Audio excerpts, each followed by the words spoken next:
crazy.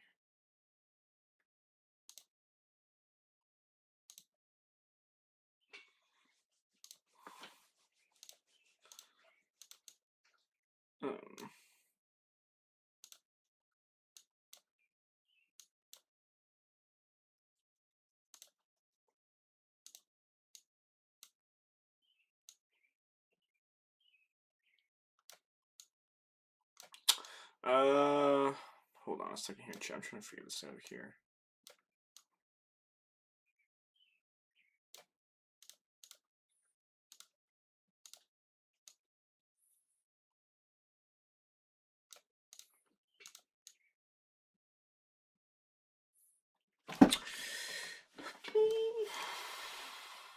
There we go. We'll do. Brother, stop making that freaking noise. There we go. Okay. I think that should be fine.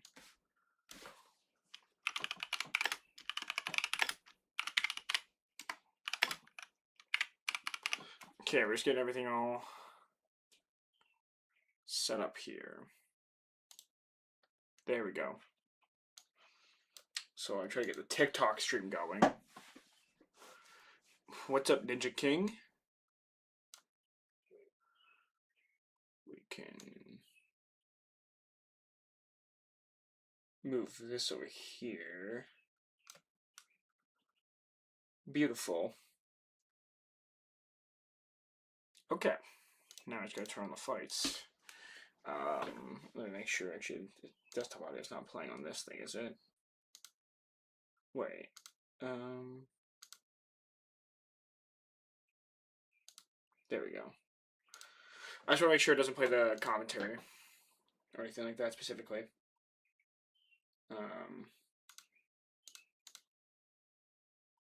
All right.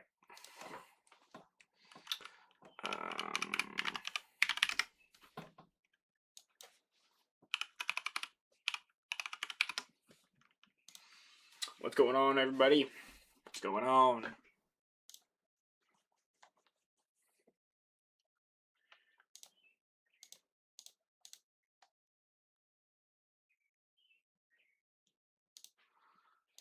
All right, so we're just waiting for them to stop.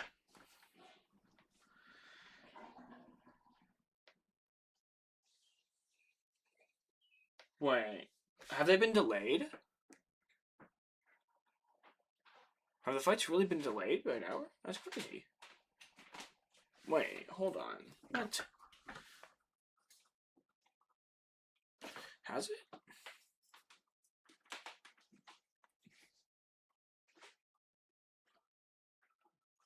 Well, let me make sure. Are you joking? So it's not going to be for another hour? Oh, that's ridiculous.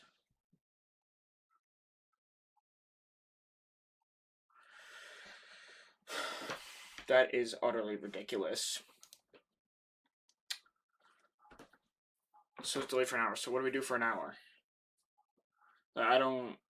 This is crazy. This is actually crazy. Because, like, I freaking try to get all prepared and everything. Maybe another 2 hours. Why did we think it was a good idea to host an event outside? Why did we think that was a good idea? Of course this is going to happen. Of course this is going to happen.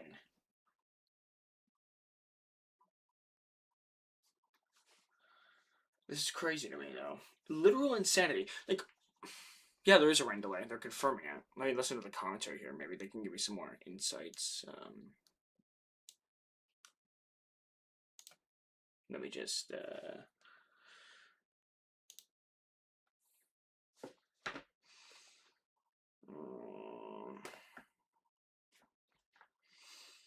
No, they're not even talking about it. This is ridiculous. So, should I come back in an hour? Like, what do we do here?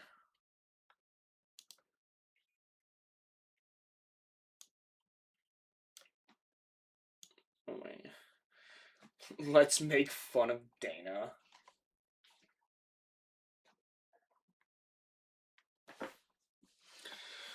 quick rant on why Dana should retire. Yeah, I probably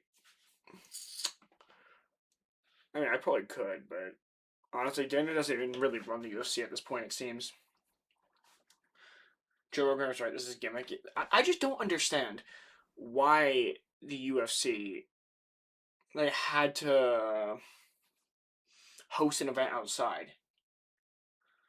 That's crazy. Okay, well over here,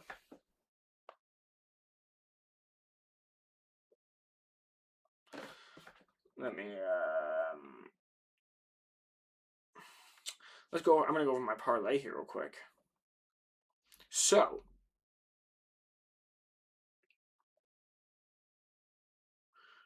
oh, what the Lopez fight over 1.5 rounds. I wouldn't bet on the over under on this fight.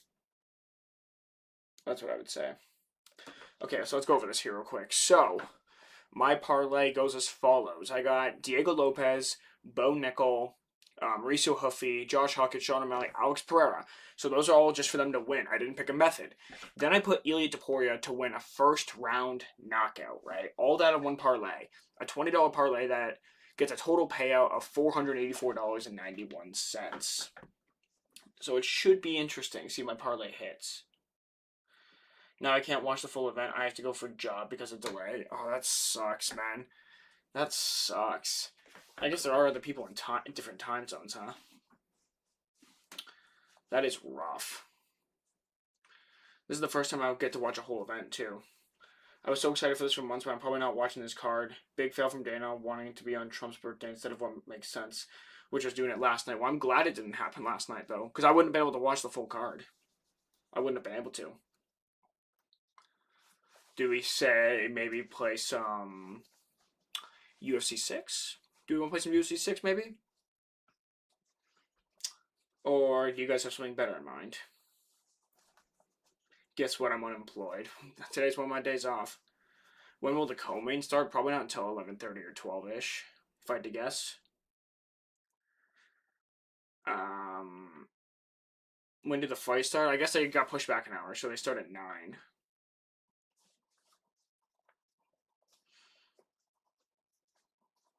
I don't think Justin can even survive 2 minutes if he trades the Ilya in the pocket. I don't think he's going to trade with Ilya in the pocket. I don't see that happening. It's not very likely. Trevor Whiteman's a very smart coach, and I don't think he's going to allow that. I don't think he'd want his fighter to do that.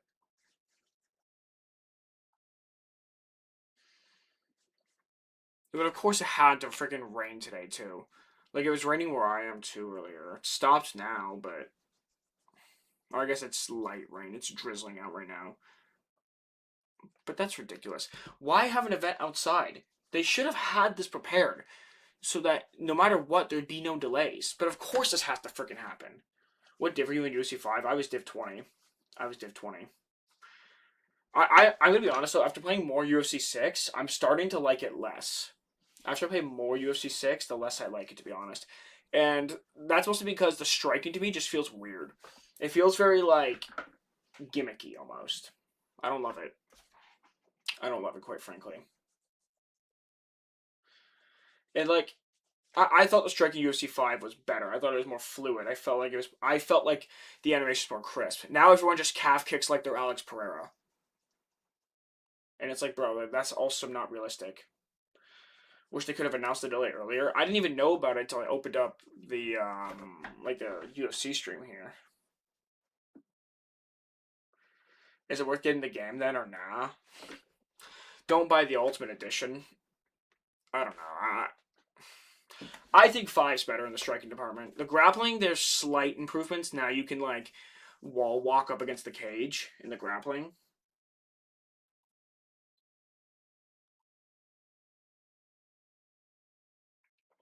Dana said rain, thunder, or snow they're fighting, but it's looking rough at this point. Better planning would have been the move.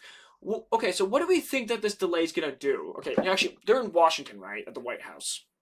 Let me look up the weather report in Washington. All right, let's just get an idea here. How does it let me? What is it gonna let me search up a place?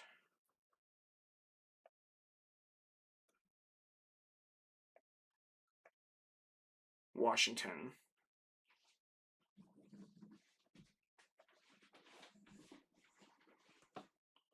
I really hope it lets me search up a place, bro.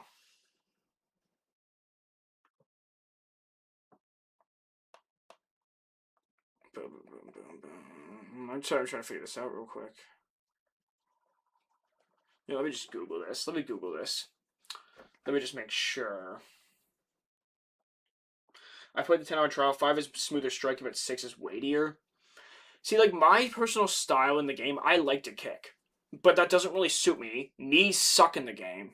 The knees suck in the game now. Which was a huge part of my game. Weather in Washington. There we go. 27 degrees and cloudy. So it says 80% chance of rain at 9. Severe thunderstorm watch. Severe thunderstorm watch, chat. We gotta be joking. We have to be joking right now. We have to be joking right now. Why would they do an event outside? If you want to do it on the White House lawn, sure. But at least, like, build up some type of walls so that rain can't just get through.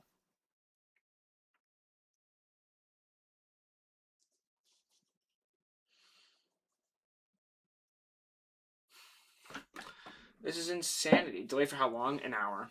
When's the first fight? I think the card's going to start at 9.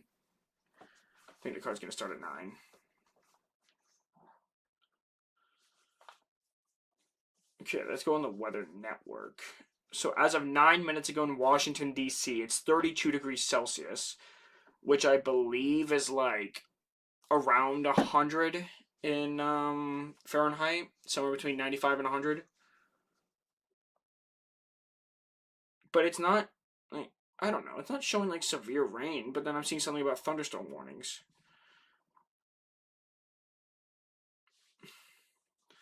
Yeah, there's a storm alert, but I don't know if that's where I am. I'm not really sure. I saw somewhere there's a 30-minute delay every lightning strike. Don't know if that's accurate. Have you seen that? I didn't see anything about that, but I wouldn't be shocked. But so does that mean that we're like, okay, so right now for me, it's 8:18, right? The card was supposed to start at 8, and now it's been pushed back to 9. So does that mean that every time that there's a thunderstorm, are they just going to stop the fighters mid-fight and there's thunder going on? 32 Celsius is high to fight in it. Exactly. Did you see Trump's son trying to rig fights? No. I don't pay attention to him. When is it projected to start? 9 o'clock, I think. Ethan Ewing would split rain in half. True. Starts at 2 a.m. over here. 1:18 a.m. That's crazy. Oh, it is true. If there's a strike within 29 minutes, the timer resets until there isn't one.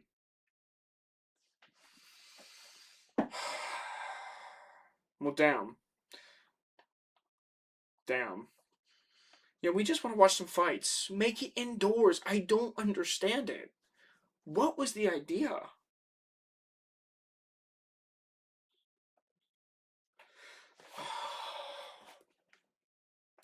Of all things, like, of course this weather had to happen.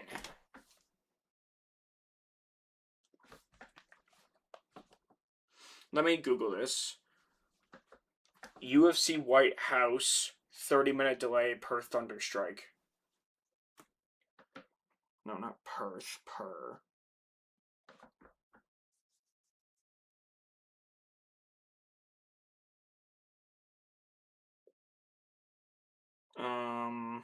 Yahoo Sports. This seems like it's gonna be accurate. Do you think Gaethje's winning? Frig no.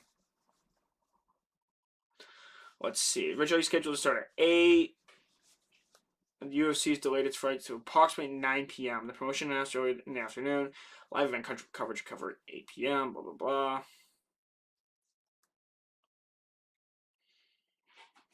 Imagine being a fighter, though. You know what? This is what sucks, though, right? Imagine being a fighter, right? You're in the locker room. You're getting ready to fight. You're getting ready to walk out on the White House lawn in front of the president. You're getting ready to fight, but you don't know when you're going to fight, so it's going to be impossible to get properly warmed up. That is something that sucks. We gotta have a Lopez picture of him in the hat and the lightning striking behind him. You know what would happen if that happens? We're getting a third Volkanovski fight, ladies and gentlemen. You don't think Gaethje retires if he wins? I think he retires regardless. Him and like, if Michael Chandler wins, I don't think he'll retire. If Gaethje wins, I think he will. Possibly, only because it's like the perfect fairy tale ending.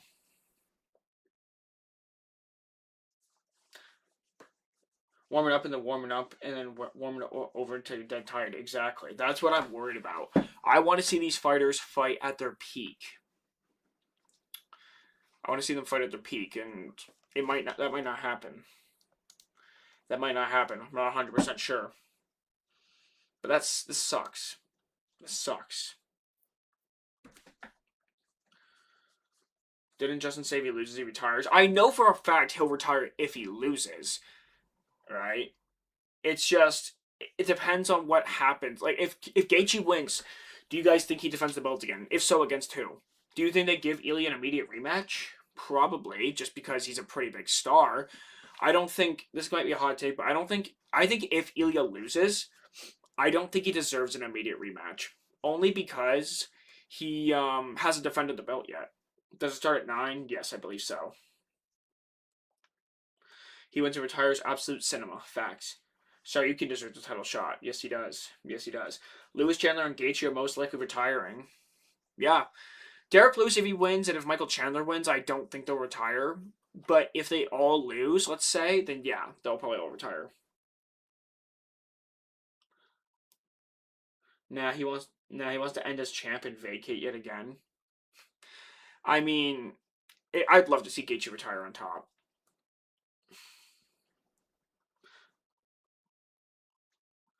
Did you hear about Eric Trump? Something about rigging fights or something. I don't know the extent of it, though. Has it started yet? No. I don't know if they're getting ready to start it. I don't know if they're getting ready to start it. Or what? I don't know what's going on. This is the channel Launch Freedom 250 with. Thanks, Bob. Welcome, welcome. And in between fights, guys, just so you know, in between fights, I will take a small break. I still want to record my TikToks and my friggin', what do you call it? Like the YouTube shorts and all that in between fights. So I'll take a quick break, like a 2-minute break in between fights. It's bad for the sport, though. Lightweight vacant curse. No, I don't disagree with you. I think when a champion vacates its belt, it makes the rest of the division look bad. But it really depends, though. If Ilia Topuria is absolutely smashing in Justin Gaethje's face for the first 4 rounds, and Gaethje lands a Hail Mary, nobody's going to think Gaethje is going to be consistently the better fighter. Give me Garcia, Nickel, Huffy, Hockett, O'Malley, Gone, Ilia. I got Lopez, Nickel, Huffy, Hockett, O'Malley, Alex, and Ilia. Did you buy the pay-per-view? Yeah, right. Leon versus Kamaru type of energy for Gaethje? I don't think so. You guys have, because at least Leon was actually had some aspects over Kamaru, like in the striking. Even if Ilya moves up to 170, he won't give up the 155 belt. That's what he said to Ariel. But I'm saying, like, if he loses, though, then he's going to want an immediate rematch. Got some crispers and freezies. Wouldn't have been my personal snack of choice. All right, what's going on? Are we starting the fights now or what?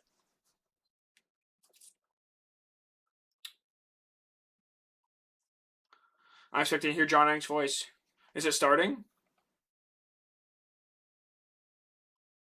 Are we starting? How did Alex get to 185? I'm waiting for Joe Rogan to say it. Wasn't Eddie Alvarez the last lightweight fighter to lose the belt in the octagon? It was Eddie, then Conor ended up getting stripped, then Khabib, he retired, Islam. Yeah, I guess so. Is it starting?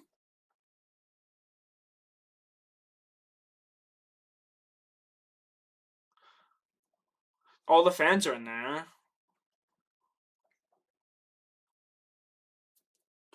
Yo, I'm gonna have a nephew? Hey, congratulations.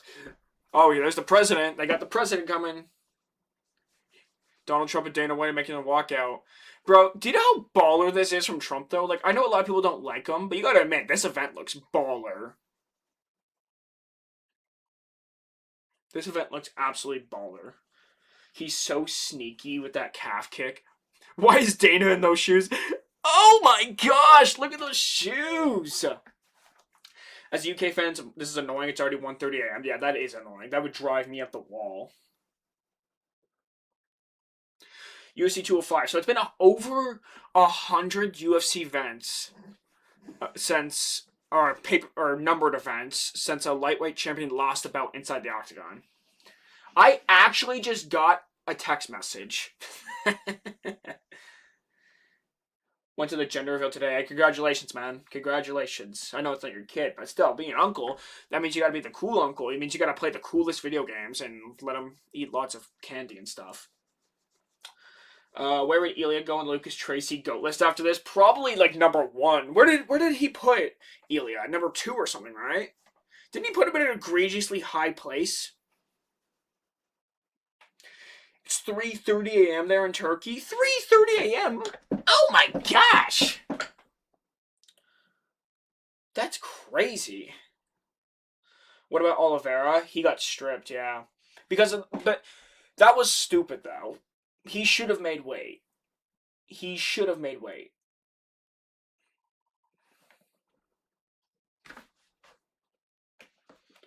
He put him at number 4. Yeah, that's right.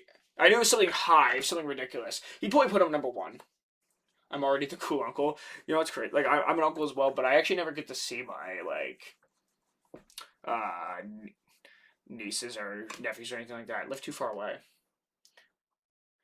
Oh, man, they're doing, like, the whole march it with the trumpets and stuff. So I guess the event's getting ready to start. The event's getting ready. You got the guns, bro. Never saw that. What, me? You mean like this?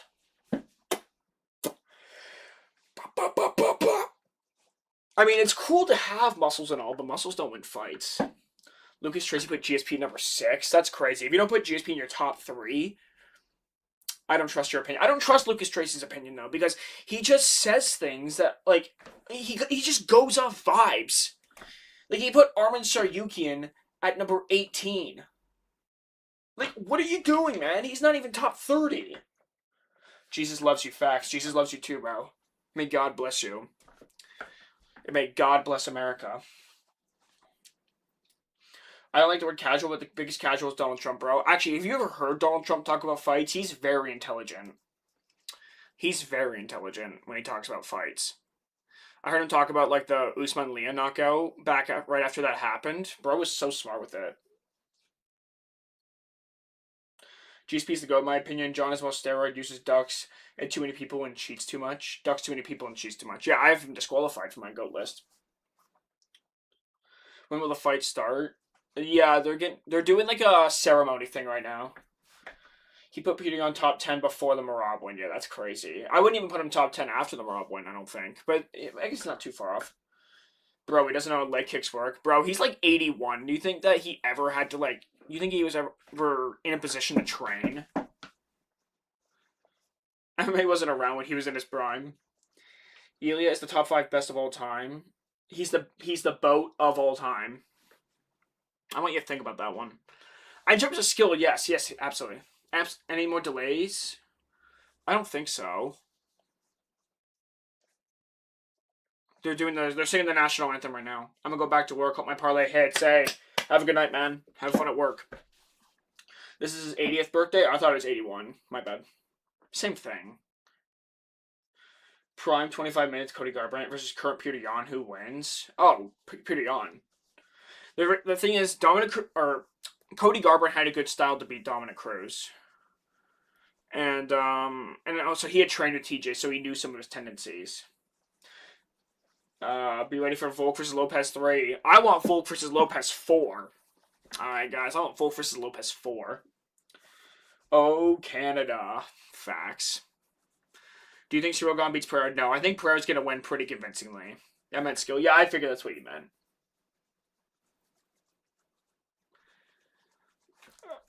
Oh my gosh, this is beautiful. How do they time those planes? How do they time those planes like that, bro? I got Alex round 1 knockout. It's possible. I'm gonna say more like 2 or 3. Donald Trump looks like he's about to cry, bro. It's like the national anthem brings him so much like happiness. He's about to cry. Volk is the backup for the Lopez fight, bro. Volk is the backup for every fight, including the Josh Hawk and Derek Lewis fight. Any good counter puncher beats Ilya. When he throws a power shot, he drops his hands. If you look at the head kick knockdown, he was doing the same thing because he throws an overhand. And when he gets baited by a left hook, well, he overextends so much to the point where he gets himself off balance. Who's singing? Just singing Thunderstruck. It's not AC/DC, but we'll take it. Who doesn't like Thunderstruck, bro? Is the actual event starting now? I think they're getting ready to. Imagine if Alex Persimit's gone. That'd be crazy. We want Volk and Lopez 3 and 4 on the same night. Do you think Salkild redeems Gamrot? What do you mean redeems him? Like beats him? I don't know. I don't know if he's ready for that yet. Possibly. I think he might have a good style to beat him. Surreal gonna knock out Alex? I doubt it. He doesn't. He's not really a power puncher like that. I hate the load of stuff beforehand. I've been waiting half an hour. I just want to see me some fights at 2:30 where I am. Yeah, I know. I know.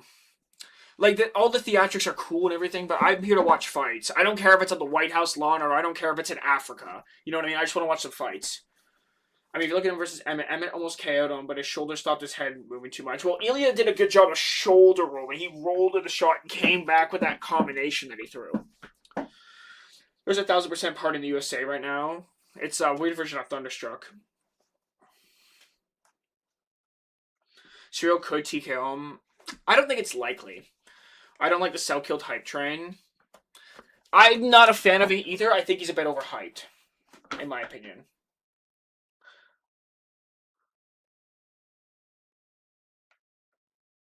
Do I have time to go rip a cone before it starts? I think so.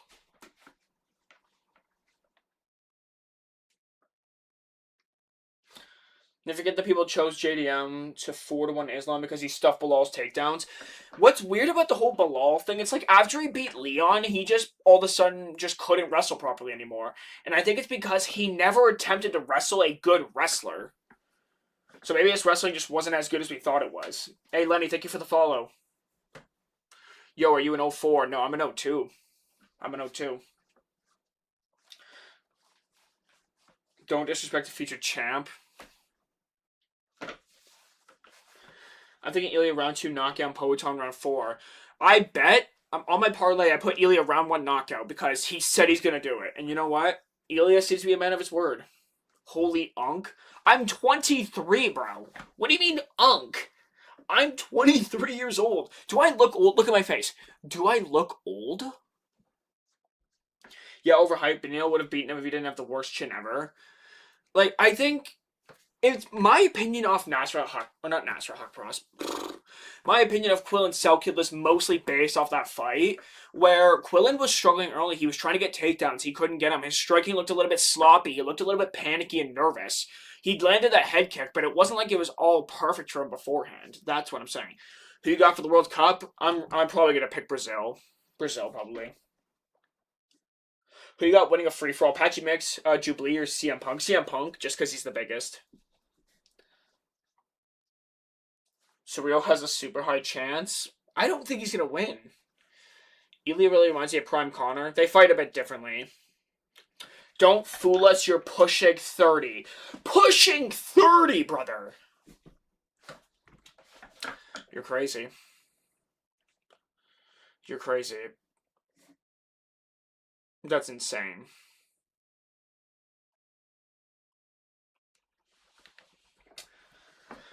Do you think robbery should be counted for guys as wins for the guys who got robbed? I just do not count them as wins or losses. I don't think that it should be counted on people's resumes because they weren't handed a decision. And the problem with counting those as wins is how it affects their careers going forward, right? Like, for instance, Peter Yan versus Sean O'Malley. Sean O'Malley got a title shot off of that win. If he had lost that fight, he would not have gotten a title shot, and Peter Yan would have been stuck in a number 1 contender position. He probably still would have fought Merab regardless.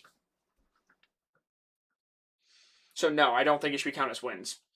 I'm thinking Ilya KO in 1, Gone decision, Sean TKO in 3, Hawkett sub round 2, Hoofy KO in 2, Nickel TKO in 2, and Garcia decision or KO. So Ilya KO in 1. I'm gonna go Pereira in 3. I'm gonna go Hoofy in 1, probably. Nickel and by decision, and I'm gonna go. All right, Sean by decision as well, probably. I'm gonna go Diego Lopez to chin Garcia in the first round.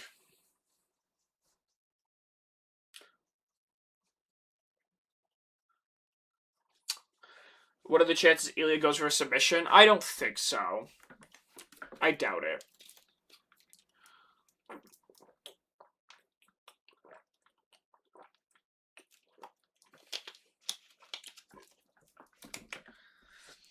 Oh man.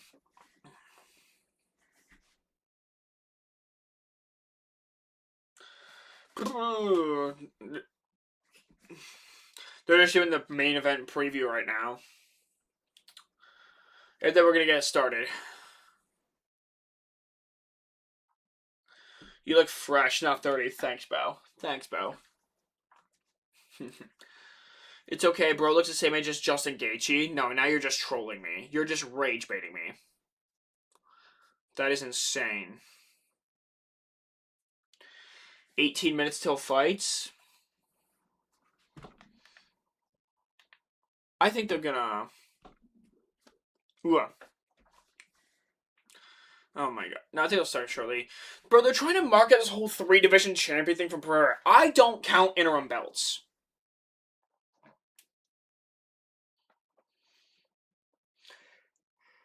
It says pre-show? Damn.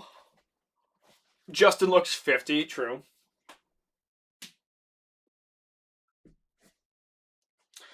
Maybe look as old as Boots from Dora. Let me look this up.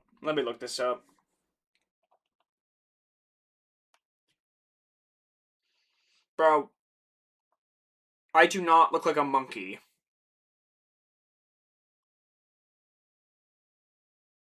I am not a monkey. That's crazy disrespect. Look at the definition for interim in the meantime. I don't care. He's not the champion. Tom Aspinall is the champion. I'm in DC right now in the hotel, though, for vacation. The UFC fight's near my hotel. Can you see it through your window? Interim or not, it's something that's not been accomplished before. It's true, but I wouldn't consider him a 3-division champion. To be champion is to be the number 1, to be the best. If he beats Tom Aspinall, then we're having a different story.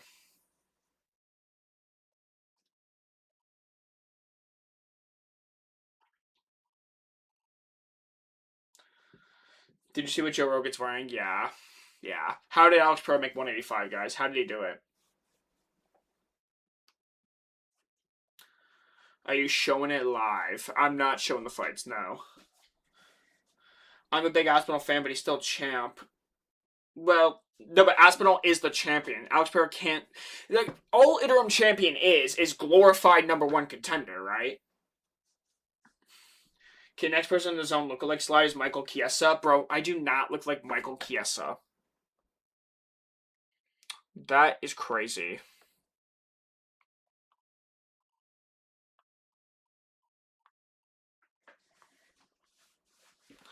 That is insanity. Your name is Ripley? No, bro. No. What if Derek Lewis doesn't gas out? Bro, imagine Derek Lewis with cardio. That'd be kind of crazy. That would be kind of crazy.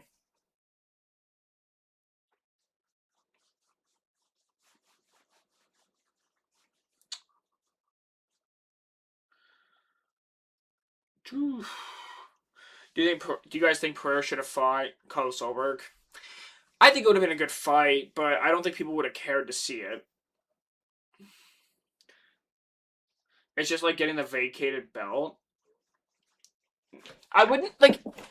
The thing is, getting the belt vacated and being promoted, like it's Tom Aspinall's situation is different. He became champion because John Jones ducked him, right? Alex Pereira could become an interim champion just because Cyril Gane poked Tom Aspinall in the eye. Hamzat if he didn't overtrain. You never know. You handsome brother with those guns, bro. We just joking. Oh, you're not gonna hurt my feelings. Right, you're not gonna hurt my feelings.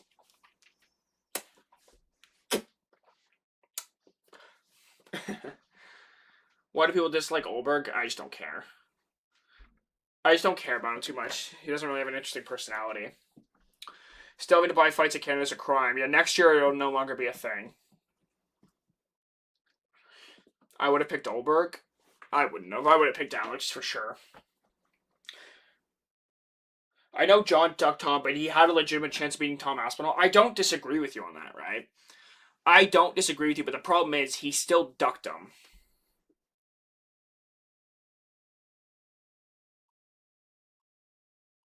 Right. That's the problem. We'll never know. I think Jones could have won that fight. I still think he could win that fight, but he just doesn't want to fight him. So, it is what it is.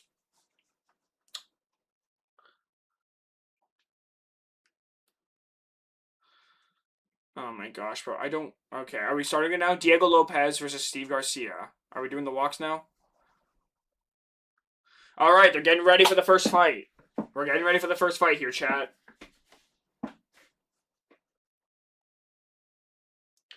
Tom got the worst luck. True.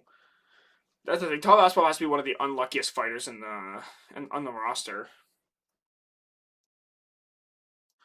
Jones versus Reyes was closer to 49-46 Reyes than 48-47 Jones. I agree. What if John Jones doesn't duck Tom Aspinall and beat him? He could have. He could have. But at that point, there would be nothing else for him.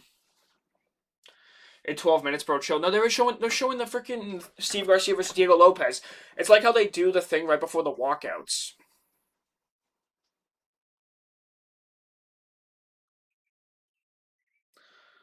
Also, John doesn't have enough footage to study of Tom. That's not Tom's problem. You should still fight the interim champion. In my opinion, of course.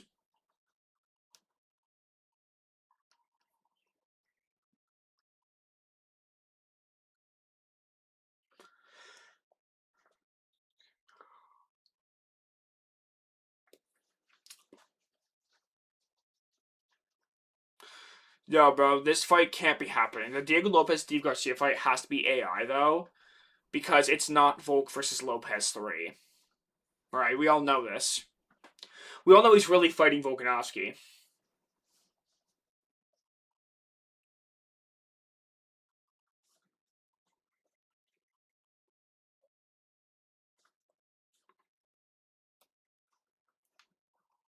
Yeah.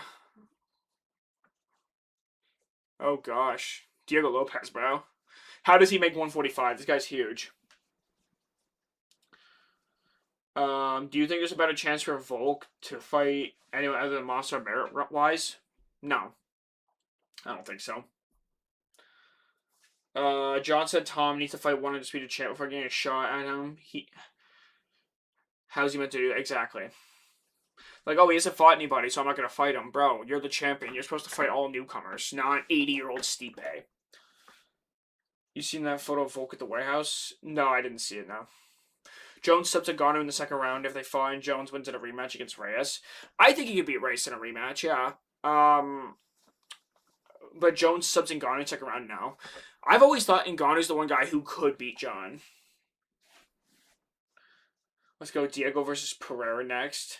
Diego versus Volkanovski, 7. Has the fight started? No, they're doing like preview right now.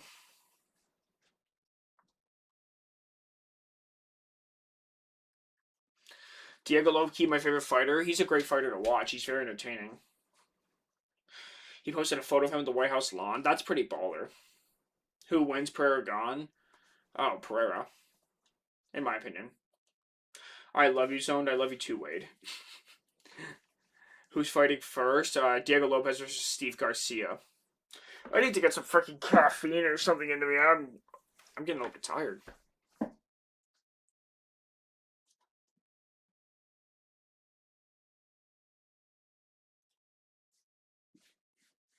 Gentlemen, start your engines. Where are you from, broski? I'm from Ontario.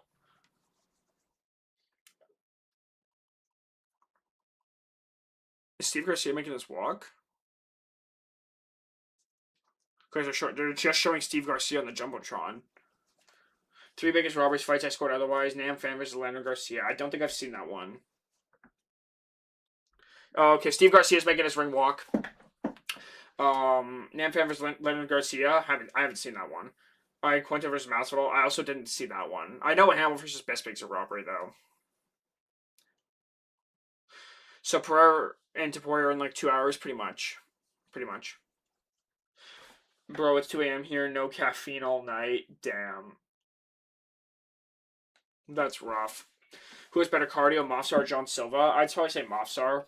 He's been proven to be able to go 5 rounds. Kwan Dog is 3 a.m. Give me Taporia. Oh, that's not gonna be for another like 3 or so hours.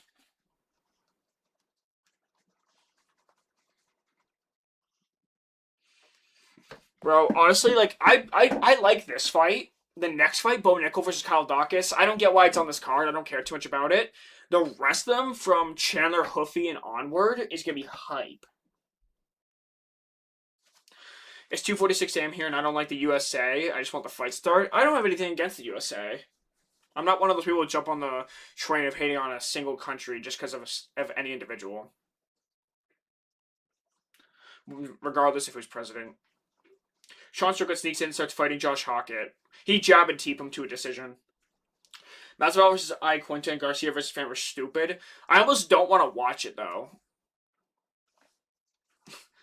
Hiya Pookie Bear, what's going on as? Is Wheels the dog ball knowledge? Where is he? It's kind of ball knowledge, because not like I don't get a ton of viewers on my streams. I don't know where he is. I think he's downstairs. Oh, my Rico. Come here, buddy. Rico, come here, buddy. I'll get my other dog in here. I don't know where Wheels went. Boss Rune is my inspiration for MMA. That's great inspiration. Rico, come here, buddy. Not from 5 a.m. Just because Diego got the first fight. Bro. At least you didn't have to stay up all night. Most underrated aspect of Adesanya? I would probably say his takedown defense, maybe.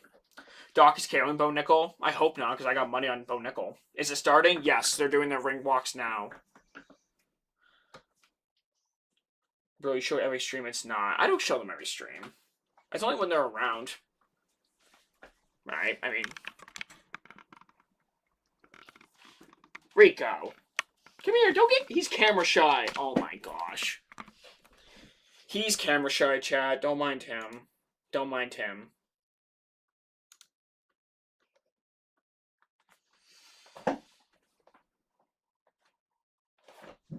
Oh gosh. Alright. Let's go, Diego. Facts. I try not to pick favorites, though. I do try not to pick favorites. I try to remain neutral. I think Docs will get it done. I got my money on KO. Wish you the best, though, bro. If you do get on your parlay, that probably will make money. That probably will make good money. This song, what is it, bro? It's weird. Oh, what? This one for Diego Lopez? I don't know. Is it a Brazilian or a Mexican song of some kind? Yeah, I got Diego Lopez here. Wait, hold on. I want to focus. Focus. It's not going to focus, is it?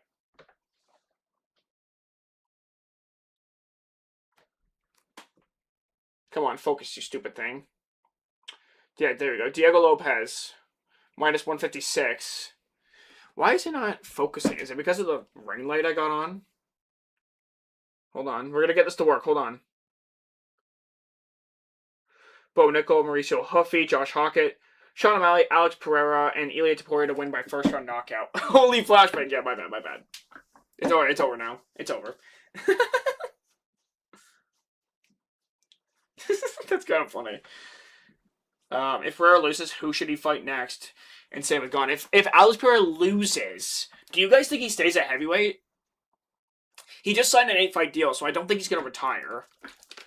If he wants to stay at heavyweight, maybe have him fight... It depends on how he loses. That's what I would say. Have him fight John Jones. I'd have to look at the rankings. Volkov. Yeah, I actually would agree with that. And if Gon loses, have him fight Volkov. I think the loser should fight Volkov, I guess. What is the best knockout of the year so far? That's a good question. What is the best knockout of the year? I really don't know. I'd have to think about that one. What are the parlay odds? So if that's a $20 bet, and if it wins, I get $484.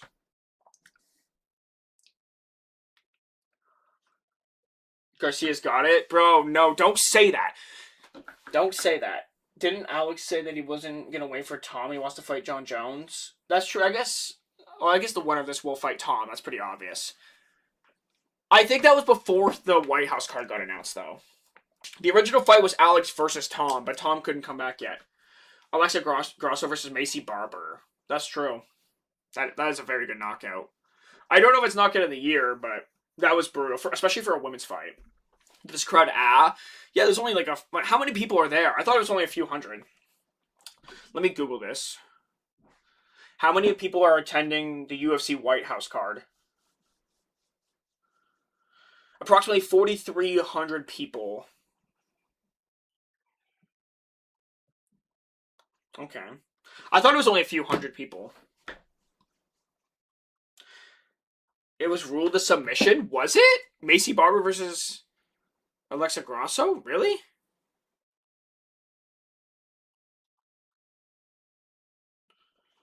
No, it was ruled a knockout.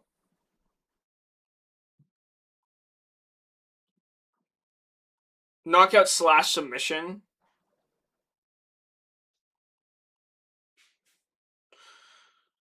I think it should be considered a knockout. I think it should be considered a knockout.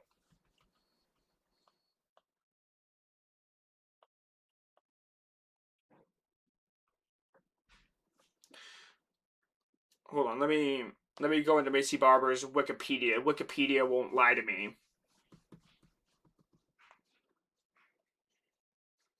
It was ruled a knockout, okay. Because of the RNC after. Yeah, but it was a knockout, though, right? Like, it wasn't... That choke wouldn't have happened if she wasn't just unconscious, you know what I mean? A knock mission, though, I do like that. I think the Barboza knockout was my favorite this year. But Edson Barboza knockout. Are you talking about Edson Barboza? I probably missed that fight. Oh, wait, against Joe and Turner?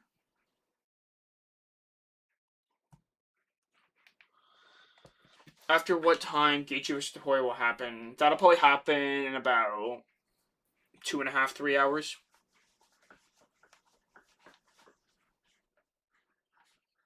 This is... Oh my gosh. My GOAT, Bruce Buffer, still hyping up fights like he's in his 20s. Facts, bro. Bruce Buffer's the GOAT. He's the GOAT. Marcio Barboza, okay. Nah, I probably didn't see that fight. It's unfortunate I don't get to watch all of them just because of my work, but...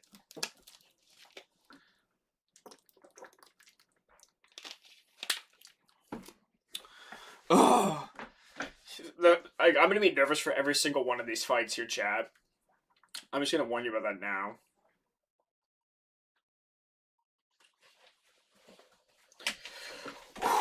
Oh, my dog's out of here. I guess he's nervous too to watch the fight.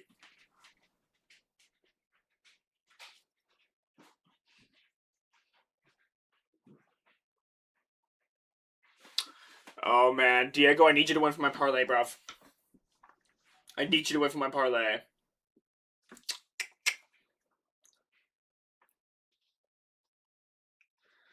It's good to watch the prelims after sometimes because I get burnt out for the main event after 6 hours of decisions.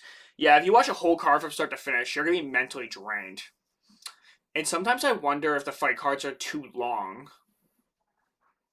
Your dog is there, bro. My dog left. That's probably why. Maybe my dog left my place to go to your place. Don't worry, Diego's going to win. I think Garcia's going to engage recklessly. And I think Lopez is going to counter him. That's why I'm thinking Lopez will win. And he has an advantage on the ground. All right, we're getting ready. Round 1.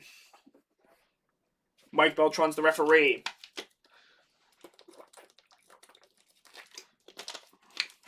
Let's do this. Let's go, round 1. All right. Just feeling it out a little bit early.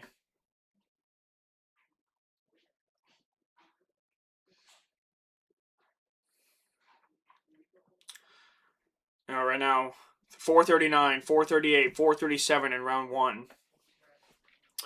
Oh, they exchange. Garcia with the uppercut and Lopez with the left hook.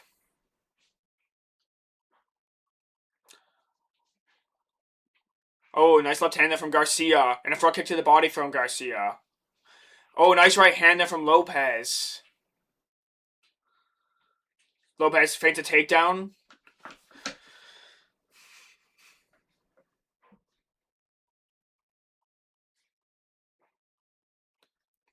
Lopez taking toes to the body. Nicely hooked there from Garcia. Just grazed Diego. Nice jab there from Garcia. And a knee stomp there from Garcia as well. The thing is, Garcia is more, if he's going to win, he's going to win a decision. He's not going to win a knockout.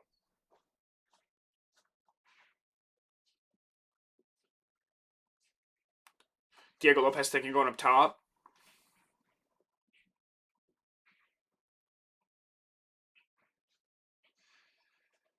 Right now, these guys are just feeling each other out.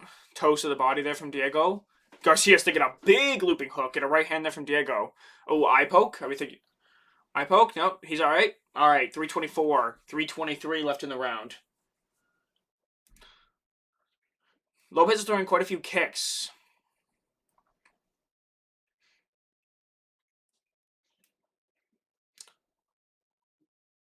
Diego hasn't been able to land anything just yet. Oh, Garcia went for a question mark kick. It almost got through. Lopez got his hand up at the last possible minute. And Diego Lopez taking high kick. I get like so amped up for the fights that I keep butchering the names.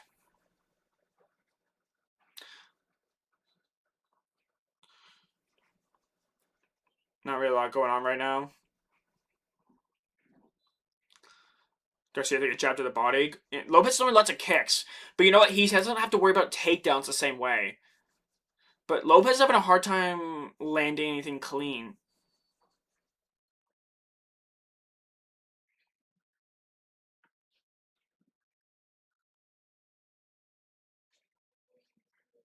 Oh, nice elbow there from Lopez. He threw like an up elbow almost. I thought maybe it stunned Garcia there for a minute.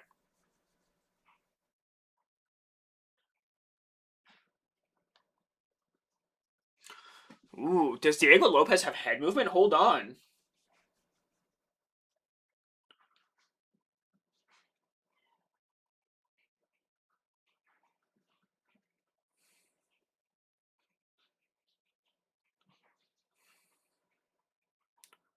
Oh. Did Lopez land there? Was that a slip? It looked like a slip. Inside leg kick there from Diego Lopez.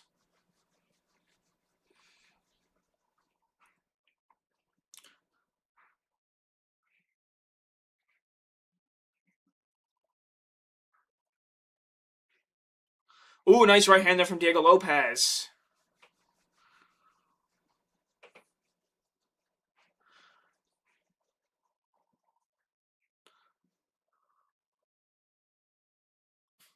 The other thing is Garcia's being very careful not to enter range recklessly because he knows that Diego can do that. Counter with a 1-2.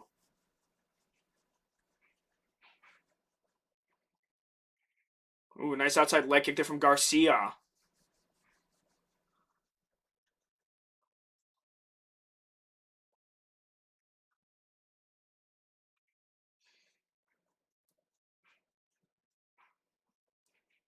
Front kick up the middle there from Diego Lopez.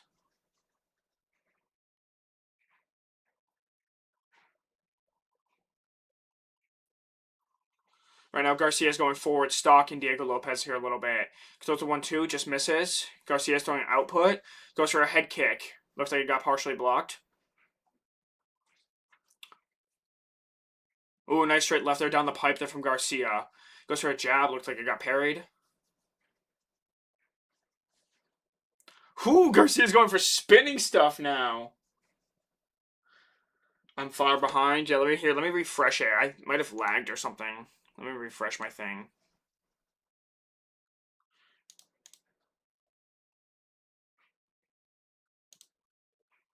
I'm not sure why it does this. Are you delayed? Maybe, but also my stream could be delayed as well, right?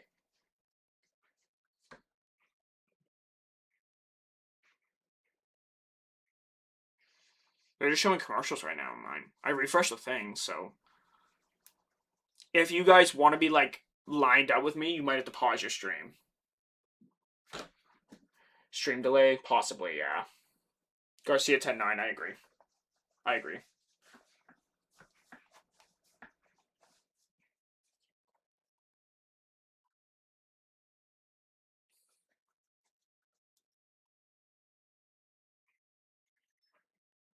All right, round number 2. Here we go.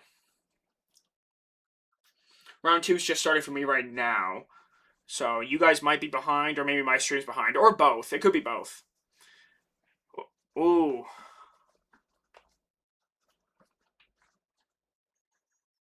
Now, Garcia fought a very smart opening round. I think he won it. He just landed more.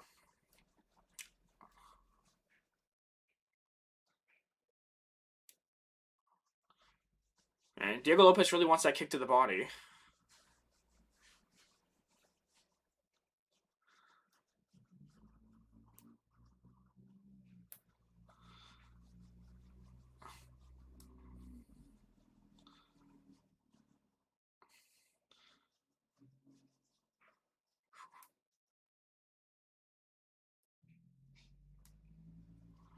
Jab there from Garcia.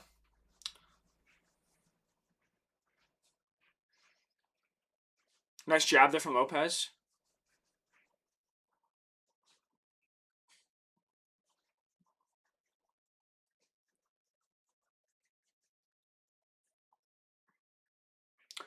Left hand there from Garcia. It's not a lot of output from Garcia. We're used to seeing a lot more, but it's because he understands the danger of dealing with Diego Lopez. Knee stomps there.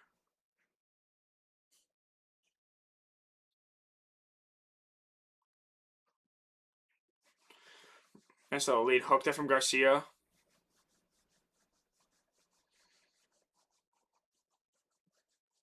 Yeah, Lopez isn't really able to land anything right now. He's having a hard time getting going. Nice left hand there from Garcia.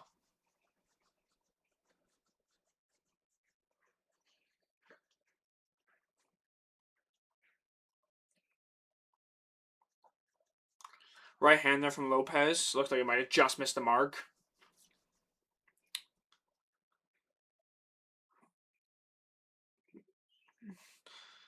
I'd like to see Diego Lopez throw out more, bro. He's being way too patient right now. Nice combination there from Diego Lopez. Uppercut to a right hand. There he goes. Now he's getting going here a little bit. That's better. Ooh, nice 1-2 there from Garcia, but it doesn't even seem to bother Lopez. Oh! Oh! Diego dropped him! Oh! Left hand from Garcia! Oh! Oh my gosh! Oh my gosh! Garcia goes down! Garcia goes down! He's out! He's out! Woo! I mean, no, I shouldn't be celebrating like that, but oh my gosh! Oh my gosh! Oh my gosh! That is why you need to be careful when fighting Diego Lopez at all times. Woo! What happens when Lopez gets his offense going? He's able to land. My ear, bro. Sorry. My bad. My bad.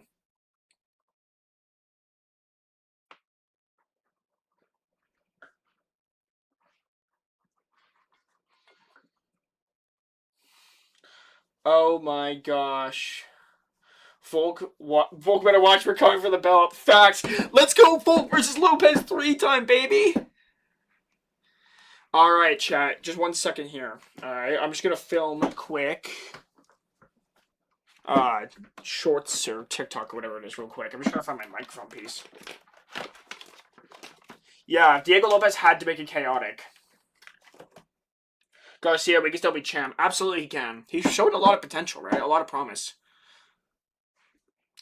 But but also like Diego Lopez, like when you're swinging and banging like that with Diego Lopez, like you're gonna lose that battle.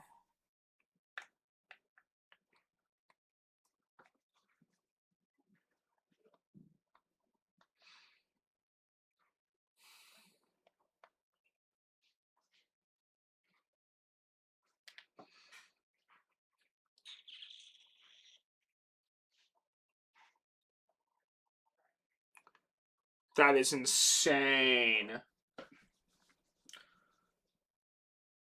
Did you bet? Yeah, I put Lopez on my parlay, so I'm pretty hyped about that. I'm gonna do a quick TikTok thing. Just 1 second, chat. I'll be right back.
There we go. There we go. Sorry. I thought I pushed the microphone button, but whatever. It is what it is.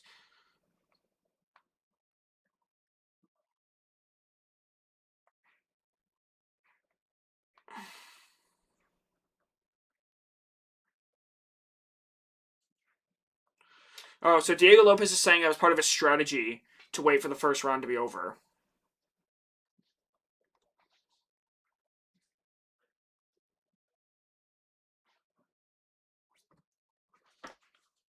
There we go. Yeah, I think that I think Diego should fight Yair. That's what I think. It looked like it looked like Steve Garcia said the F word when he got hit by that left hook.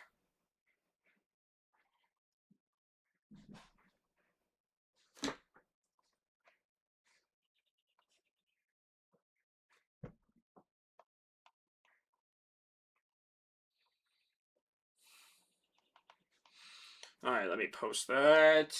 Garcia could have won. He could have, but he decided to gauge in a brawl. That's the problem. He decided to gauge in a brawl.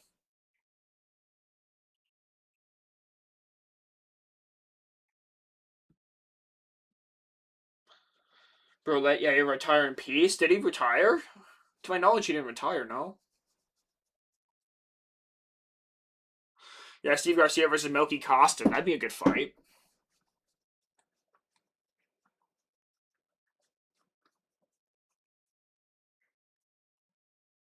Wait. Oh, the Bo Nickel fight's next.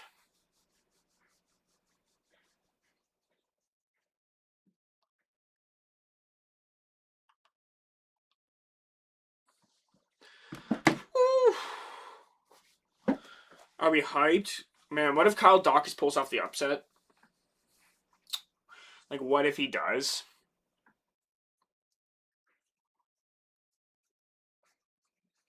What fight is next? It's Bo Nickel versus Kyle Dawkins. Is up next. Oh, goodness. What are they?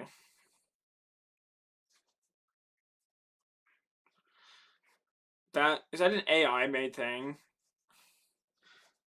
I was on first class Garcia's hype train and he shifted gears and we fell off track, but I'm staying on. Garcia has a lot of potential. We saw that in this fight. He showed a lot of potential. I'm not saying that you were like wrong in your assumption, right? Like Garcia would have always probably won a decision just due to his volume and his output. Are you showing the fight? No.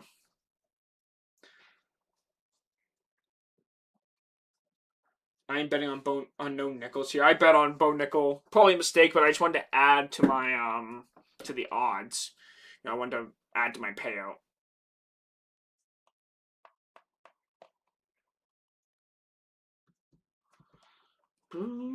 Okay. Is Dana White doing a commercial of some kind? That's crazy. That's crazy. Let me get. I like to get the like whenever I do like a TikTok with the screenshots in the background, the green screen thing. I like to get a picture of the fighter beforehand, so I can immediately make it because I try to get out the videos as quick as possible.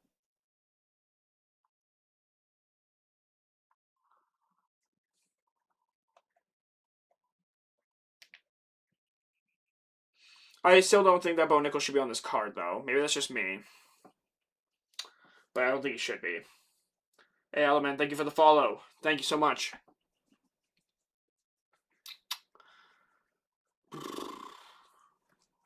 That's really unfortunate for Steve Garcia, though. He genuinely could have won. He genuinely could have won that fight, too.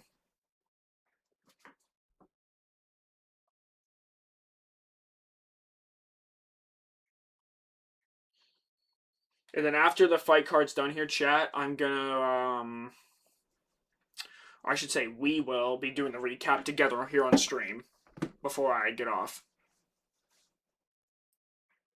How does that sound?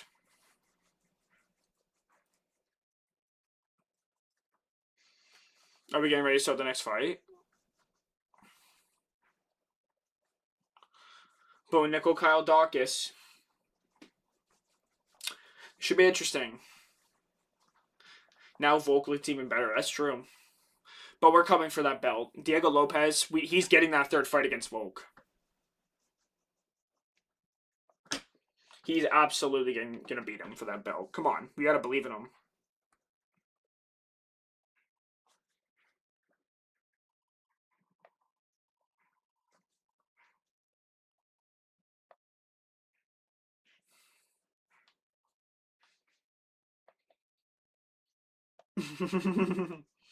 I keep seeing those Alex Pereira like BBL picks. Collab for Watch Along with Casual Take on Me. You're both my favorite YouTubers, bro. Everyone wants this collab. Yo, let me do I'll do a poll here on if it'll let me. Hold on.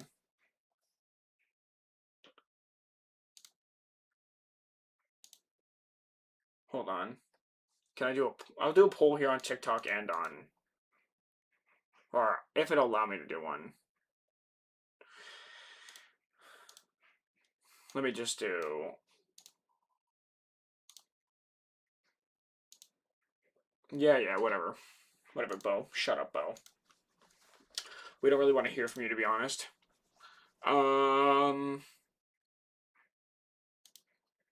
Let's do a poll.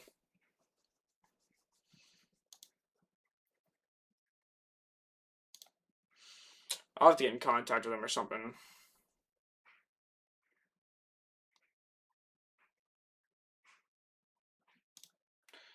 There we go. Start a poll.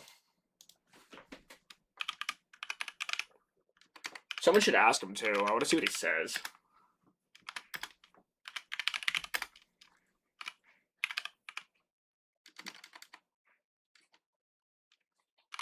I'm not going to do the poll on TikTok. I don't know if it'll let me.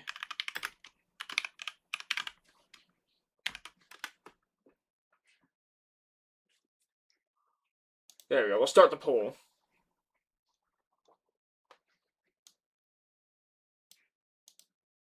Oh wait, hold on. I'm gonna have to remake the poll here. Hold on. Sorry, hold on. I gotta remake the poll here. Oh no, I don't. Shit. Oh. Okay, hold on. Let me remake it. I didn't see that. I thought the no option got taken away. Oh my gosh. Every time I try to type fast, this happens.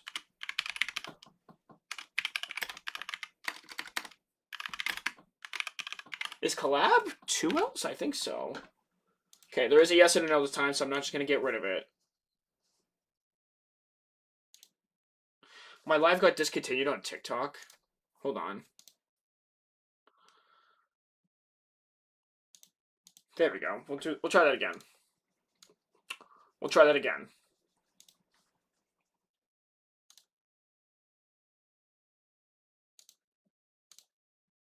There we go. There we go.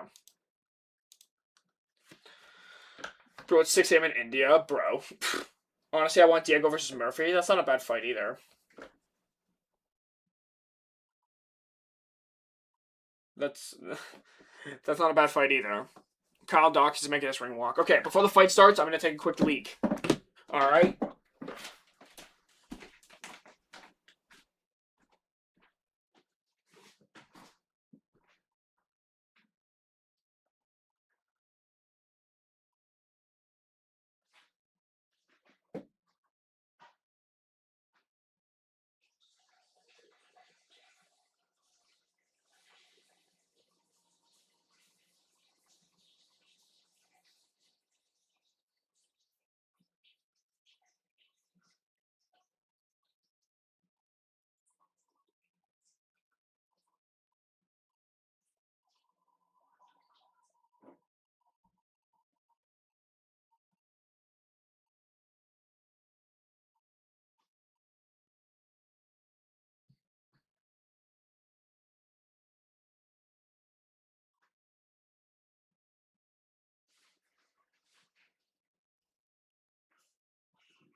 I'm coming, Chad. I'm coming. Hold on. Zone is here. Don't worry. Should I grab a Dr. Pepper? Here we go. Hold on. Alright. Did my fridge close properly? There we go. Okay. We're back. We're back.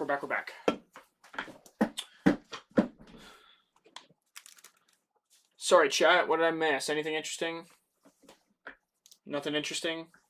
Alright, what's going on, everybody? What's going on?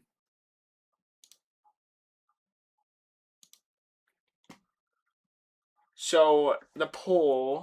Can we take a look at the poll? See, the problem is with the poll, it's not allowing me to, like, look. Collab with Cage Side Convos. His following is way bigger than mine. I doubt he would. I thought you two were the same. We don't sound the same, though. I sound very Canadian. He sounds very, like, Southern. Kind of. Not even in a bad way, but he kind of does sound Southern. Bo Nickel ages like 10 years, bro. It was that haircut. That haircut was making him look so young. Who's doing their walk right now? Bo Nickel? Bro, Nickel in this preview, like on the Big Tron here that they're showing, he looks like he's 10.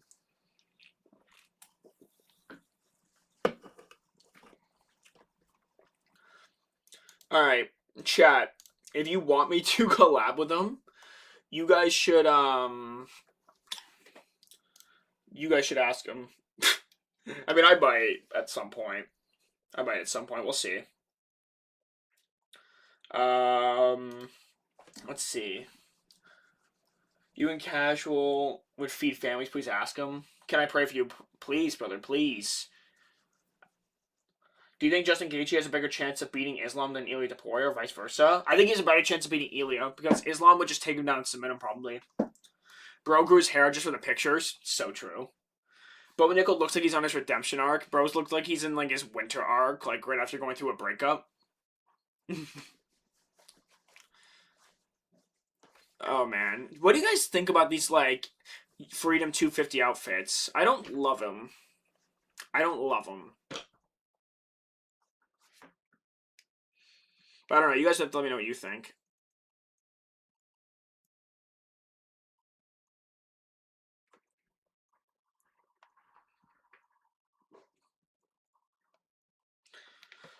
Uh, Joe Rogan said Masvidal could beat GSP. That was a crazy take.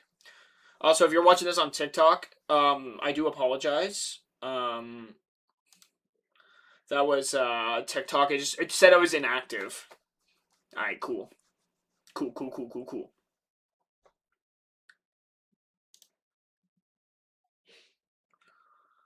Okay, I prayed for you. Thanks, bro. I appreciate you. There we go. Now I can see the full poll. Out of the 14 votes, 7% said no. They don't want to see it.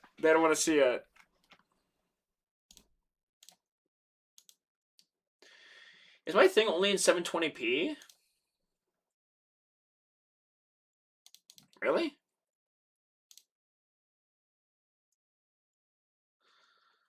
That is insane. I'm gonna have to fix that for the next stream. For sure. I'll definitely have to fix that for the next stream. I think Coolgate, the toothpaste company, yeah, the toothpaste company. It designed the UFC Whale shorts. Colgate, I think of. Yeah, it looks like it, doesn't it? I don't love them. Let's take a look. Bo Nickel 30, Kyle Dawkins 33. 1H height advantage for Dawkins, and their reach is the same. They both made weight. Why Dawkins looked like he don't want to be there, I don't know. I didn't really look at him. I was in the bathroom. You're a Christian, correct? Absolutely, yes, sir. I love my Lord and Savior Jesus Christ. Worst fight on the card? I agree. What is this camera angle they're doing on Buff, by the way?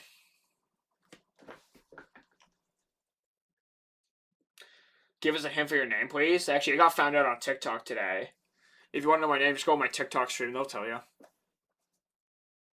And I don't care if people know my name. Someone did figure it out on YouTube, actually. They found out, I believe this through my Patreon.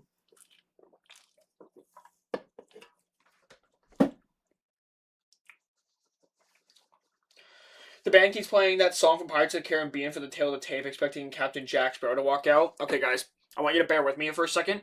Look at me in the eyes and what I'm about to tell you, because you guys will never look at me the same. I've never watched Pirates of the Caribbean. I haven't seen a lot of movies. I haven't watched like the Star Wars. I haven't watched the Harry Potter, really. I haven't watched none of it. They showing the fight? No. No, sir. I'll get banned. But yeah, I've never seen Pirates of the Caribbean. Alright, so, don't get mad at me. Oh, gosh. Here we go. We're getting ready for round one. Bo Nickel, Kyle Dawkins is about to be underway.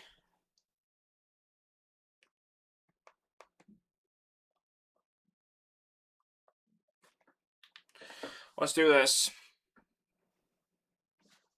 Round one, here we go.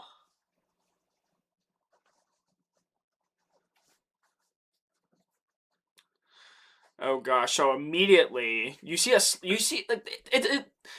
Kyle Dawkins looks like he's more than an inch taller than Bo Nickel.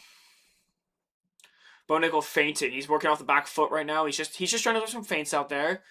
And let's see, Bo Nickel goes for a takedown and he gets it right into Dawkins' guard, right off the rip.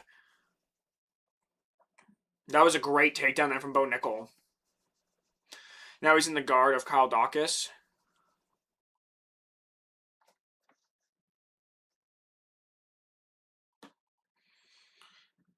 Alright, right now we got Bo Nickel just sitting in the guard.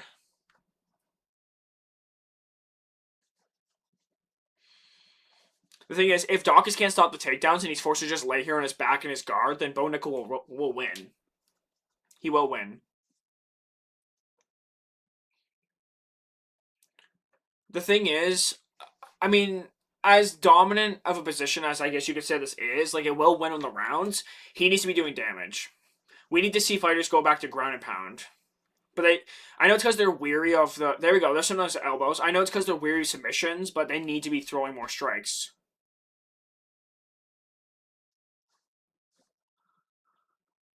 Oh, is there a cut? There's a cut. There you go. Nice elbow. Nice elbow there from Bo. He seems to have cut Kyle Dawkins.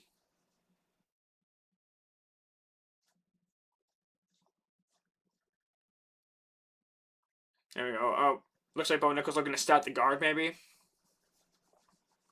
Right now, he's just controlling top position. But right now, it just seems like Bo Nichols' wrestling base and his top position is just too strong. Kyle Dawkins is kind of just looking to hold on right now, it seems. That's kind of what I'm gathering here. But Kyle Dawkins doing a good job of controlling the head of Bo Nickel. He's not allowing him to posture up and land really anything significant. Where Bo Nickel's landing these little pitter patter shots, but they're not really doing any damage. It's more just for like visual effect. Kyle Dawkins got two hands on the left arm of Bo Nickel right now. I wonder if he's trying to set something up, maybe.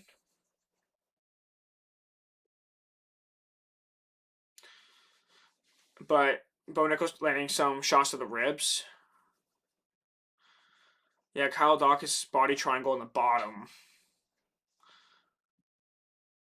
Nice elbow from Bo. Yeah, Kyle Dawkins is looking to just hang on right now, which is telling me he's not looking to get up. He's not looking to get up. This is good for Bo, though. This is good, though. If he could just stay in top position here, ride out the round, he's going to win the round. Kyle Dawkins looking to throw elbows up of his back. Bo Nickel's trying to land ground and pound, but he just can't. There's some nice elbows there from Bo Nickel. There's a couple of really nice elbows.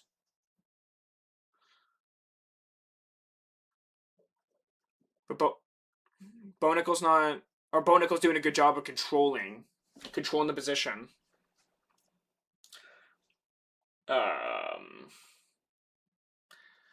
Oof. What? Jason Herzog just stood him up. That's crazy, bro. How long until Bone shoots again? But this is Kyle's chance. He's got to go. Bo Nickel's backing up. He's throwing some big shots. But that sets up the takedowns. Nice leg kick there from Bo Nickel. Ooh.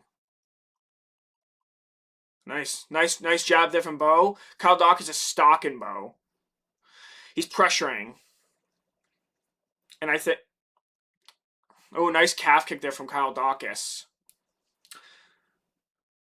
I really don't understand why Jason Herzog stood them up.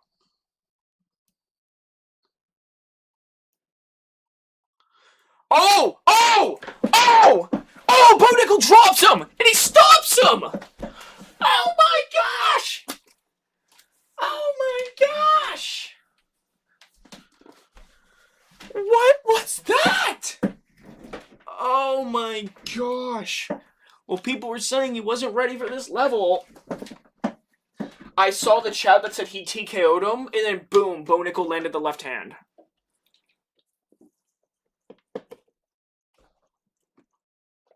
It turns out standing up the fighters did not play in Kyle Dawkins' favor.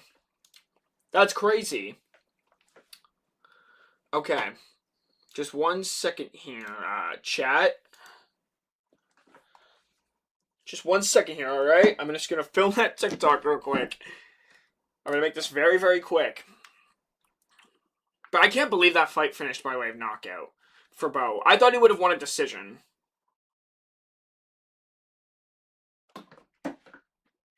Okay, just 1 second, chat.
All right, I'm back.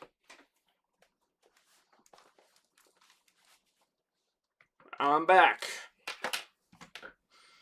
Sorry, guys.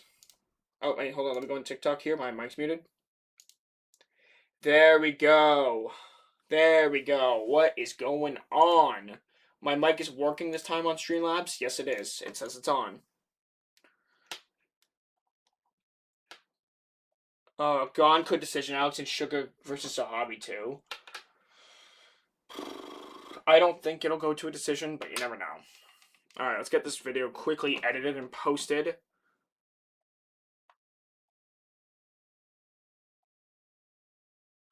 I didn't think that fight was going to end in the first round like that.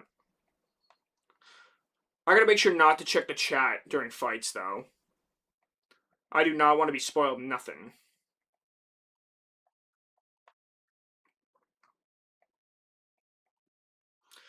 Isn't it crazy, though, that Kyle Dawkins getting the stand-up that he needed actually played to his detriment? That Bo Nickel was able to get the knockout.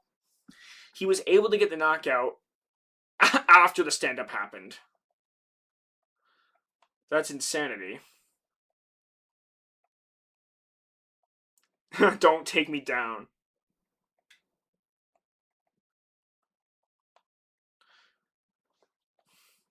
Bro, sometimes it feels like it takes forever to edit this. Hold on.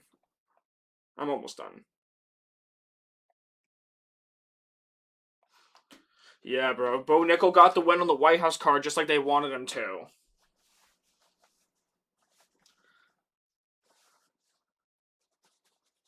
I pray Zahabi wins. I don't because I got Sugar to win on my parlay.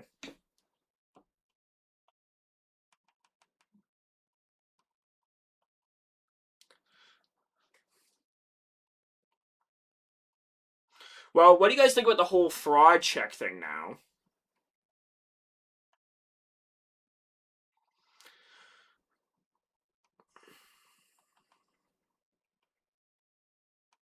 That was early in the fight that immediately gets proven wrong. That's crazy. I don't think Bo Nickel's ready for a top 15. When's the collab with Casual Take MMA? If he's down, I'm down. Bo's not so bad after all. He's top level. There were some things I didn't love to see in his striking. I still think he's a little bit panicky. Still a little bit young and green, which is expected. I'm not trying to crap on him for it, but it is a reality. It is true that his striking's still a little bit green, in my opinion. So what's next? Is it Bo Nickel, Michael Chandler? Bro, is my camera lagging? Or is it just on my screen? Hold on. Is it lagging?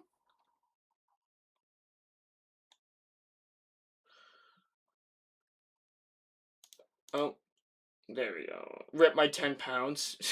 The stand-up for the ref was horrendous. Facts. Facts. Who got fraud checked? The whole Bo... Remember when people were saying Bo Nickel got fraud checked by RDR? I don't think he was fraud checked. He is improving. Facts. Yes, he is. Oh my gosh, I typed Bo. It keeps wanting to autocorrect to no. Oh, they're playing YMCA. Who doesn't love that song? I know Donald Trump actually does love that song. Let's go Chandler. Is he the next up? Is he the next fight here?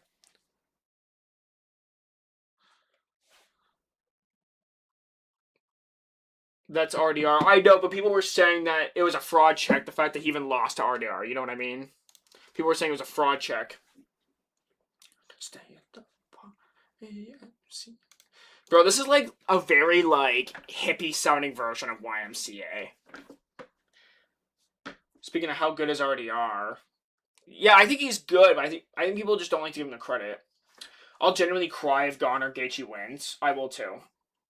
No Bickle. Yeah, I keep trying to take Bo, and it's like no. Like, okay, bro. I'll shave my eyebrows off if Gaethje wins. I will not.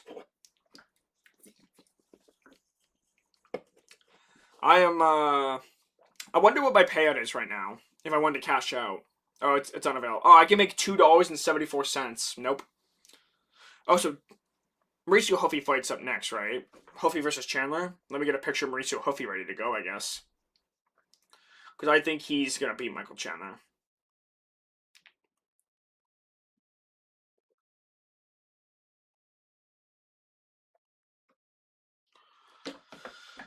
Oh, what is Mark Zuckerberg here for? Well, I mean, he does train MMA. I still don't get how RDR went from beating Whitaker to losing to Kaio. It could be a weight cutting issue. But Kaio's a very good fighter though, and Whitaker is past his prime at this point. Cash out, bro. Hoofy's getting knocked out, bro. If Hoofy gets knocked out, then I deserve to lose that parlay. And what's so unfortunate about that is like the amount I would have made like 3 times more money than what is on my parlay if I had just picked Michael Chandler. If he wins. When DDP got destroyed by Hamzat, the fans were hoping Bo Nickel could get rid of Hamzat. That was never gonna happen. He does even Hamzat's striking's better. Guys, and from the future, Jack Hermanson steps in on 2 minutes notice for Hamzat in his Strickland rematch and Rolling Thunder Stricky in 2 seconds. And we did get to see that fight, and I believe Strickland only won by split decision, which I don't think it should have been split. I thought Strickland won that fight pretty convincingly. Oh, they're doing some sort of band stuff. I'm going to make my food. I'll be right back. Oh, not all of my money. Oh no.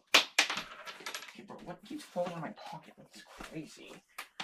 Put it on the friggin' table. There we go.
Hold on. Okay, chat. I am here. I just want to make sure the fight hasn't started yet. My food is currently cooking.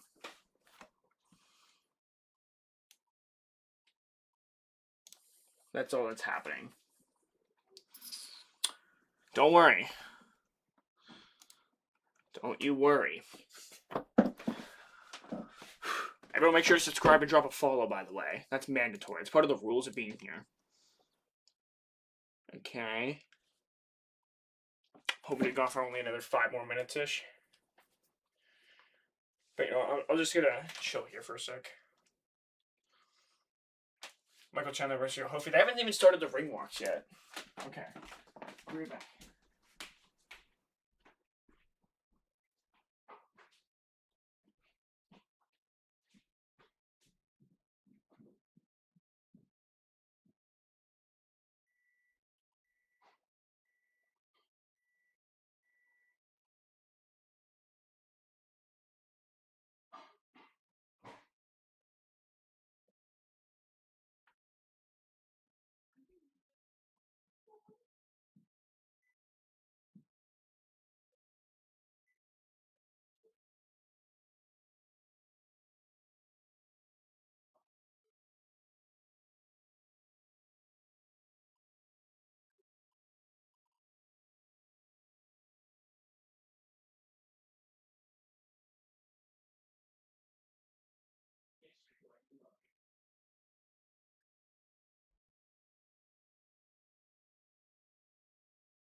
Okay, chat.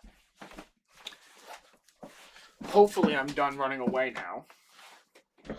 Why is Tyson Fury here, guys? I just came back and saw Tyson Fury on screen.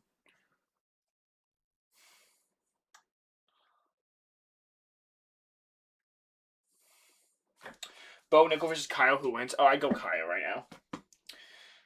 To anyone in this chat, how confident are y'all that Ruffy will beat Chandler? Very. Fury versus Usyk 3. Yeah, why is he gonna have a UFC fight? That'd be crazy.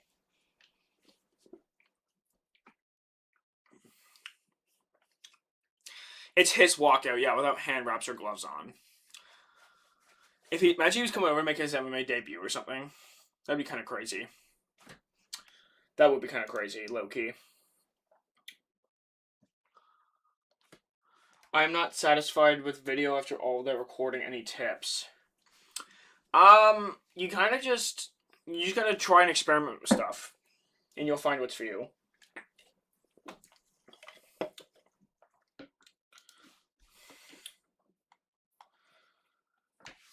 Yeah, this is interesting. Like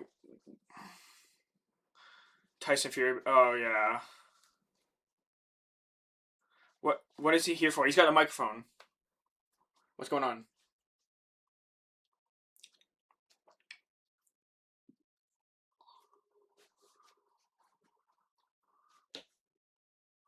He beat Wilder all 3 times, in my opinion. Yeah, I agree.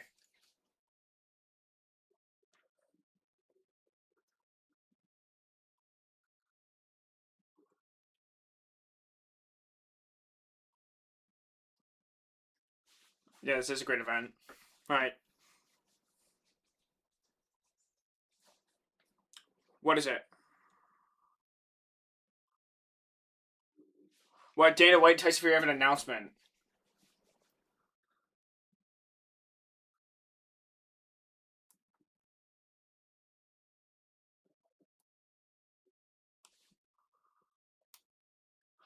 It's probably going to be an announcement between him and Anthony Joshua, isn't it? That's what they're saying.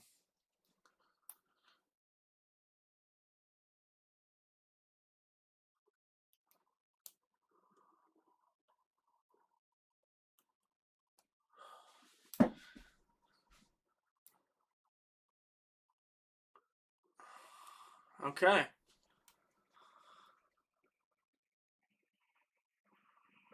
You can't even really see Tyson's face. The hat is like causing a massive shadow over his face.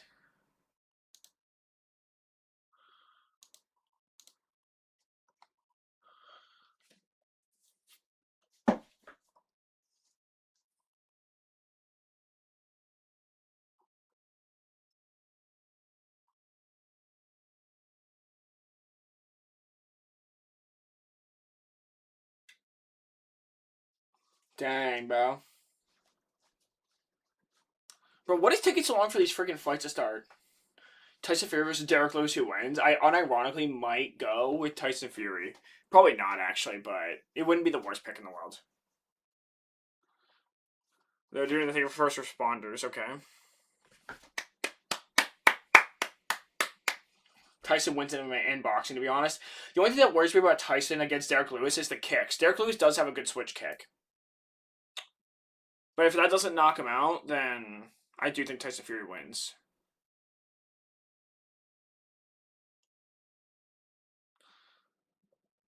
Dang. Derek Lewis smacks, but it's closer than it should be. That's what I mean. It would be. I think it would be very competitive because I don't think Derek Lewis will try to grapple. If Derek Lewis would try to grapple, he could win for sure.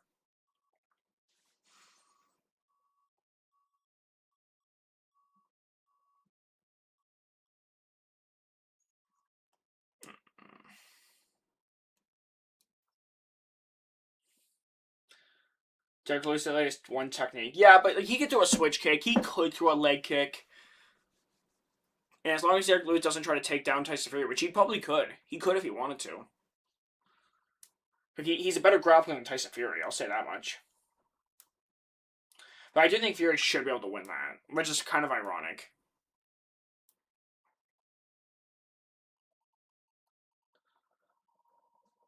Okay, they're getting ready for the next matchup. I'm gonna go put my food out of the oven, and then I'm back for good. No more leaving for the rest of the stream. Unless I got a leak.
Okay, I'm back for good. I'm back for good. I got my food. I'm happy. Alright, what are we talking about? Derek Lewis and grapple in the same sentence. No, but he's a better grappler than Tyson Fury, is my point.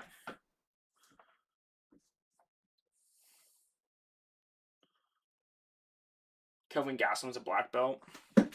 Yeah, but it doesn't matter if you're a blue belt or a purple belt, whatever. You're still giving me a better grappler than Tyson Fury, is my point. Conor has great grappling. Reason why he was even able to last 4 rounds against probably the best grappler in the lightweight division I've ever seen. Facts.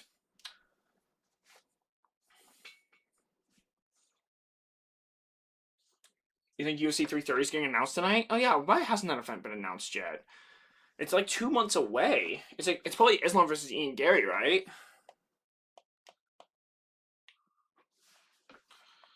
That's what I'm thinking.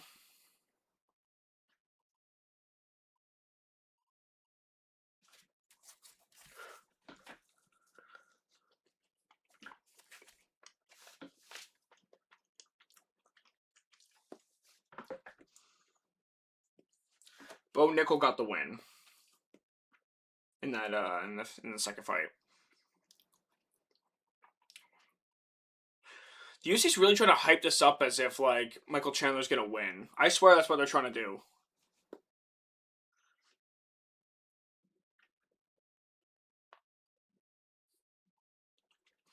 But when Mauricio hope he knocks out Michael Chandler, we're all gonna know. Why the Chandler odds so high? Because he's gonna get knocked out though. The stream just kept going to the nickel moment for some reason. Oh really?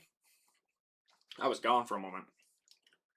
Gaethje fans say he doesn't have a horrible ground game because he only got subbed by Khabib and Charles, but the problem is the moment the fight went to the ground, it was over. That's true. He has zero Brazilian Jiu-Jitsu, right? His BJJ is non-existent. Can't believe Steve Garcia found the finish and Carl Doc is submitted Bo. So true, bro. Chandler gonna shock the world. Trust. He has the skill set to do so, but the problem is he just doesn't fight smart. He's gonna get clipped, and he's gonna want to brawl it out, and he's gonna get sniped.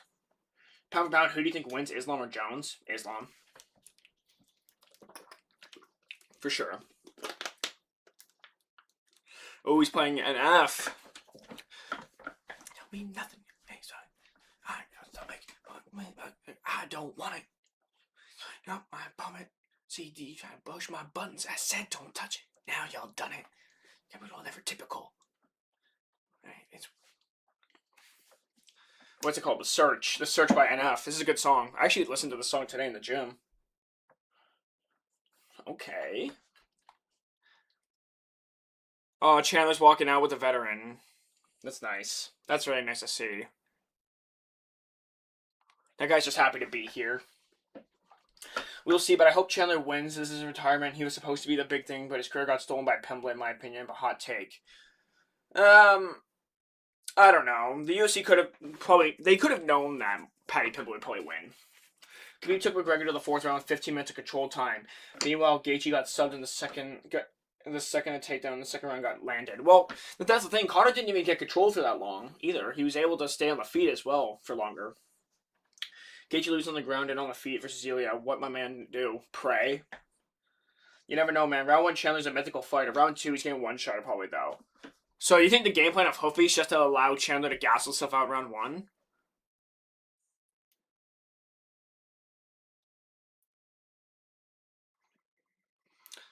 The thing is, with Chandler being on the White House lawn, do you guys think he's going to feel more obligated to try to put on an entertaining barn burner fight?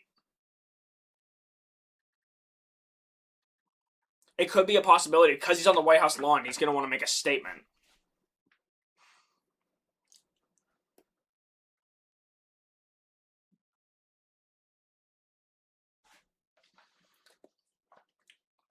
Gaethje's best chance is probably his kicks, and he doesn't even use that like he used to.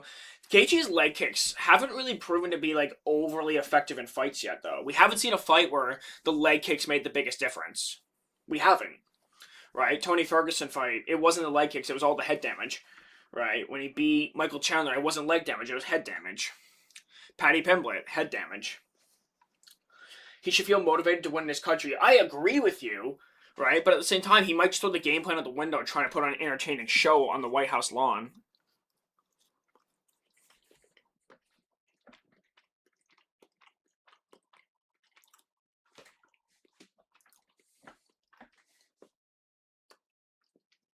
Poirier? Yeah, but he didn't win the Poirier fight due to leg kicks.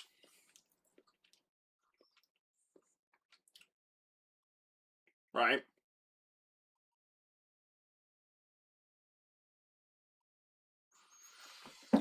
Alright, Mauricio Hovey's probably about to make his walkout. Until we fight smart, true. If I lose my bet because of Michael Chandler winning, I won't be that mad. Honestly. But I get nervous to watch Michael Chandler fight, because he's such a glass cannon. Also, Ilya nearly lost to Jai Herbert because of a head kick. A head kick from Gaethje would genuinely murder him. Well, Ilya has gotten better since then, right? He would put a show and win. I believe in my boy Chandler. You never know.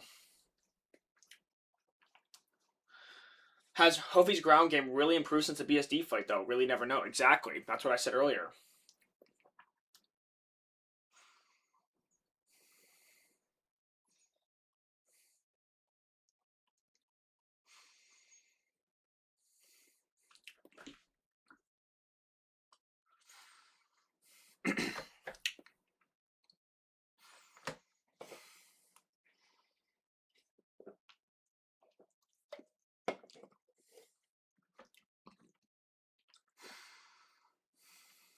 Mauricio was just having a conversation with some dude with one of the. I'm assuming he's a first responder of some sort.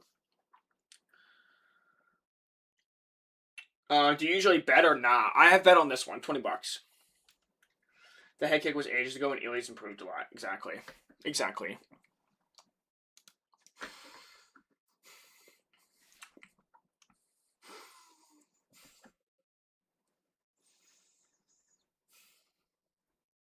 Garner Pereira. Pereira.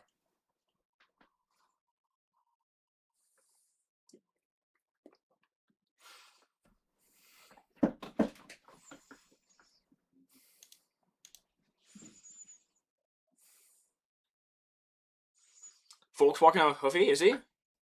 Oh, there he is.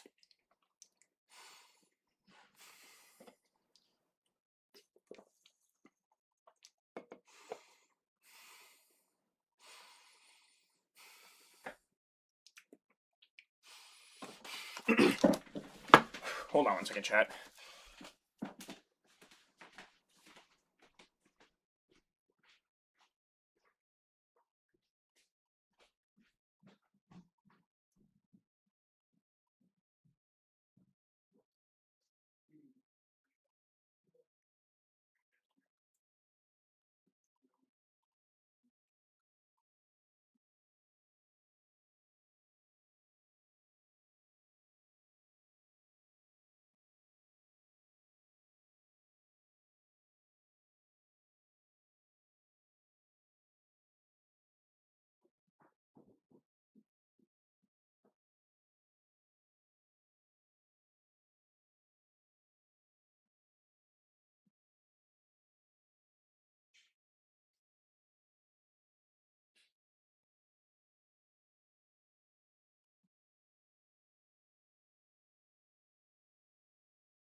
Okay. Sorry, chat. I had to step outside there for a sec. You ever swallow something and you get that weird feeling that something's like stuck in your throat? That's what it felt like for a sec, but I think it's just because I get a little bit like anxious to watch the fights low key.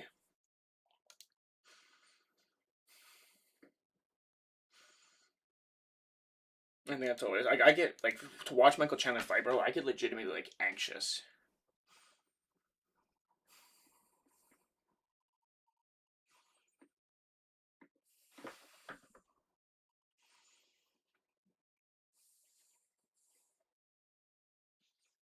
Chandler shock in the world, you think?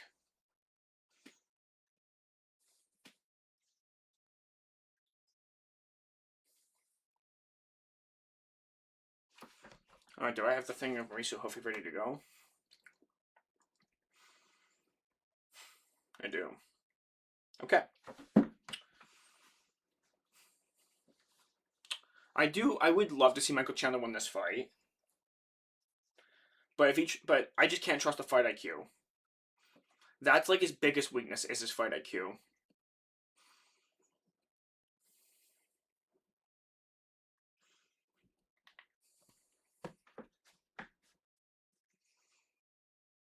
Bro, there's a part of me that does not like watching fights, bro.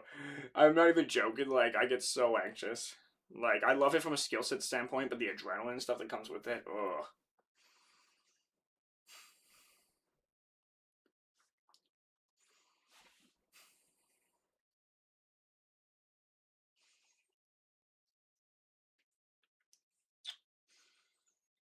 All right, here we go. We're about to start round number one.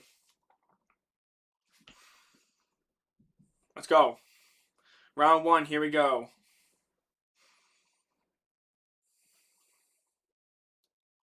Oh, man. Chandler's immediately going to try to look to wrestle here. He should. Nice leg kick there from Chandler. Yeah, Chandler's circling out to his right now.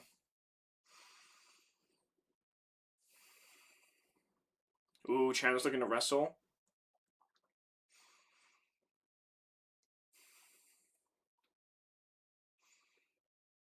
Oh gosh, this this is gonna be so hard to watch, bro. Chandler's going forward right now, but he's looking to shoot a takedown. What was that? Chandler might have to try to set up a takedown with his hands.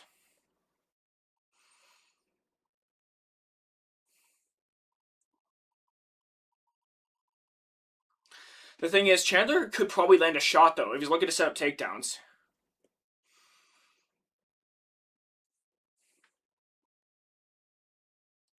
Nice jab there from Hoofy. That was enough to get Chandler to back off. Hoofy must hit so hard.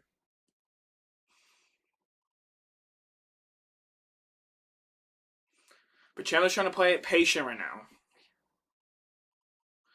Chandler's feinting takedowns. Ooh, Hoofy almost landed with a big right hand. Chandler just stuck underneath it.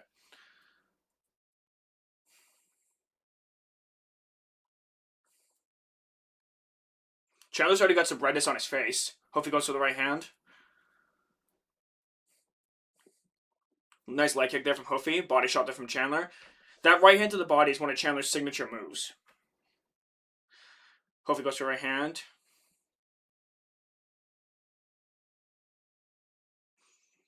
Do you think Hoofy's worried about the takedowns? Because Chandler hasn't even come close to one yet. Jeepers. Front kick up the middle there, attempt from Hoofy. But see, the feints are enough to get Chandler to back off so heavily.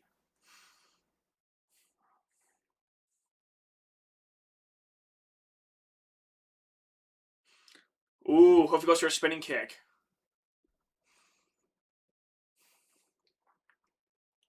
Hoofy goes for a big right. Oh, Superman punch from Michael Chandler!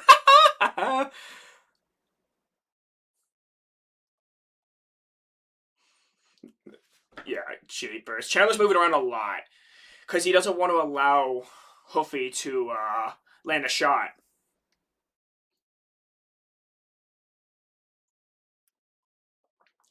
Yeah. Ooh, nice jab there from Hoofy.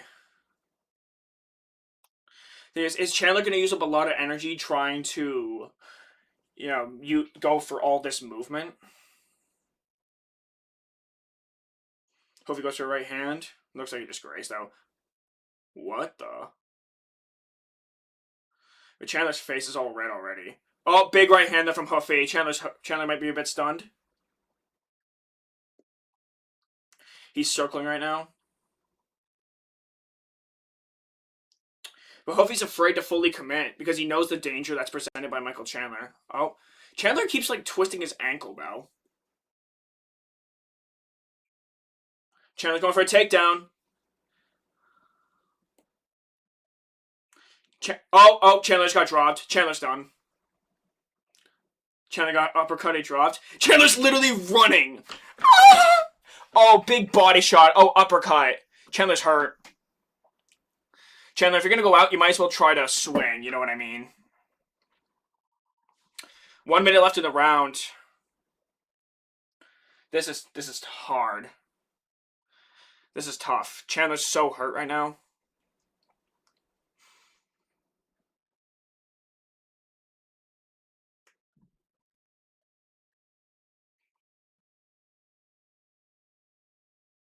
Oh, the spinning kick. Oh, Chandler's done. Yep, he's done. He's done. Big win for Mauricio Hoofy. Big win. Chandler gets knocked out in round 1.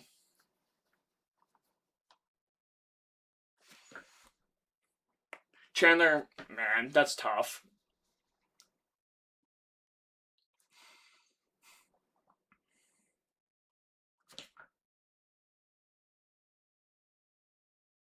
I mean, Chandler, I was wondering if his wrestling abilities got overestimated this fight.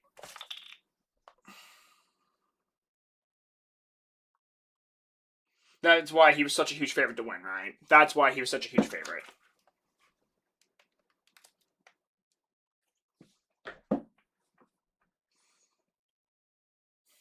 That's crazy.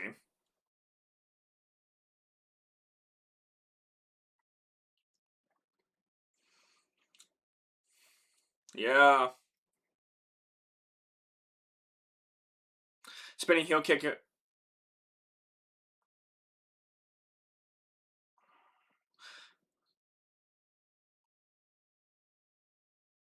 The Chandler's so out of it there.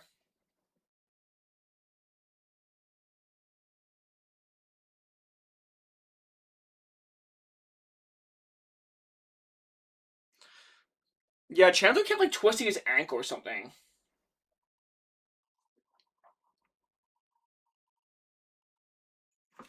Okay. Let me go make my quick TikTok, I guess. You guys know the drill.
Okay, we're good. I'm back.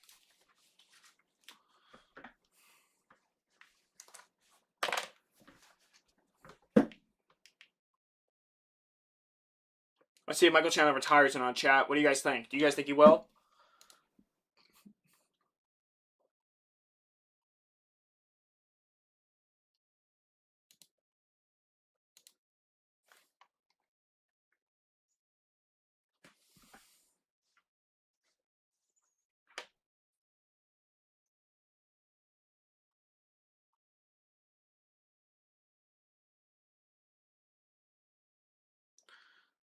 I want to see. I want to see the Chandler interview.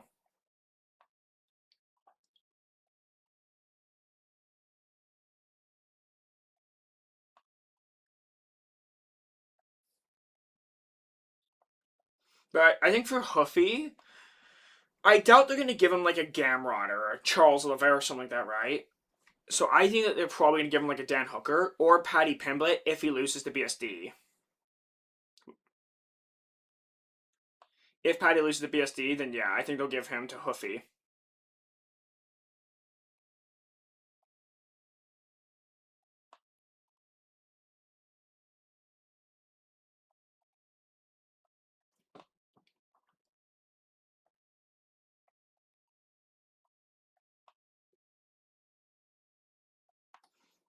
There we go. All right. What was that matchup? I know. It's so hard to be a Michael Chandler fan, man. Because you just never know what you're gonna get. But he's done. He's old, right?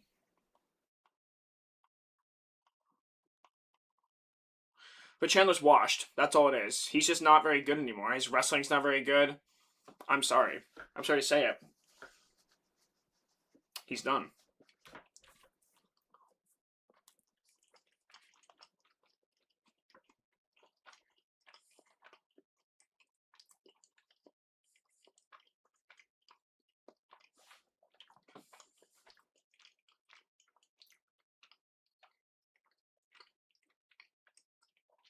You think it was an early stoppage? No. No, Chandler was done. Chandler was absolutely done.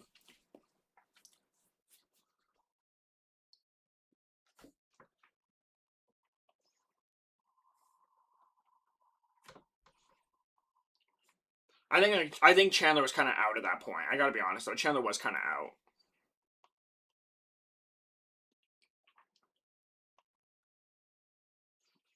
Come on.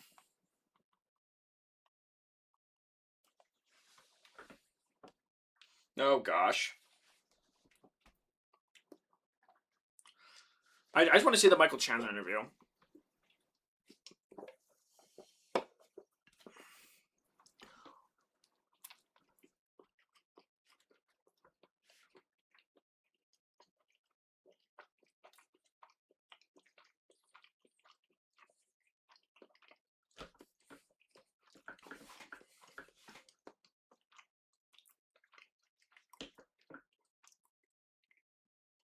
No, Hopefully you're not getting the next title shot, bro. What are you talking about?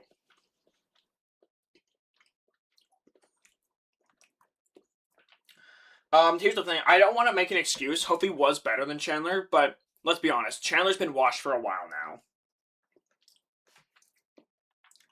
That's all it is. He's asking his wife to marry. Or he's asking his girlfriend to marry her. Bro, you didn't even get him down on one knee and propose, bro. Come on.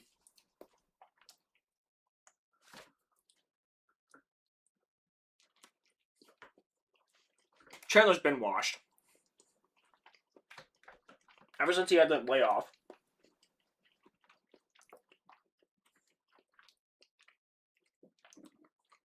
No, the first fight was a second round knockout, John Anik. Like, let me ask you something. The Chandler that fought Dustin versus the Chandler that fought Patty, Hoofy, and Charles, they're not the same guy. How good do you think Chandler's potential was? He could have been a UFC champion, especially if he came to the UFC earlier. If he came to the UFC like around the time that Conor fought Eddie, like that Eddie Alvarez trilogy could have been something huge for more hardcore fans, not so much for casual fans.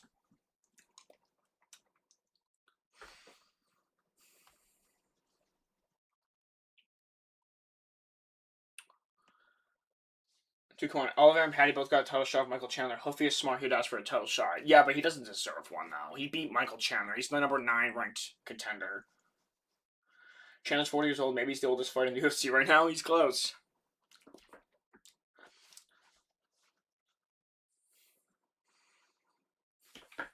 I think Hoofy should fight Patty if he loses to BSD, though. That's my opinion.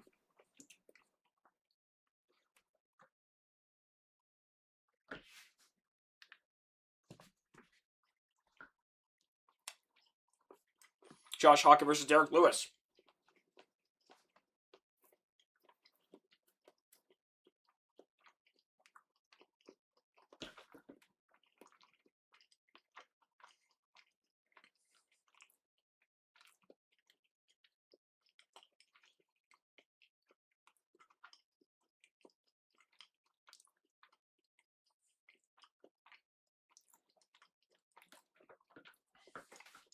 Chandler having to compete in the era that Alvarez and Conor were at the hungriest? No way.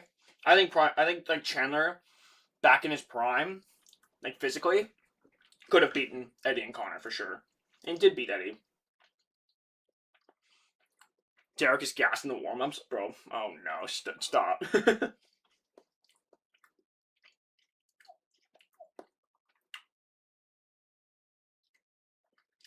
I feel bad for Chandler. He's giving his best. Yeah, I know. But he's just not physically able to keep up anymore. He's taking so much damage, too. That's something else that people have to consider.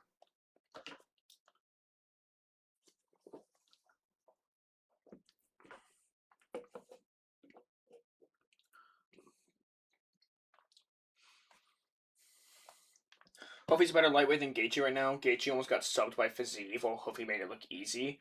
Well, Hoofy did make it look easy. He did struggle with Fiziev. It took him a while to learn that shot. I do think Hoofy's a better fighter than Gaethje right now, though. Like, Hoofy would give Topuria a tougher fight, in my opinion, than Justin Gaethje will. I'm honestly very nervous for that fight.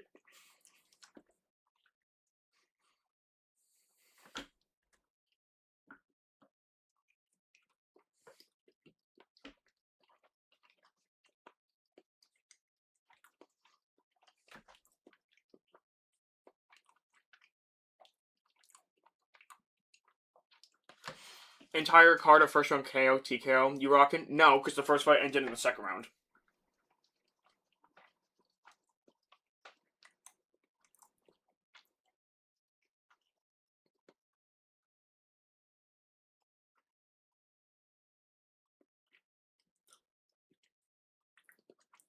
A watch party. Oh, they're showing an advertisement for the soccer game, I guess. Derek is about to fight Hawk, in my opinion. It's 50-50. If Hawkett uses cardio and speed, he wins. But if he leaves himself open a lot, both are nightmares for each other. I think Hawkett's going to shoot a takedown the first 15 seconds. Where would you put Ilya in the top 10 if he beats Arman and Islam? Probably top 7 for sure. Bro, can we expect another upset just like Strickland versus Hamzat in the main event? No, you can never expect an upset because then it's not an upset. There's no 50-50. Derek's gassed him in warm-ups. Apparently, he didn't miss a training session this entire camp, and bro's been saying for years now he's going to lose weight. Yeah, right.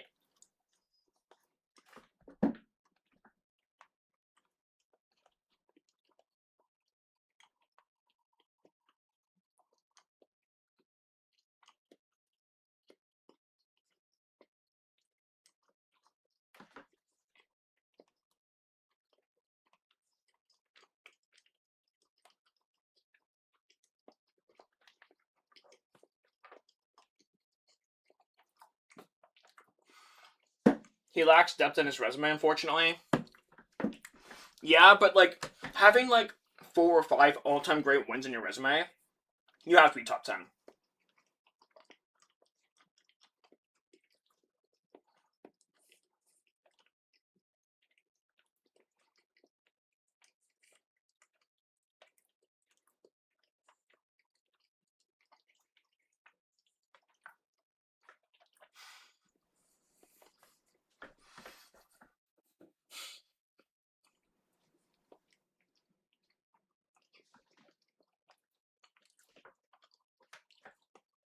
If you had said to me, by the way, after Gaethje lost to Max Holloway, if he ever would have fought for a belt again, I would have said no.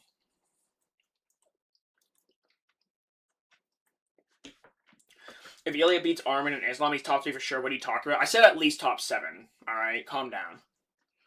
Arguably top 1. No, I don't think he's number 1. I think he'd probably be top 5.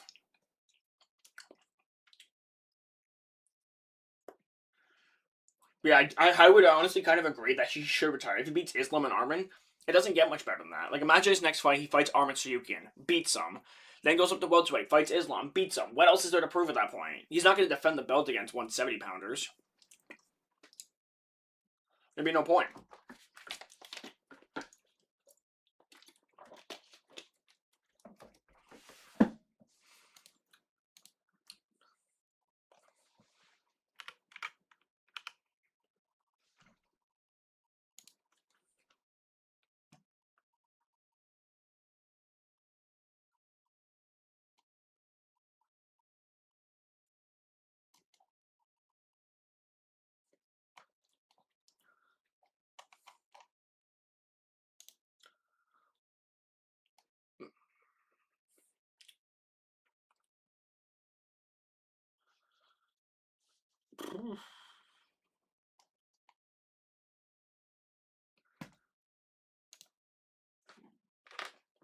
There you go. Imagine Ilya fighting a low mileage fighter. Impossible. I mean, he's just fighting who's getting put in front of him. Crazy how from what is going on, Arman versus Ilya is more likely than Ilya versus Islam, which sucks, especially because I can't even say Armin versus Islam is even likely, or Ilya versus Armin's not even likely. Yeah, I don't know what's going to happen with Ilya. Ilya doesn't fight often enough. That's the problem.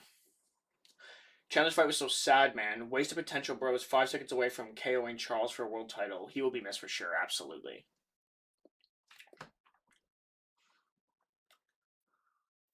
Yeah, Chandler's fight was very sad to watch.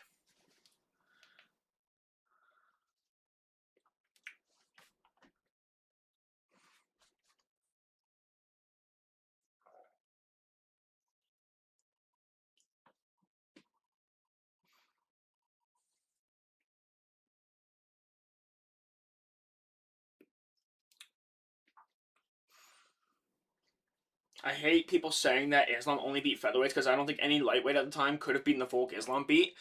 I think Charles might have been able to beat him because Volk isn't like a power puncher, and Charles, if he was fighting the way he fights now, he might have been able to. But Volk could also hurt him. But Volk's not the most powerful guy, so I think Charles could have.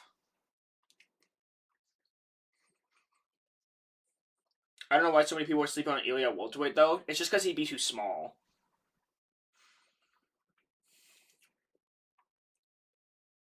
Who you got, Hawker to Lewis? I got Hockett. What do we think my cash out is now? I got told to cash out because Hoofy was about to get slept. Yeah.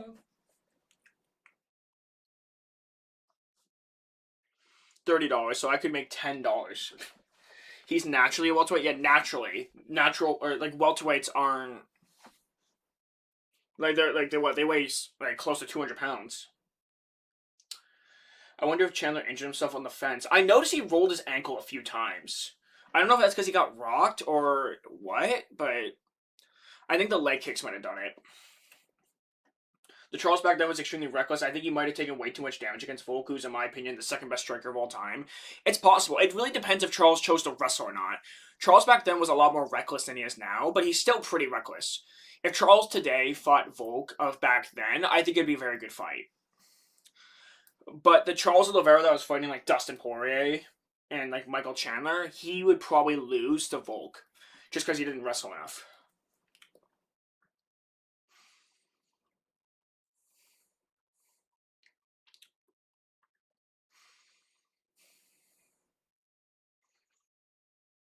Who do you think wins at welterweight, Protez or Ilya? Oh, Protez. You're trying to get like Ilya destroyed.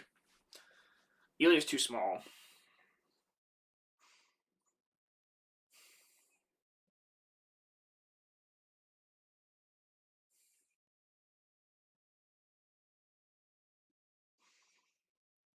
Dang, bro. They're showing the Curtis Blades knockout from Derek Lewis. Yeah, bro. Derek Lewis, man. I don't think that Protez versus Ilya would last in the third round. I think second round, just due to all the damage that he's going to take. And I don't think Ilya can take him down. If Ilya can take him down and control him, then it's a different fight. No way. I'm seeing rare footage of Derek Lewis training. He probably trained just for the compilation video. Somebody with a couple years of rusty kickboxing would feel like Mike Tyson in front of Ryan Hall. Huh? Yeah, I mean, that Ryan Hall though could sub you. See what Protest did to JDM? Now double his reach advantage. Yeah, that's true. But obviously, Ilya's a lot better than JDM, but it doesn't matter. He's a lot smaller. People genuinely think Ilya has a chance against Protest. Yeah, he doesn't. People tend to glaze Ilya badly. Yeah, they do. Yeah, they do. But Ilya is a very good fighter. Right, like he is. I think Kofi has a chance to beat Taporia stylistically. Possibly. It depends if Ilya chooses to wrestle or not. Lewis needs one opening, that's it. Gaethje's being slept on. Gaethje will get slept on the White House lawn. Once again, y'all sleeping on Ilya. No, he's just too small. I saw people claim that Ilya's above DJ in the GOAT list. It's crazy. That's crazy.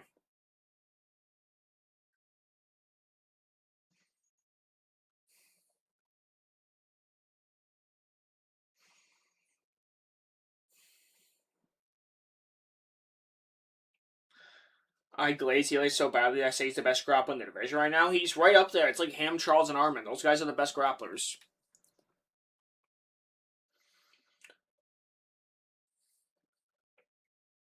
Where did that idea of that fantasy matchup come from, though?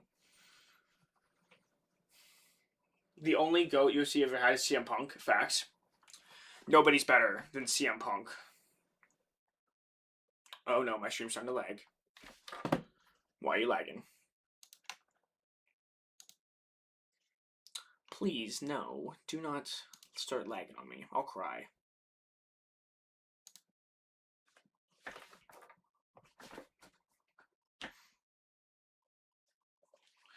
There we go. People forget, man. Benson Henderson invented the calf kick.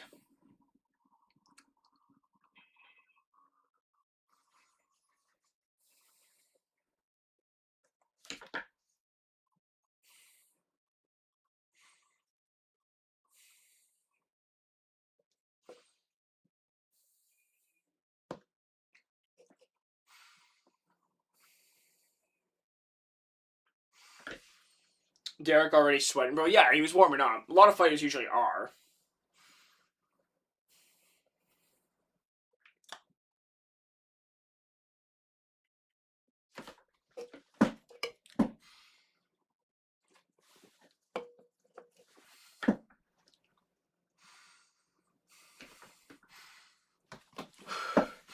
Just give me 1 second here, chat.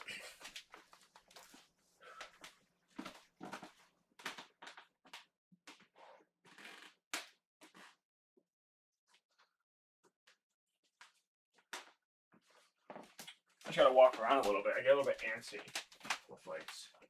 Sometimes it gets a little bit tight almost in here. Not necessarily this specific room, but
okay.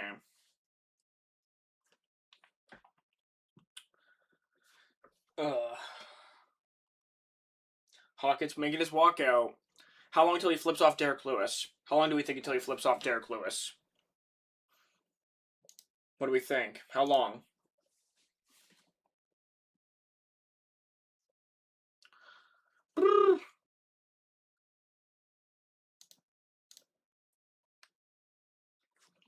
Hawkins' community value is enhanced by being an undefeated heavyweight who's actually a middleweight. Well, it's crazy. Well, because he's fighting in the heavyweight division because they're less skilled. If he wanted to cut down to middleweight, I'm sure he could.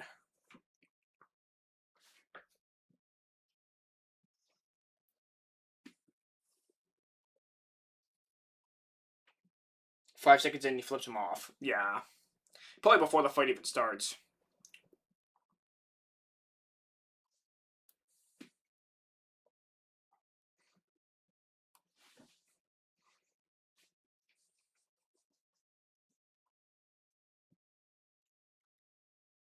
People looking at the Gaethje Patty fight think either of them would beat Ilya. Like, come on. Is you think Ilya's scared of those Chase Demore strikes and Jamal Hill footwork of Patty and Justin? No, but I don't think Gaethje's gonna fight that way specifically, though.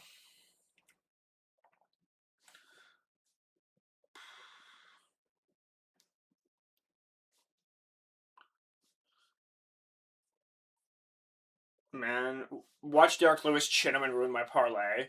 I should have bet on this fight. I don't know why I did, but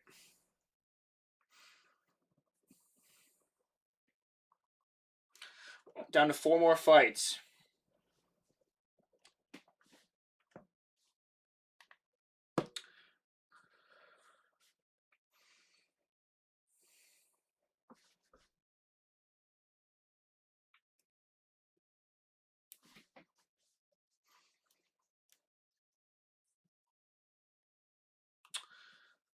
Bro. The thing is, what if that fight with Curtis Blades does take an effect on Josh Hockett? What if it does? I think Hockett's going to shoot a takedown in the first 10 seconds, though. Donald Trump versus Joe Biden could have been the first. It could have been in the card. The UFC's so stupid, bro. What is Joe Biden even doing now? I thought he was like sick or something. Oh gosh, Jake Paul versus Joe Biden's gonna feed families. Don't say stuff like that because Jake Paul will call him out.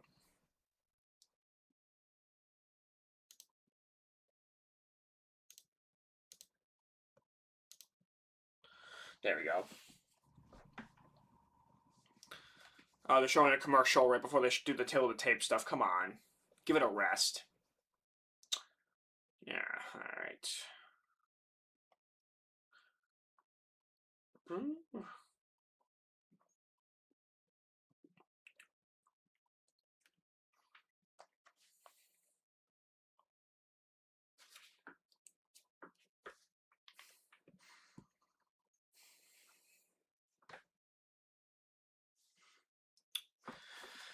Oh man, Derek Lewis has such a decent like reach advantage. Pretty good reach advantage. I definitely use it. Derek Lewis is 41. Oh man, I really don't like the camera angle what they're doing to Buff. I haven't seen him flip off Derek Lewis yet.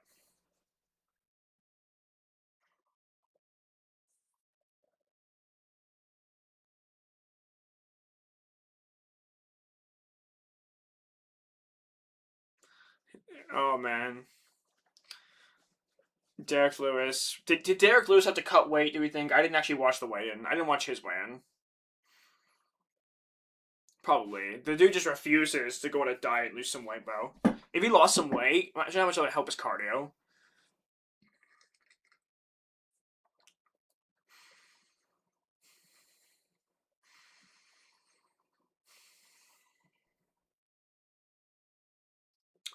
Oh gosh, I'm not gonna look at the chat now because you guys are gonna spoil it for me. And introducing Josh Hawk. He's about to flip him off. I know he is. He's gonna walk up to him, flip him off. I'm not looking at the chat.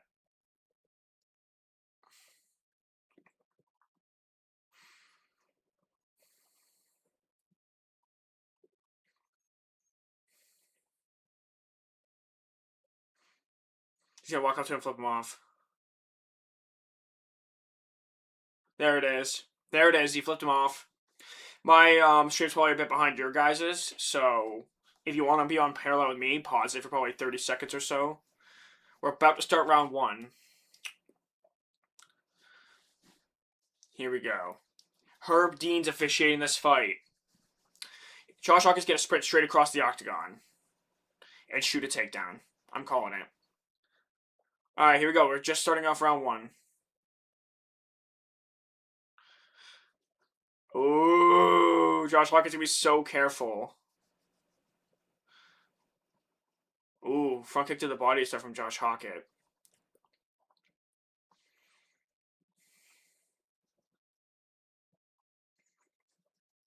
Derek is a lot bigger. If Josh Hawkins wants to take him down, he's going to use single legs.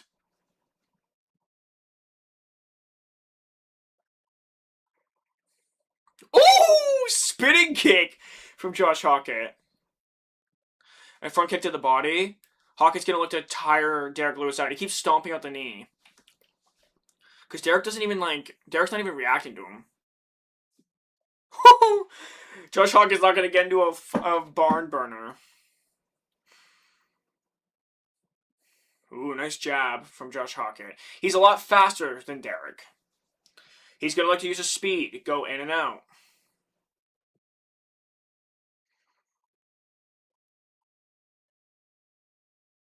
Oh, jeepers, Derek is about to go for a big right hand. Derek hasn't thrown anything yet.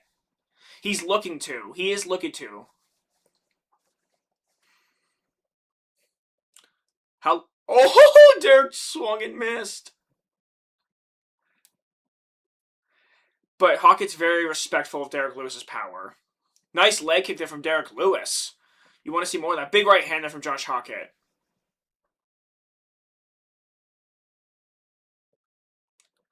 And Derek Lewis is so slow, bro. He is so slow.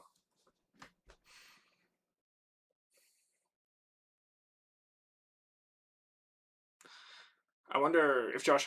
I thought Josh Hawkett would have shot a takedown by now, but maybe he doesn't want to risk it. There it is. He shoots a takedown and gets him down. Derek Lewis, bro, he's going to end up just standing up. Derek's going to look to just stand up.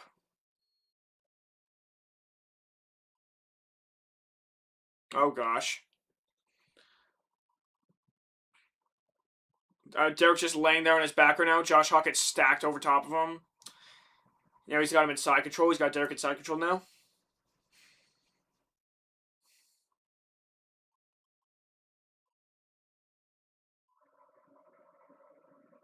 Derek's just laying there on his back, offering him zero resistance, basically.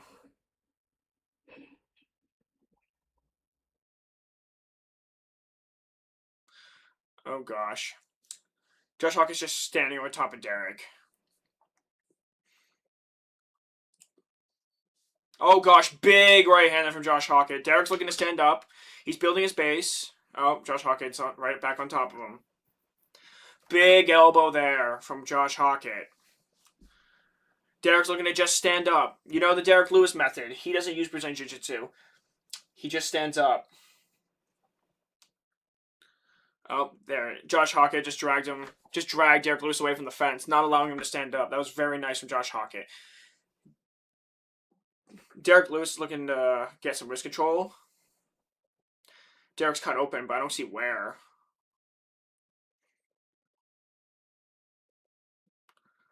He's literally got Derek just laying flat on his back. Josh Hawkett's just standing right over top of him. Oh, big left hand. Oh, gosh. Derek might be done.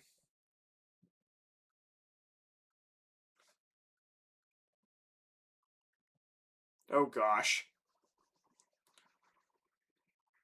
This is... Josh Hawkett's literally standing over top of Derek Lewis.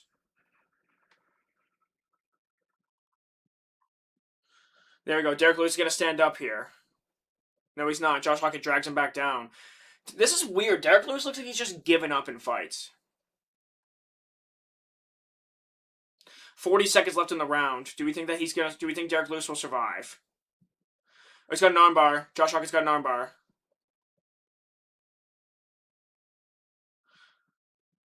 It doesn't appear to be fully locked in. It's gonna be locked in. He's about to tap. Derek's gonna tap. No? Josh Hawkett's breathing pretty heavily. He's cranking on that thing. 10 seconds to go. I think he's just gonna ride out the round. Josh Hawkett's... He's straining really hard.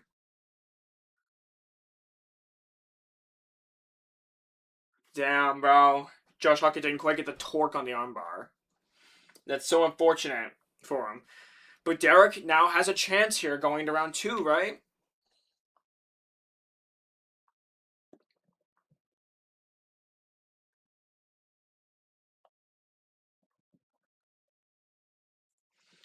I have respect for Lewis after that armbar. Yeah, it wasn't quite locked in, but I agree.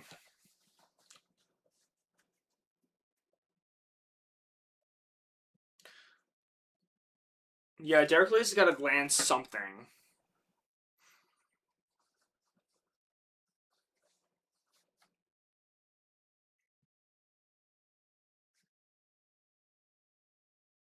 I don't think Derek genuinely listens to his corner between rounds. I genuinely don't think he does.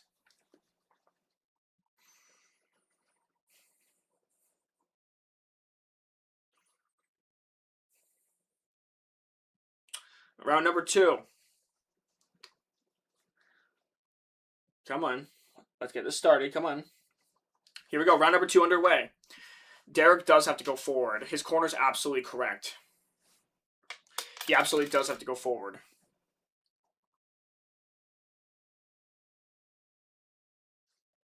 Oh, does Derek have an injured shoulder? Josh Hawkins popping out that jab early to start. Josh Hawkins throws a right hand. Derek rolled with it. Nice jab there from Hawkins. Derek Lewis got to go forward. He's got to throw something out there. If Derek is going to look to land something on Hawkins, I don't think he should aim for the head. I think he should aim for the chest. Derek should aim for the chest. Nice left hook into a takedown there from Hawkins. Lewis is balancing so far. Oh, shoot. Derek landed. Derek landed. Derek lands a knee to the body. Oh, shoot. Derek, bro. When Derek goes. How much energy did Hawkins use on that armbar, too, by the way? That is something to consider. They really want Derek Lewis to win. They're chanting Derek Lewis's name. Nice jab there from Hawkins. Yeah, Derek's just got to move forward. He doesn't have to throw big shots all the time. He can throw small stuff. Right? If Derek's just going to throw big looping shots like that, he's going to lose that exchange. He's too slow to land that. Derek's got the double underhooks. Derek's trying to trip him out.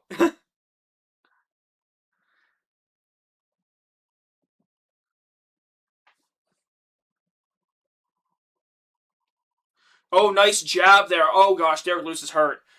That was a fast combination from Josh Hawkins. That was a fast combination. Another 1-2. Derek Lewis is hurt. Derek's hurt. Derek's hurt. Derek's done. Another 1-2. But Derek ate it. Derek did eat it. Lewis is going for it. He's trying, but he's tired. Derek Lewis is very tired. Oh, gosh. Big jab from Hawkins. Oh, gosh. Derek Lewis is hurt. No, that one looked like it grazed. Oh, gosh. Derek Lewis did land an uppercut in there in the clinch. But how much energy does Derek Lewis really have left? Derek's just not the same guy anymore. Derek's trying, but he's just not the same guy. Big 1-2. He's hurt. Derek's hurt. But he's eating them for now. But Derek can't seem to get out of the way. That one grazed.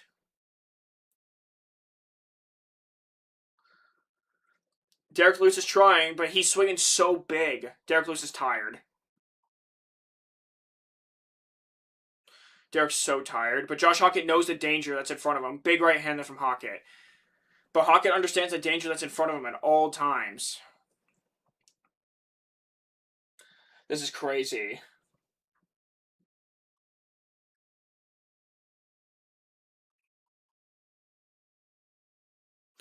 How is Derek Lewis not gone to sleep yet, though? I guess Curtis Blades didn't go to sleep, but still. But Curtis Blades is better striking defense than Derek Lewis does, in my opinion. Big elbow there. And an uppercut inside from Hawkins.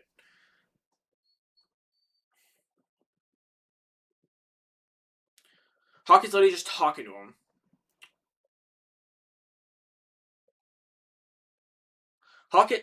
Hawkins a little bit tired. Derek Lewis is fatigued. Big right hand. Big combination. But Derek ate it. Oh, gosh. How is Lewis still on his feet? Lewis is done. Derek's done. Yeah, Josh Hawkins wins. Knocks him out. TKOs him. That was sad. That was sad to watch.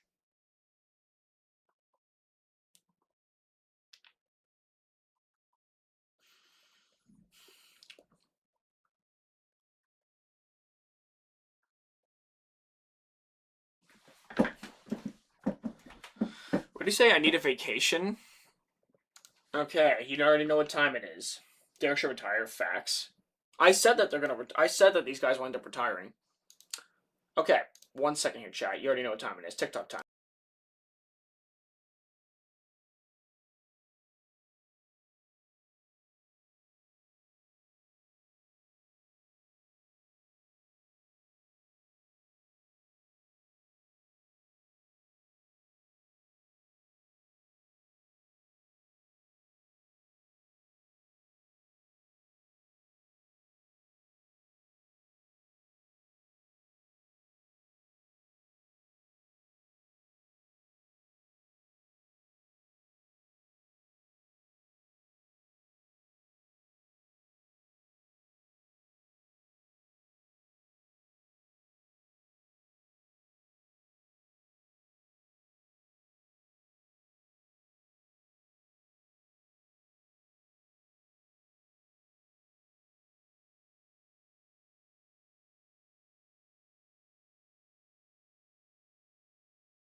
All right, chat. I'm back.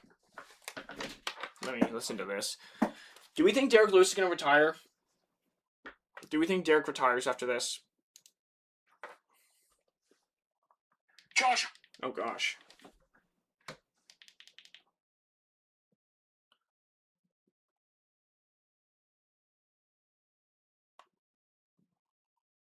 You know, so far, though, this card's only delivered finishes, so I guess it is living up to the hype. Which means Gaethje versus Topuria is going to go to a decision. Right? Gaethje versus Topuria is going to go to a decision. It's going to be a split decision, too.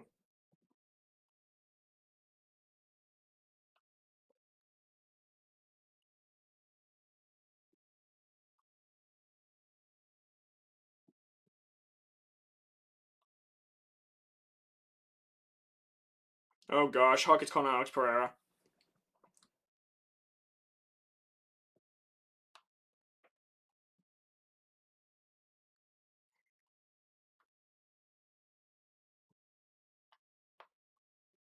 Oh, gosh. He just said Michelle Obama's a man. Michael Obama. You guys ever hear about that theory? I think that I think Josh Hawkett should fight Waldo next. That's my opinion. I think he should fight Waldo Cortez Acosta next.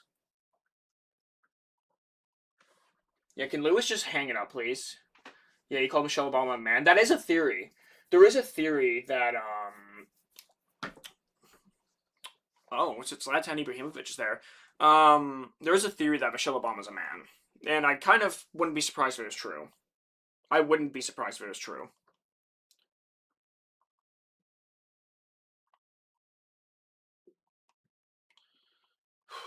Let's get this uploaded.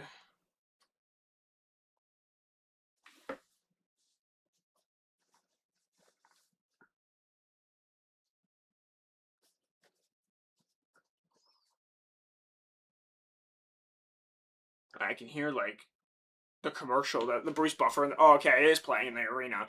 The Bruce Buffer Dustin Poirier commercial where Dustin's like banging like a printer. I can hear that. I thought it was going crazy, but no, it was playing in the background at the venue. Don't you think this is kind of an easy card to predict? Well, I literally made a video and said this is the most one-sided card of all time.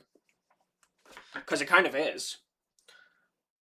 Hawkett's so random, true. Who'd win that fight? What, are you talking about Waldo versus Hawkett? I would argue Waldo right now. But it depends whether or not he can... It depends whether or not Josh Hawkett can take Waldo down. Alright, are we going to hop straight into another fight, or are we going to have 15 minutes of commercials?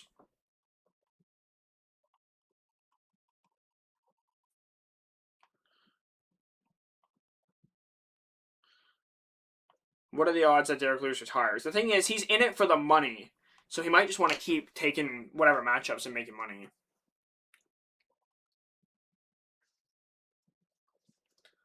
Bro, why does my stream lag like that? Only fight that's kind of hard to predict is Gone versus Pereira. I think that Pereira's going to dominate him.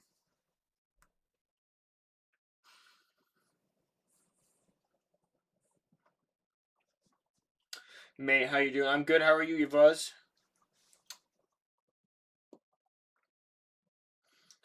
Hawkett might be able to beat Poeton if he can take him down. It's true. It's true. His wrestling looks very good against Derek Lewis, but then again, that is Derek Lewis. You know what? Actually, I should probably upload these on Instagram. I probably should, shouldn't I? Probably a smart idea. I'd have to find my recently deleted stuff.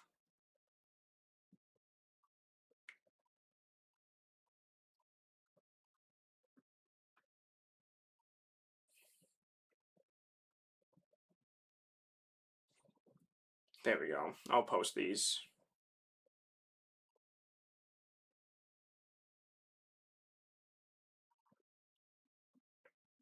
There we go. Sorry. This card's on fire. This has been a very good card.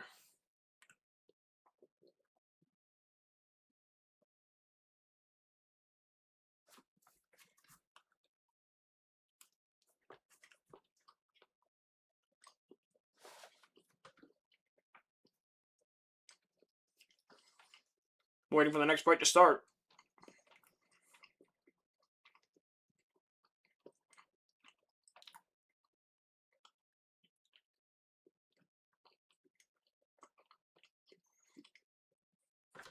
we go.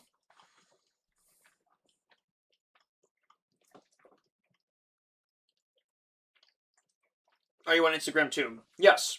I'm actually uploading stuff to Instagram right now.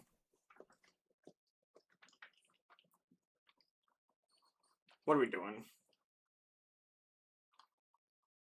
Another freaking commercial. That's not really a commercial.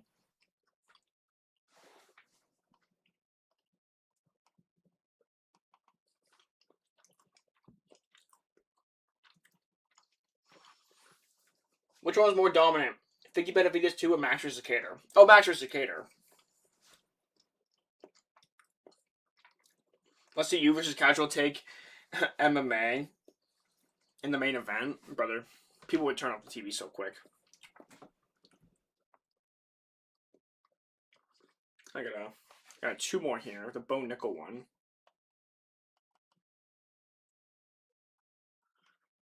I wonder what my parlay's gone up to now, though.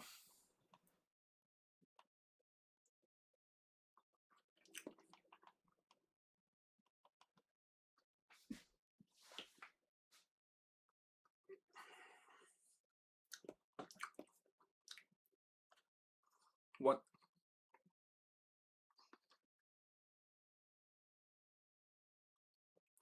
Oh, every blind veteran in America is going to get a pair of glasses? What, so they can see?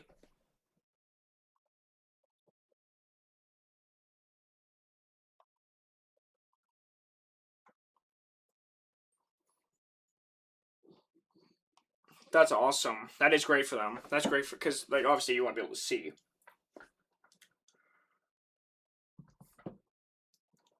Casual take will easily lose. His takes are horrendous. I like him, though. He seems like a chill dude. Derek Lewis never ceases to disappoint me. I'm telling you, people only, like, Derek Lewis only wins when people give him zero chance to win. People were giving him a chance against Hockett.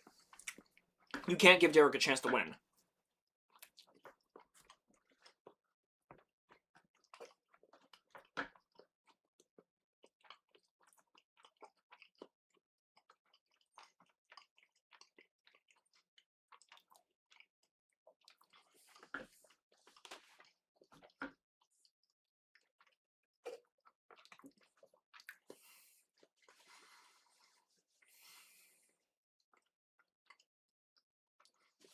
Brother, can this thing post?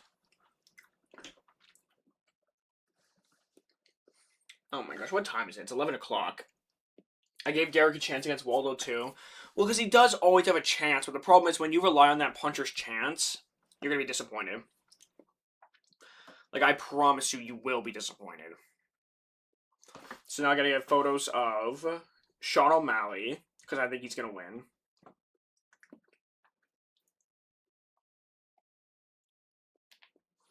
What is it? Sean O'Malley.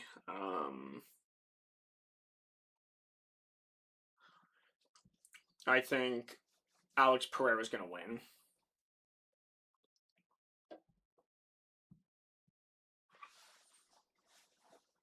Give Hockett gone after he loses. I think Hockett should fight Waldo. Pavlovich is right there too, though, for sure.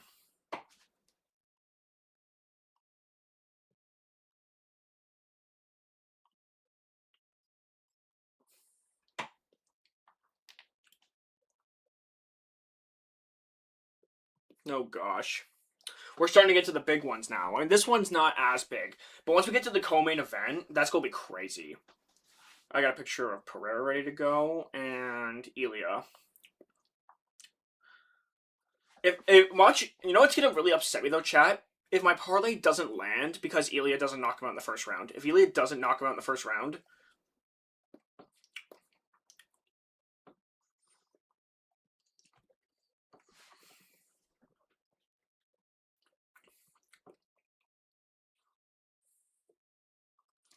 Let's take a look.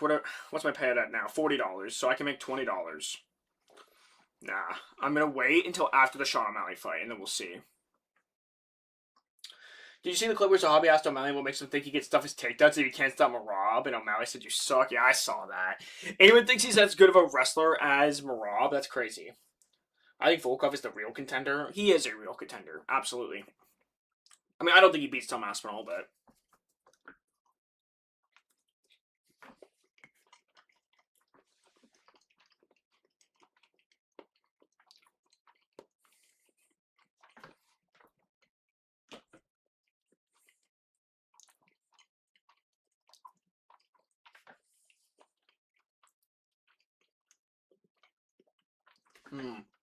Alex making you lose your parlay.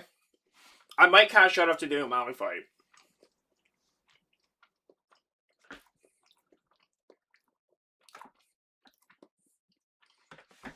And like, watch my parlay come to fruition after I cash out. That'd be insane.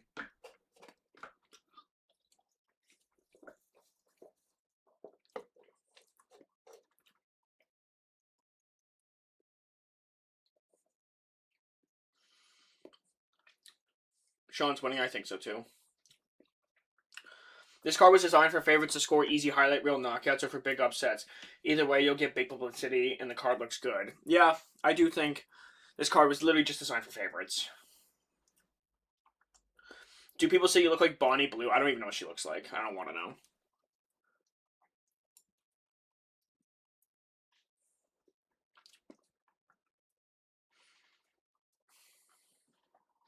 What were the odds on Ilya knocking out Gaethje in 1? They were plus 220. Which, for knocking out someone in 1, that's really good odds. Plus 220. Let me turn down my brightness a little bit this time, just so I can show some of you who haven't seen it yet. Let me pop into my Streamlabs thing here real quick. I just want to see. I want to make sure you guys can see. They're singing the Canadian national anthem right now.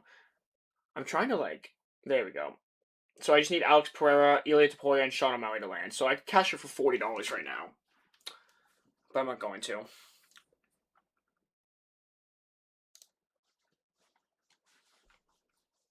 Remember when Aljo clapped for 300k fight bonus at UFC 300 as if he's actually getting 300k?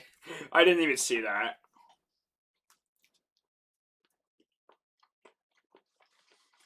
Despite all the knockouts, is it weird to say I'm not entertained for this card so far? Well, the problem is there's too much break in between fights.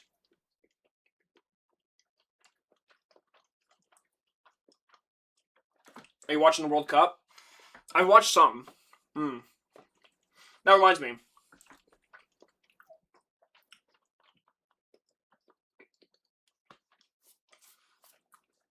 Oh, shoot. I was watching the Netherlands-Japan game today. When I turned it off, it was 2-1. But then I guess Japan tied it up.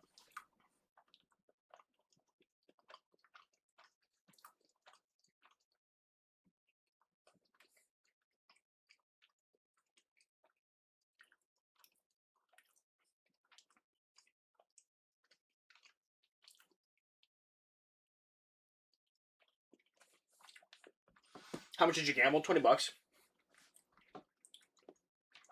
Germany absolutely cooked. Who do they play?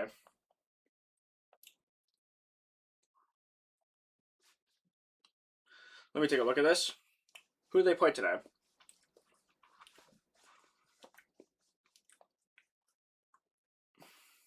Oh, they played Curacao. That doesn't count. Oh, your audio on TikTok cut out. Oh, I forgot to turn it back on. Sorry, TikTok. There we go. Got it. I forgot that I turned it off. Ivory Coast beat Ecuador today. Sweden's currently beating Tunisia, which isn't really anything impressive. Oh, yeah, Germany won 7-1. But over Curacao. Where even is Curacao? Don't know who they are.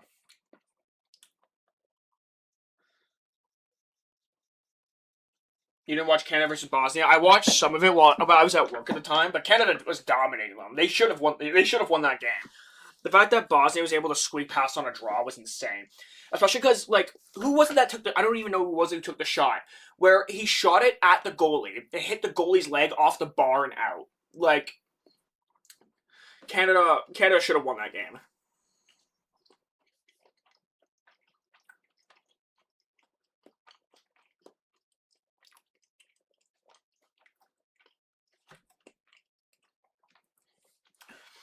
Yeah, these breaks in between fights are killing me, and not much of a fight being put up by anybody. That's the problem. The knockouts are entertaining, but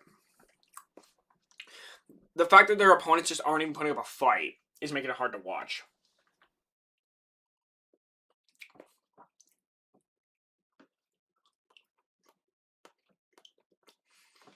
We got the Walmart version of Superstar being played. No, I'm just kidding. I'm kidding.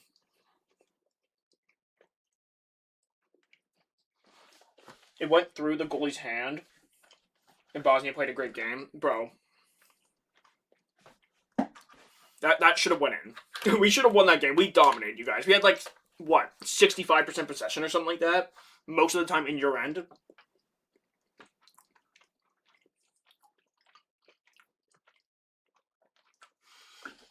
To be honest, I think France winning the World Cup. They probably are. But my gut is telling me Brazil.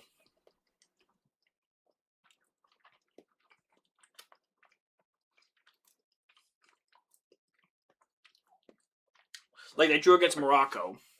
Don't matter. The thing is with soccer, it's not hard or it's not uncommon where you get two teams where one team is way better than the other team, but they're able to get past on a draw because their defense is just good enough to not get them scored on.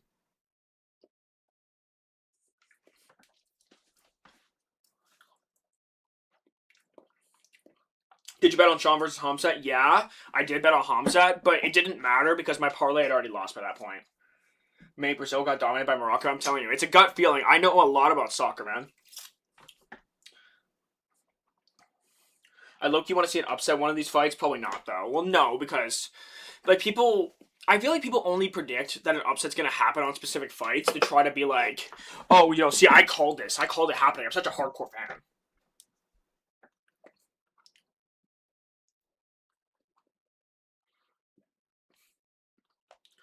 Okay, my thing posted. All right, we're good. Sean O'Malley's making his octagon walk. But yo, if you guys want to talk about World Cup, absolutely.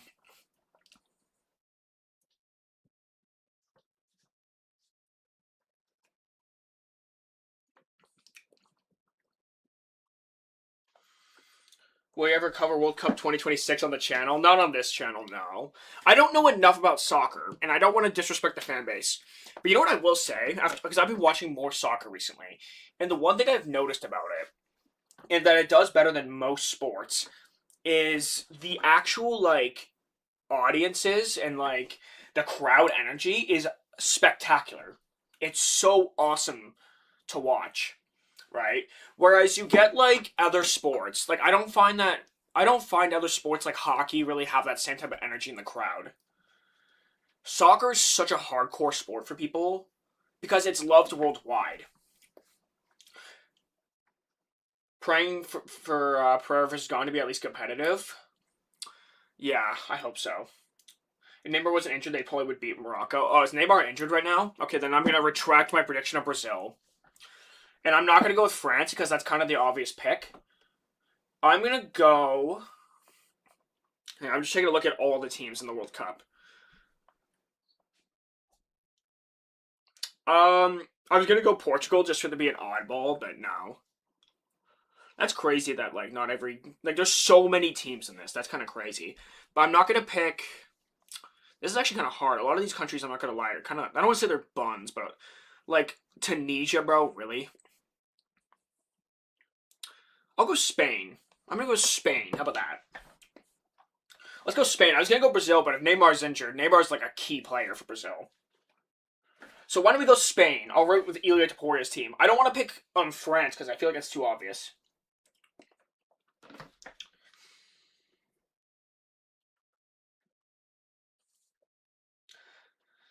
I think Ilya should defend his belt once more after knocking out Justin before moving on. I agree. I think he should fight Armin before moving up because that would be a good test to see how he'd fare against Islam. That would give people a good picture.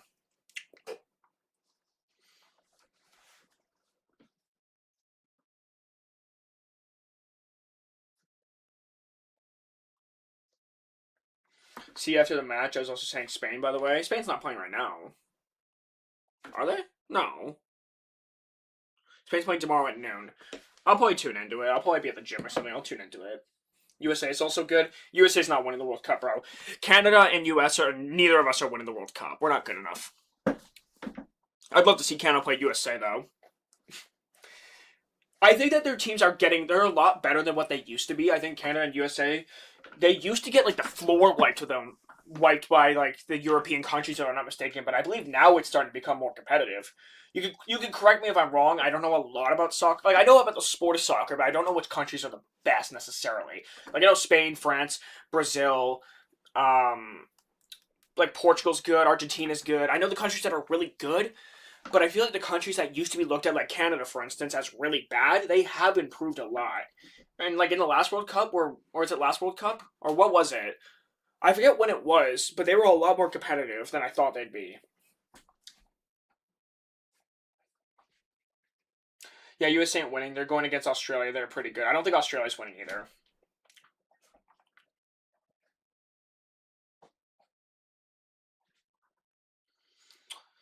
If they never fight a crazy state in their careers, it's true. Canada got by Bosnia, which isn't a great team. They should have beat Bosnia. They were the better team. You could tell. What martial arts do you do? I mostly do boxing. I do that stuff at home. Okay, here we go. Round one's underway. See how talking about anything can just get you so through it? Through the in between the commercial breaks. So Hobby right now is on the back foot. He's going side to side. He's trying to make kind of do similar to like what Michael Chandler was trying to do, it seems like. To not allow O'Malley to get his sniper like shots off. How long until Zahabi shoots a takedown? O'Malley tries to dig to the body early. I can't quite tell if it landed or not.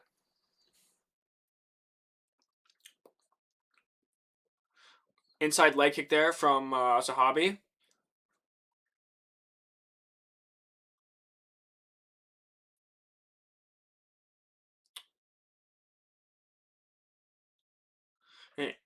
Like, what is this, bro?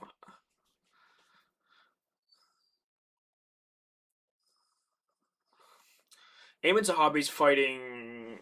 He's fighting almost afraid. He's really respecting the power of Sean O'Malley right now.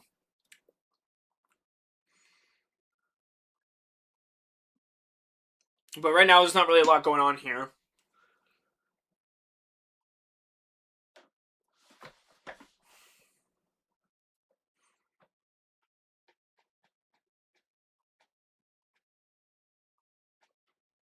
Right hand to the body there from Sean O'Malley.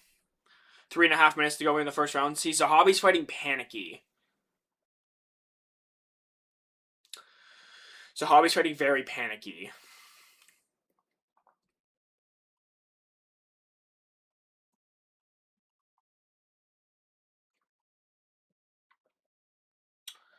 Bro. What? Because the Zahabi camp was like, we see something in Sean O'Malley. We see a weakness. What is it? O'Malley, or Zahabi's not going to win the fight fighting like this.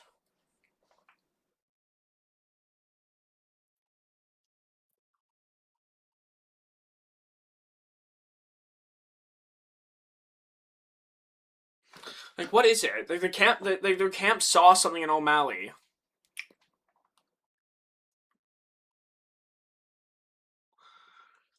Yeah, I'd like to see O'Malley throw front kicks to the body or something, because Zahabi's almost just running. Inside leg kick there from Zahabi. It's nice when he throws, but he throws so infrequently, it's not going to matter. Sean O'Malley's trying to snipe Zahabi right now, but nothing's landing cleanly. Another inside leg kick there. That's nice.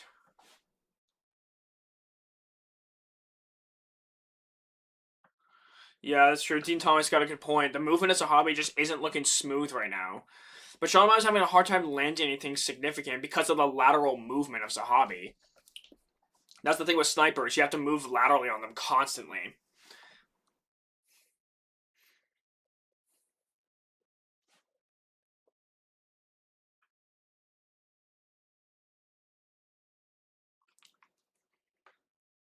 Zahabi's nervous, facts. Yeah, as soon as I look away, Zahabi lands a left hook. Sean O'Malley attacks the leg, and then he attacks the body. Inside leg kick there from Zahabi. Tries to get it again, but misses. Now we got Zahabi in a Philly shell. Bro, you are not Floyd Mayweather, bro. You are not Floyd Mayweather. Sean O'Malley's trying to snipe him, but he's not able to quite find the angle.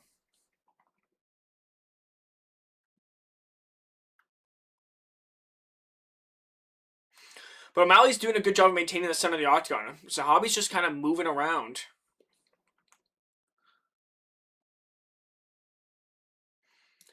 How long until Zahabi shoots a takedown, though? Is he going to shoot a takedown? But all this movement's not going to allow Sean O'Malley to really land that sniper shot. And that's what I think his game plan is. Zahabi's thinking about going inside.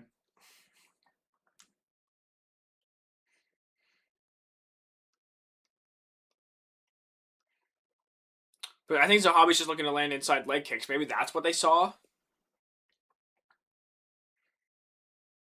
Another inside leg kick there from Zahabi. It's nice.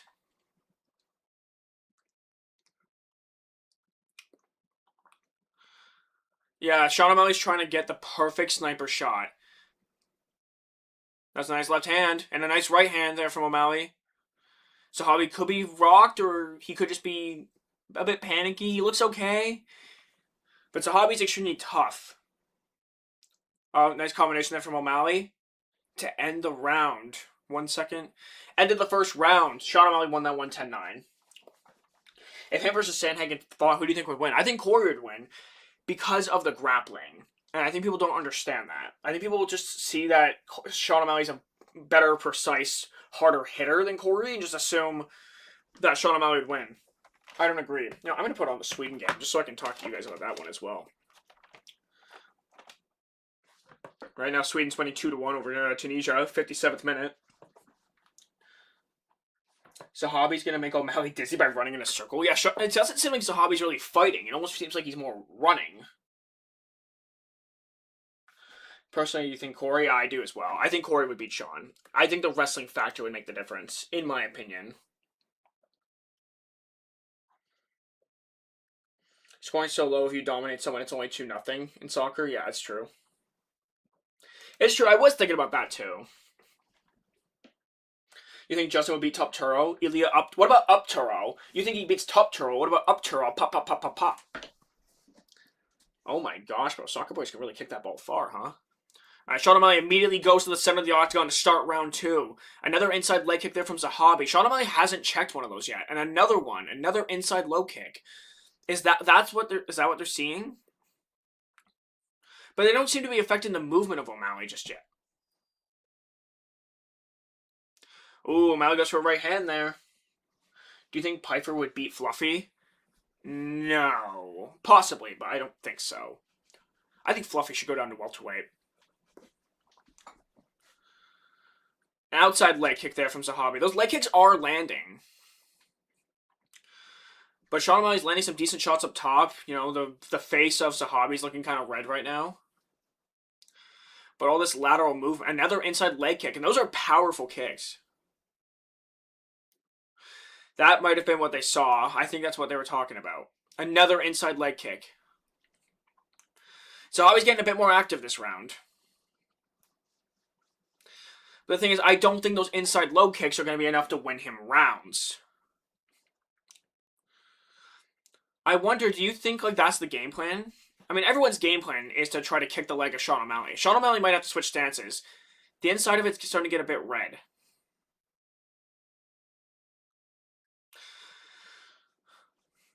But honestly, Zahabi should be trying to target both legs. O'Malley tried to stick out a nice little left hand. But O'Malley's having a hard time because the lateral movement is giving him problems. But Sean O'Malley has landed some good clean shots.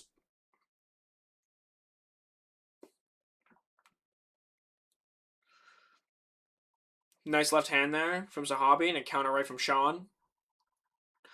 And then there's an outside leg kick there from Zahabi. Say, if your whole weakness thing was just about leg kicks, bro, we already knew that. We already knew that. I'm waiting for Rogan to say, man, that calf's looking red. He might not say that, though, just because Zahabi's not kicking the calf. He's kicking more the thigh, or just above the knee. But Zahabi really hasn't been rocked yet. Right, those leg kicks are going to start to add up, but the problem is at some point you got to start trying to do something with your hands. Oh, Sweden just scored. You got to start trying to do something with your hands. You can't just throw the kicks. You got to start setting them up at some point. Outside leg kick, and now Sean switches stances. Nice leg kick there again from Zahabi. Wait a minute. Another leg kick from Zahabi. Zahabi's shins are going to be sore tomorrow. And an inside leg kick. The thing is, Zahabi's not afraid to go shin to shin.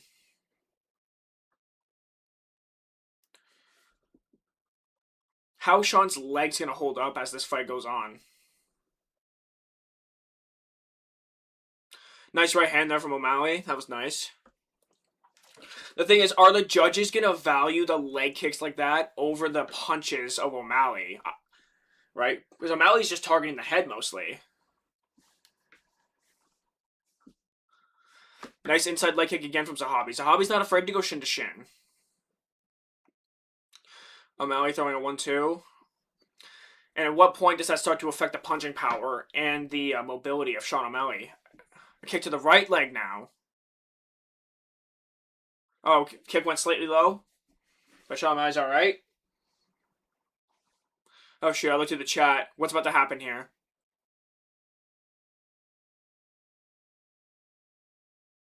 Oh gosh. I looked at the chat. What happened? I haven't seen anything happen yet. There it is.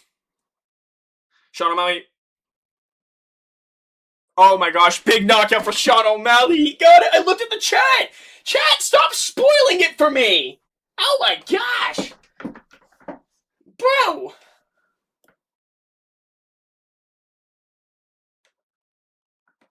That's crazy. You and Casual Take MMA are my favorite content creators. Thank you so much. Thank you so much. I'll say thank you on his behalf as well. Well.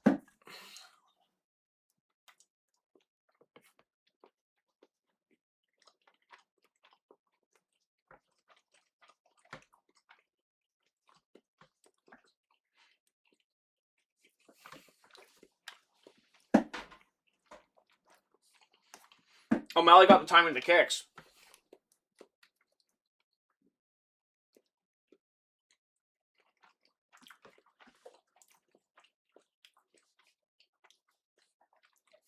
Alright.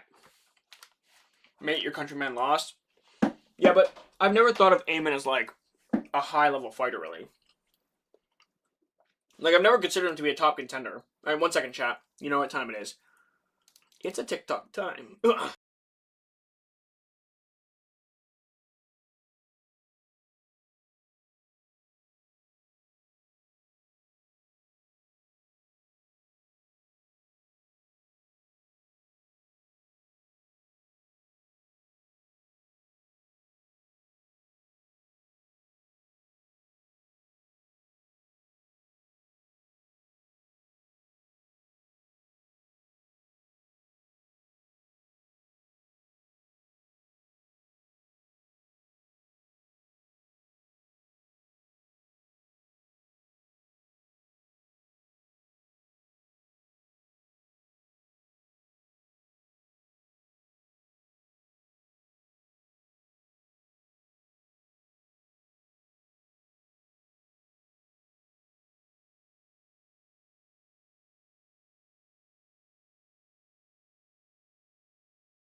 Whew! Chat!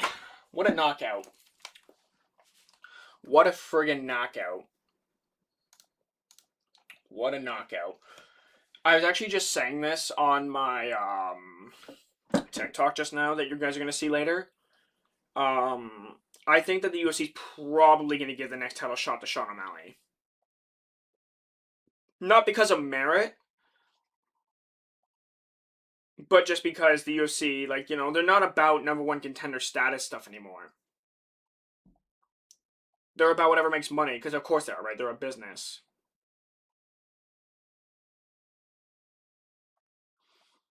Now, I'm debating whether or not to cash out.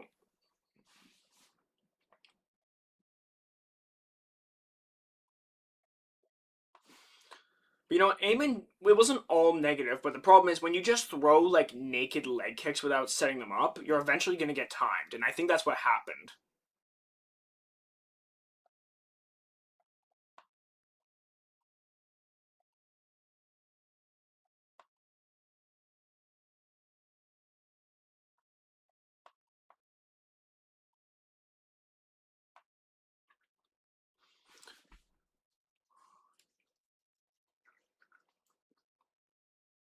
Sean O'Malley KOs. I want to make sure I spell Eamon's name right.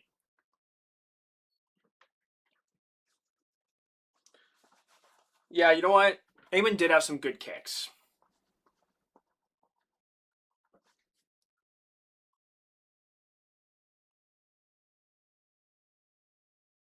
Jay Purse, tell me how you really feel, Sean. He said the leg kicks weren't doing nothing. I don't know if that's true or not, but he's calling out Pudion 100%.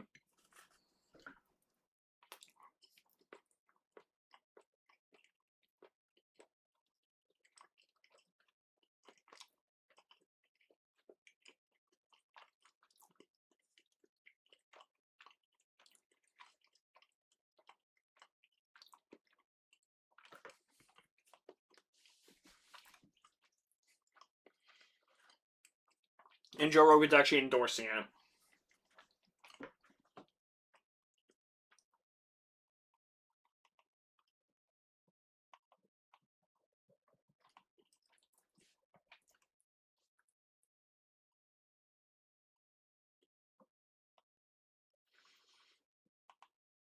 And there we go. But you can't logically do Sean O'Malley versus Pudion 2 next, right? I do think Sean O'Malley can win that fight. It's not that I don't think he can win. It's that Merab deserves the next shot.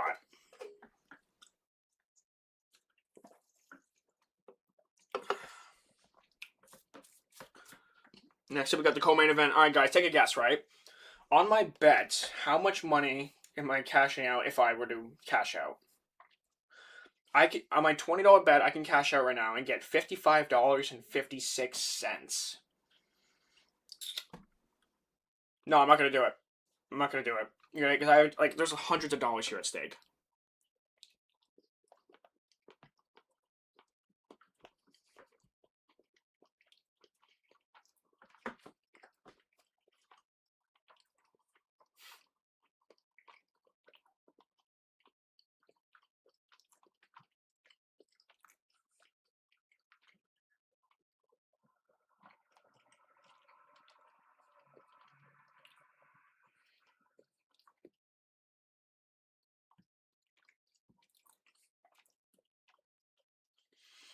This card is great though. What's worse, matchmaking? Lopez versus Volk 3, John versus O'Malley 2. Oh, Lopez versus Volk 3. At least O'Malley's on like a winning streak. Right? What, he beat Song Yadong and now he's beating Eamon Zahabi? Brother, if this fight, watch this fight turn into an absolute war. It's possible. You never know. Let me just make sure. And everything's on Instagram okay.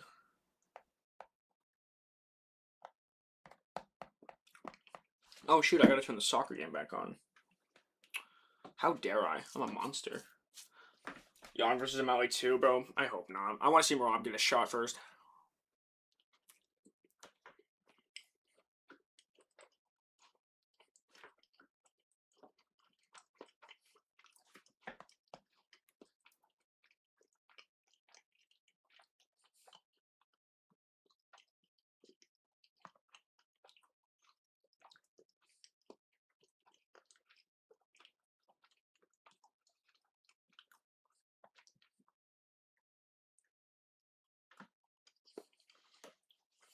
They're doing the warm-ups? Okay.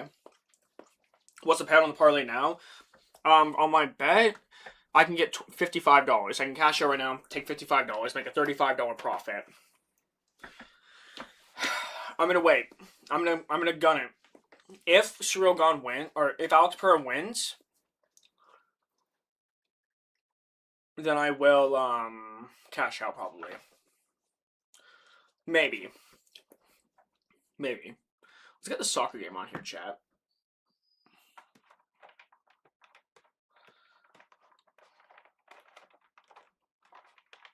Alright, they're gonna have a massive breakdown to talk more about veterans and stuff, which is fine. I don't mind them talking about veterans, by the way. I don't want to sound like I'm anti-veteran, because I'm not.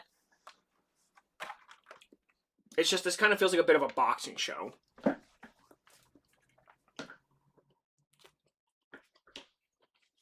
So who do you guys think is going to win the World Cup?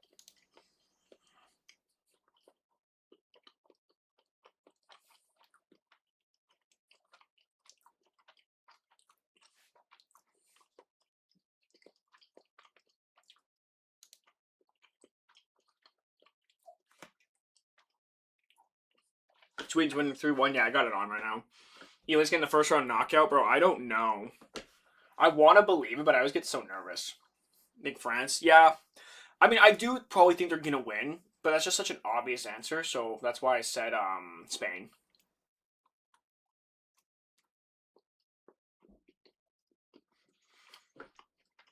Watch a team like Morocco just pull it out of their hat.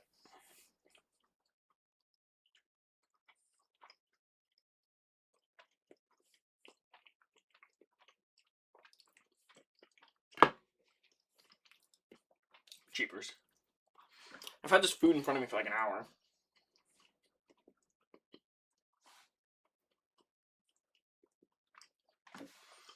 The one competitive fight on the cards coming up? Possibly. What if Alex Bird just dominates? Or what if Cyril Gahn just dominates?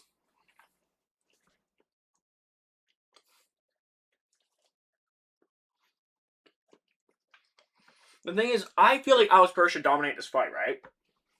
But there might be aspects of the fight that I'm overlooking.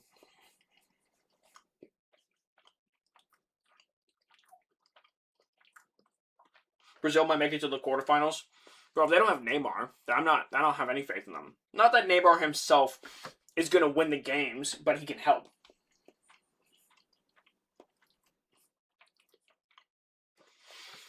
Is there something in Cyril Gahn's game, though, that you guys are noticing that I'm not?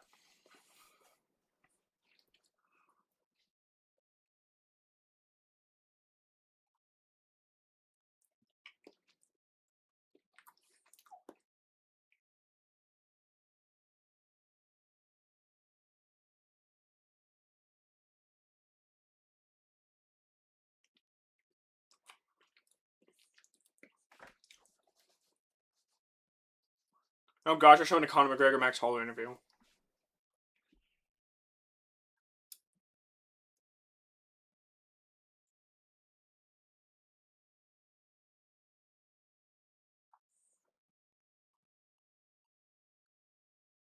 Oh my gosh, Conor's going off on him.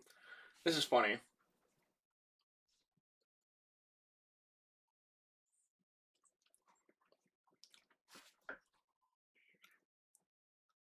Bro, I kind of want to watch that interview. Conor, you can think whatever you want about Conor. He brings in a good, entertaining interview.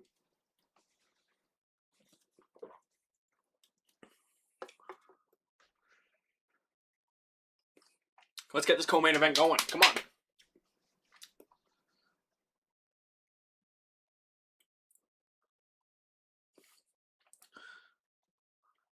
Conor looks old now. I don't think he looks that old, actually. Like, I honestly, like, we've seen him look older. Cyril Gahnomedov makes his debut and wrestles to a decision. Let me ask you guys something.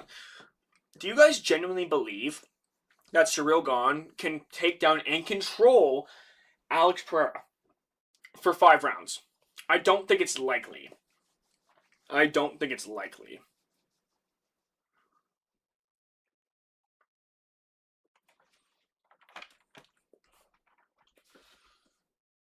That's part of the reason why I think Alex is going to dominate. I think Cyril's going to shoot a takedown and realize it's a lot harder to take down Pereira than he might realize. And I think, oh shoot, my phone fell. And I think Pereira's going to be able to get up and just overpower Gahn. His power's going to be too much. And, you know, people might say, what about, like, Pereira's cardio. Well, Pereira's cardio's never really been an issue. And if you think it's going to be an issue now just because of the weight, then, I mean, I'd have to disagree with you.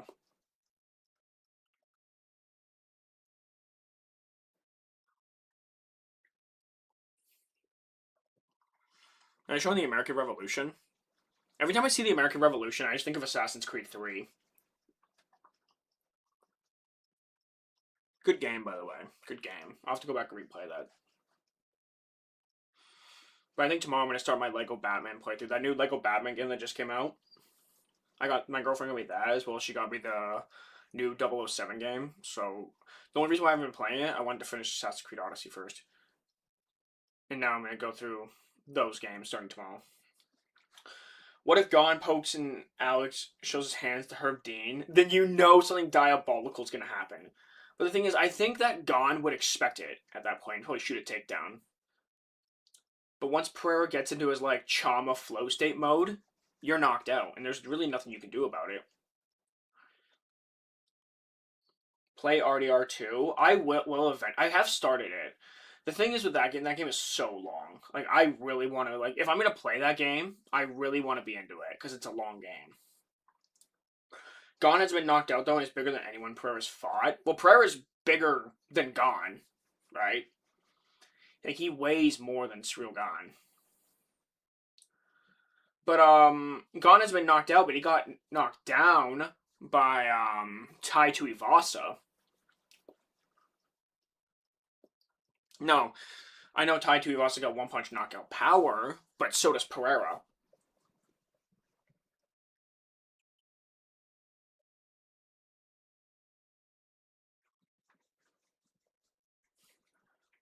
It's Alex versus Izzy 1 all over again. Alex is going to lose on the scorecards, but he'll catch Gon at the end of the day.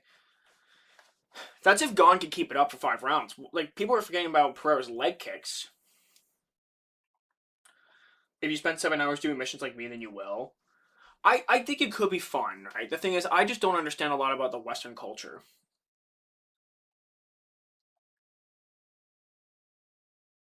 It's a good game, but you don't suggest it? Like, you mean playing 7 hours at a time? I sometimes try to play my weekends out like that, though, so I can get everything done first thing in the morning, and then just spend the rest of the day doing whatever I want. That's kind of how I like to do things. Justin Gaethje by Toon Force. He's gonna be like he's gonna be like a cartoon. He'll be the Homer Simpson, like James Vick said. Be like the Homer Simpson of MMA. Just tank the shots and then knock out Ilya. Bro, I don't know. The thing is, what happens if Pereira loses? That is something to consider. What if Pereira does lose?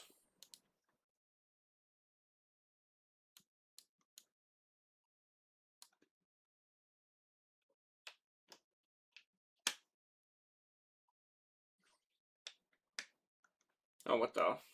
They're trying to end my TikTok live? That's silly. There we go. There we go. What's going on TikTok? Every fight's ended in a knockout. True. Do side missions. You know what's crazy? I actually do record like the gameplay and stuff I do in case I ever use it, because I do want to get my gaming channel going eventually. Honestly, the biggest difference is between their chins. Pereira got knocked out by Izzy up against the cage, and Gon survived a big shot from Tai before he was washed. Well, you could also argue that was due to the weight cut. Pereira's only been hurt once at light heavyweight, and that was against Smogovan Ankalaev by 1 punch, and then he recovered very well. Honestly, if Alex beats Tom, then he might be the GOAT. True. If Pereira loses, then the heavyweight division's doomed. True. Yeah, do a gaming channel. I do have a gaming channel. I don't upload on there. Like, I'll do like one short whenever I have time. But I just don't have time. Like, if this was my full-time gig, then sure.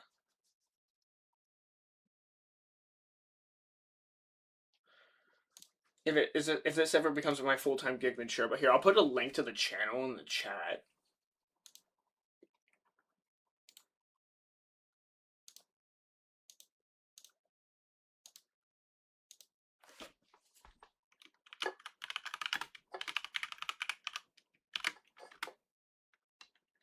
Oh, there you go.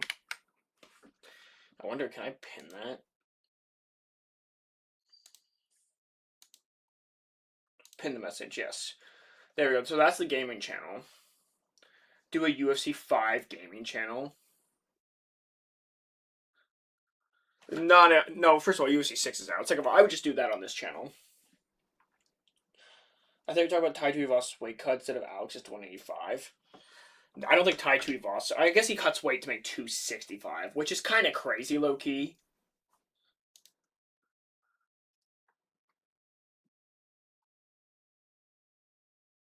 Yeah, so make sure you guys check out that. I'm going to end the poll now. I think people get the gist. So the poll results.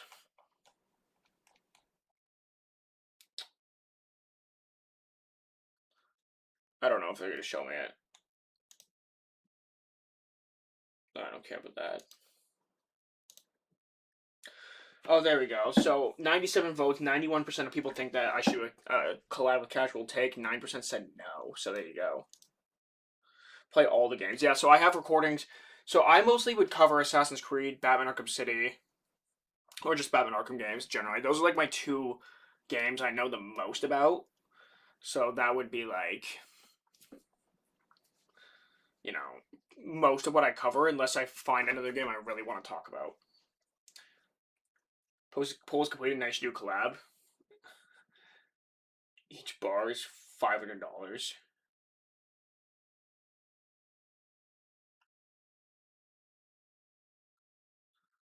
Bottom of the hill, bro. Bro, oh man, one day I'll be here. Lewis versus Ty in a deathmatch. Loser must absolutely retire. Winner should retire too. Both guys should retire regardless of the outcome. How about that?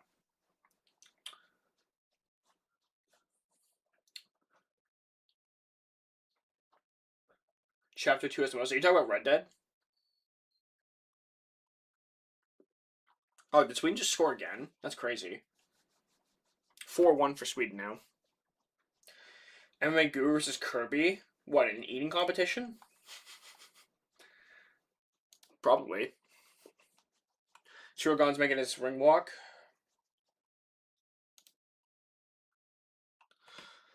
I thought you were talking about like in real life. Oh gosh. I will go through Red Dead one day, but the problem is there's just so many games I have to get through here. There's so many games, and plus I want to replay the games. Like I got 007, I got Lego Batman, I have Assassin's Creed Black Flag remake coming out next month. And maybe I'll start focusing on videos. But you know what would really help me? Is I would need an editor. If I was going to run 2 channels like that simultaneously, I would need editors. And I don't think I could afford to hire editors like that. Do it when you can. Yeah, maybe it's one of those things like treat the gaming stuff almost like a project. Just do it when you have time. But the problem with me is I'm so like OCD that in my head, part of me thinks if I can't complete it all in one sitting, I might as well not do it at all. Which is a horrible mindset, absolutely. But my OCD, or it's not even OCD, I don't want to call it that. I don't want to self-diagnose. But you know what I mean? Like, it bothers me to not be able to get it all done in one sitting. Maybe at some point I will get an editor, and I'll pay them half of the channel's wages. Whatever I get every month, I'll pay the person half. To do it for free, brother, I would never ask you to do it for free. I would never ask you to do it for free. But yeah, maybe I'll do that. Maybe I'll get an editor who is willing to maybe do it for half the channel's revenue for every month. Which I'm not going to say exactly how much, but I'll say it's not as much as you probably think. Like, absolutely not.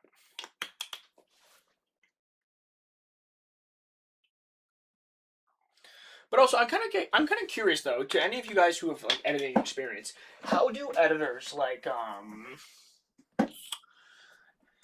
how do editors like edit, like let's say it's a gaming video or something, like do you, or a UFC video, would you have to, I'm assuming you have to send your editor the footage. How on earth do you send your editor the footage? Because the videos themselves probably take up huge file space, so I don't think you could send it through like emails, but I don't know how that works. Someone would have to inform me. But hey, if you guys want gaming and you want UFC, and I can find someone willing to do like the editing work, absolutely. And I'll negotiate with whoever for their wages. Oh shoot! Oh, Sweden did score again for real this time. Last one got called back due to an offside. Chama's about to make his walkout. All right, before this starts, quick leak because I do not want to have to go mid-fight. That would be absolutely terrible.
Okay, I'm back.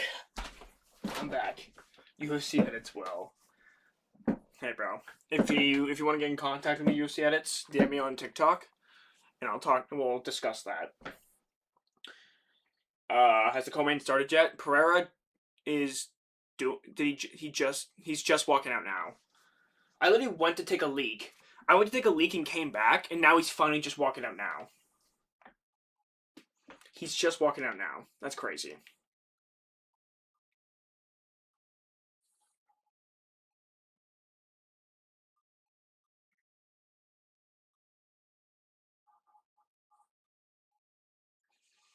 There we go. Oh, who mentioned me? Also mentioned me in a comment 2 hours ago. Oh. I'll get to that after. Oh gosh, Chama's making us walk out. Why your broadcast so far behind? I don't know. I think it's a combination of it could be a bit delayed, but I also think the what do you call it? Like the stream delay could be a factor as well. I've reset it, so it's not just me. Like I have reset the stream. Also, I wanted to check real quick. Oh shoot. Carolina won the Stanley Cup today. Damn. Is Max or is he greater all time? I got Max greater all time for sure. For sure. Like not by like a lot, but he's definitely greater in my opinion.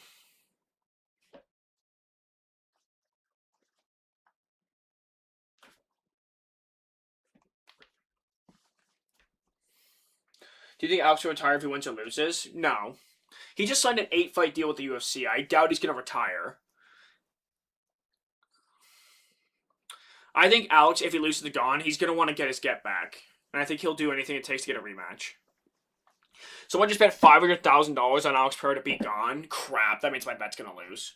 Cash out. Hot take: Ilya would KO John Jones if they were the same size. I don't think that's really a hot take. It's possible. I don't think it's likely though. It might be a hot take actually. I don't know.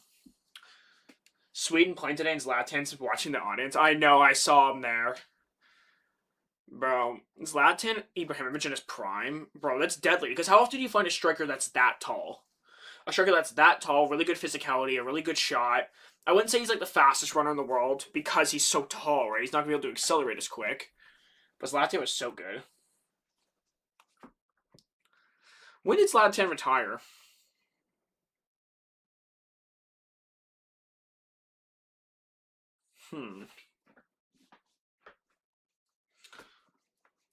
DC, he's already in the conversation, bro.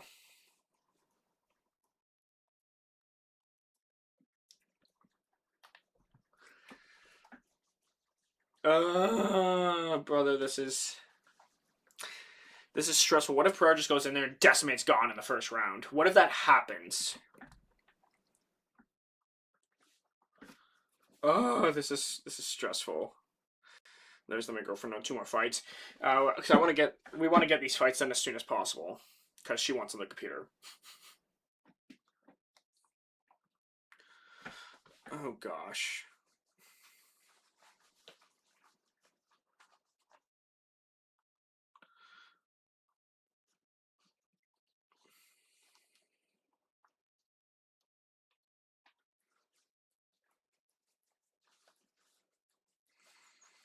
Oh gosh. Bro, having these 2 heavyweights on there, that's gonna be scary.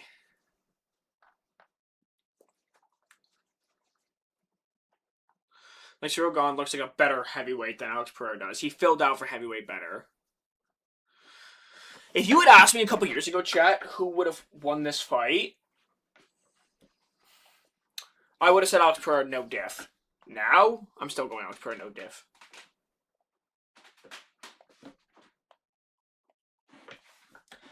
You want to do it for free, brother? I don't like. I would feel so bad taking advantage of you. But you know what? If you want to get in contact with me, UFC edits, DM me on TikTok at ZonedMMA, and we will talk. But I'd at least want to give you something, or at the very least a shout out. We'll do a shout out then if that's what you want. If that's the route you want to take. But we'll get in contact. Just get in contact with me. Let's take a look. So, they're the same height. They weigh pretty much the same. 3 pounds isn't really anything. And Gon has a 2-inch reach advantage. How did this guy ever make 185? I didn't hear Joe Rogan say that one yet, actually. He might have said it at the top of the show. I don't have Tick. Instagram. Message me on Instagram, man, if you have it. Let me get my Instagram handle up. My Instagram handle is ZonedZ24. So it's like what you see on the pinned comment, but with a Z after zoned. Lowercase. I did a road trip to Alberta. It's a really good looking place. I've been to Alberta since I flew past it, I guess, on my way to BC, like when we went on vacation. But to actually drive through it, it's been almost 20 years.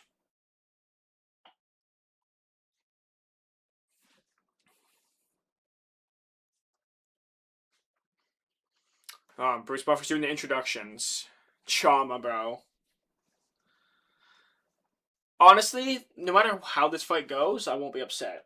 Zone, what's your favorite submission? My favorite submission? I love seeing a good... I would say either a guillotine or a triangle choke, probably. Okay, bro, let's meet after the fight, brother. And TikTok, what's going on with you guys? When do you think UFC 330 will get announced? As it isn't tonight. Probably within the next week. Bro, what do I bet on? I want to place. I bet mine on FanDuel because I'm in Canada. Chama. Absolutely. I don't have Instagram, brother. Do you have anything? Do you have Twitter? Do you have anything? Let me know what you do have, and I will get in contact with you. Okay? Where he asked DC about some of it being rigged. Are you aware of the Trump son situation? Oh, yeah, but I don't know if that's real or not. He said it wasn't, Eric Trump said it wasn't real, so I don't know.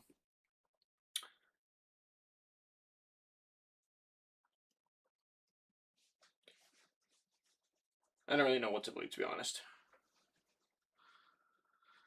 I feel like for someone to ask, asking the UFC to rig fights, that's crazy. Brother, you only got YouTube. Brother, you're making this really difficult. I will, okay, there's no way you don't have this then. I will, put my email somewhere in like my channel bio or something for business inquiries. Bro, do you know that Oliver Tree died? What? No, he didn't. I know I'm gonna fall for the bait.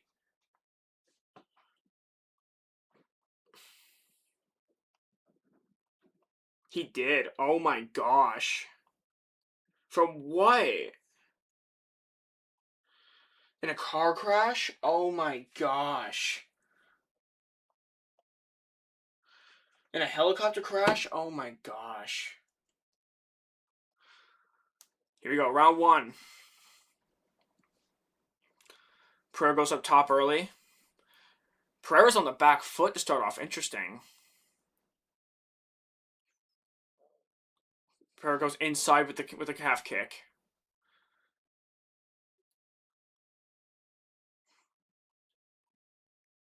Yeah, so Ciryl starts off with the southpaw stance. Pereira goes jab to the body early. Ciryl with a knee stomp. Pereira goes up top with a head kick again. I wonder if he saw a weakness maybe in Ciryl. Pereira goes for the low kick. The crowd is chanting Chama. Oh gosh. Pereira goes for the outside leg kick, just misses. You see, yeah, see, this is what I'm wondering, if there's something in Ciryl game I'm just straight up missing. Ciryl jab is beautiful, though. Ciryl has a really good jab. I don't have anything because I'm a kid. Oh, brother, I would not want a kid to do my editing.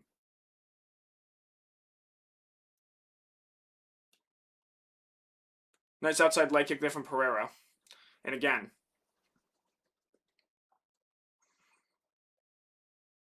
Ciryl, though, is going to be throwing singular shots, and I don't know if that's the best way to beat Alex.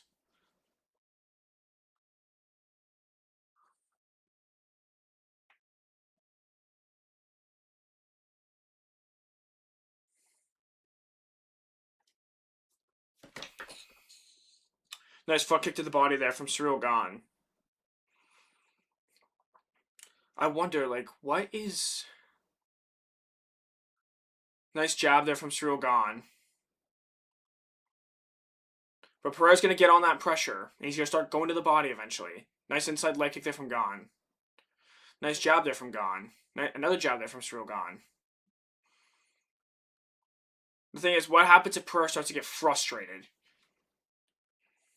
Ciryl goes for a takedown. Stuff there from Pereira.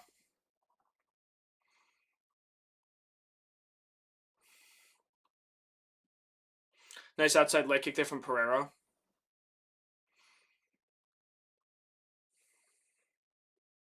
Front kick up the middle there from Gon. Nice jab there from Gon. That jab is money. And the inside leg kick. He's just touching Pereira with these, though. He's not, he's not fighting to hurt him.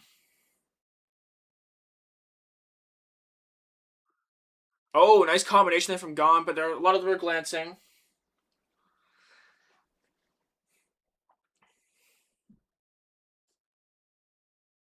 Nice jab there from Ciryl.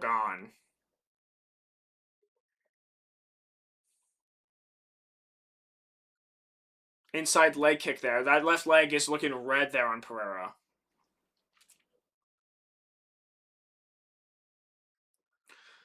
Gon throwing some nice looping shots. The thing is, if Pereira does lose this fight, people are going to finally start to agree with my opinion that Pereira's not necessarily a top 10 striker. Why is that crazy, DC? DC just said it's crazy that Pereira's pressuring.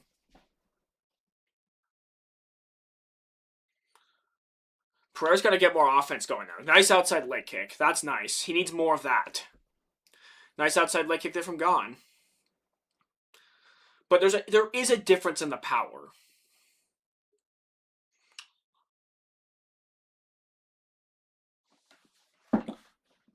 Nice.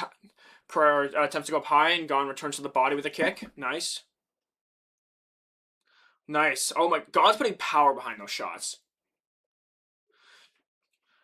Gon trying to go for another takedown.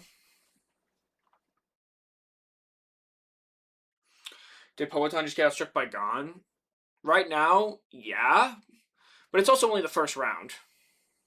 Nice inside leg kick there from Pereira. Gon tries to go up high, block from Pereira. Pereira's got to keep chopping at that leg. That's the only way he's going to be able to get inside.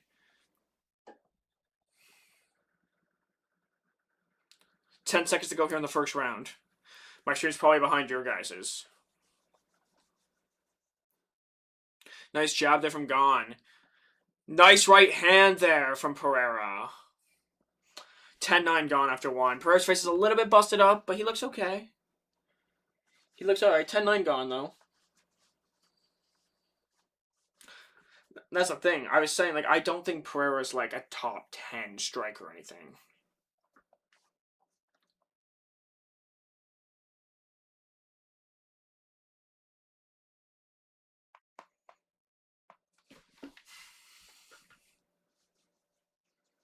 But the thing is, don't doubt Alex Pereira just yet.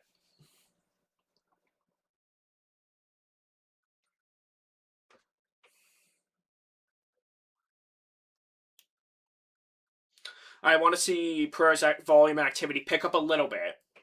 Right? I want to see him start to throw a little bit more. I want to see him throw some more leg kicks, for instance. That's what I would like to see.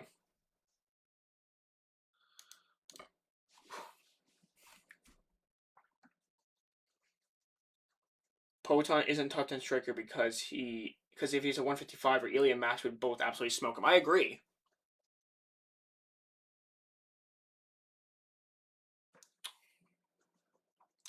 Going for the knee stomp early to start off round 2.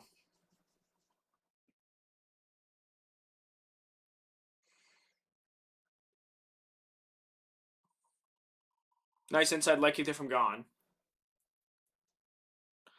Pereira's going up high. I wonder if he sees something. Pereira's stalking him now. He's stalking Gon.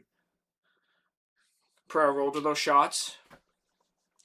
Gon goes for an actual takedown attempt this time, but Pereira stuffs it. Oh my gosh! Pereira's on a single leg.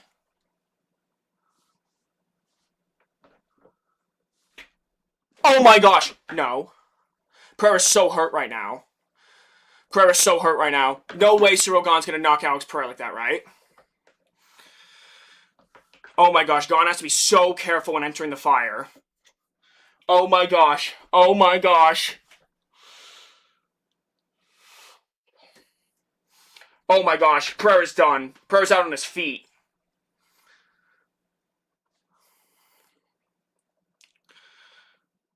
Pereira's holding on. He's so out of it. It's done. Oh my gosh. Ciryl Gane just TKO'd Alex Pereira. My parlay! No!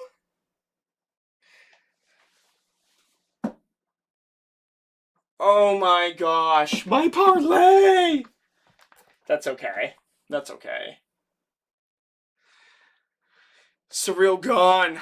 He just derailed the hype train. He just derailed the Alex Pereira heavyweight move. Yeah, the Gone Glaze probably will be insane. Either that or people are going to say Alex was never good. It's not just the fact, though, that he knocked out Alex Pereira. It's the fact that he won the first round, too. It wasn't like he just caught him. Right? It wasn't like he just caught him.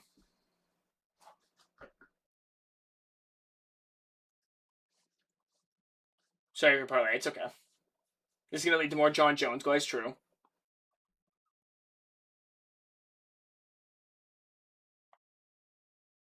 It was a jab, too, that stunned him because Pereira went to go step in with his own.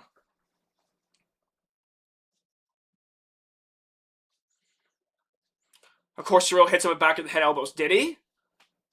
But the thing is, I don't think... Like, this isn't a case of Ciryl trying to cheat.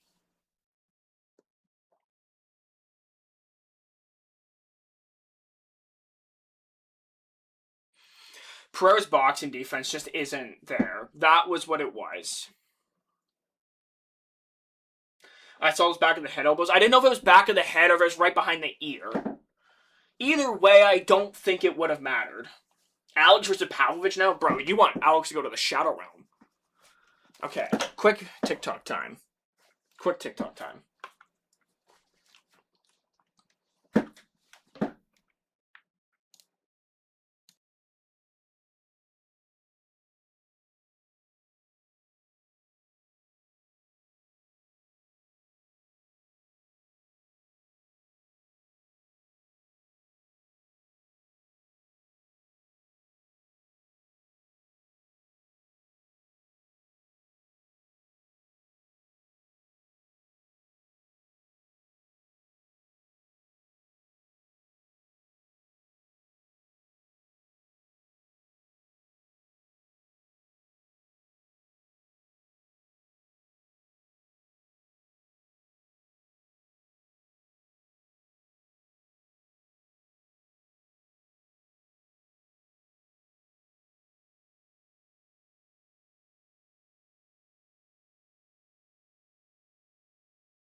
I'm back.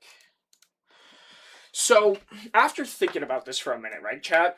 I was thinking about this. My thought, hear me out here. I think Pereira should go back down to 205. I think he should go back down to 205 personally. Just like I don't think it's a good look to get knocked out by Cyril Gane in the second round because Cyril Gane is not known to be a power puncher. He has knockouts, but he hasn't knocked out someone like a Francis Ngannou before. Like, he's not someone who's known to have one punch knockout power.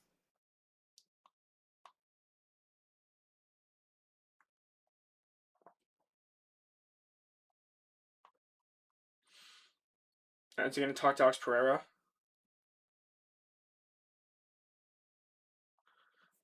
We're going to see. We're going to see what Alex says. He looks really busted up.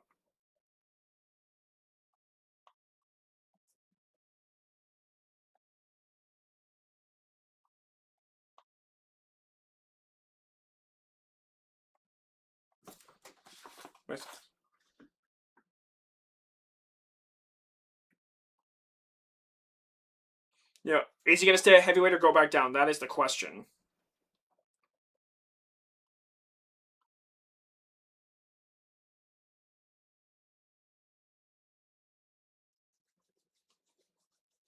What's he saying?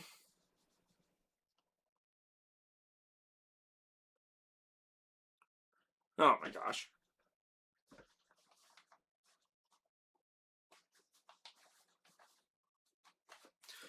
Bro, that's so sad for Alex Pereira, though. A lot of people love him. And you know what, guys? I want to make one thing very clear. I do not want to see people switch up on Alex Pereira now. I don't want to see it. Right? Cyril Gane deserves full credit. And Alex Pereira, you know, he fought the same way he usually does.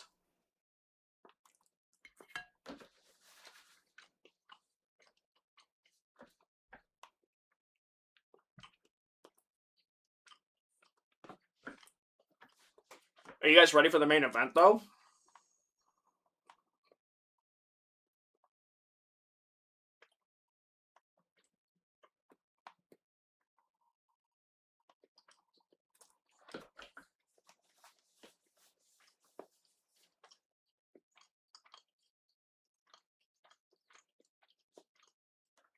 Did you see the back of the head shots? I couldn't tell if they were back of the head shots or back of the ear shots. I don't think it would have made a difference, though.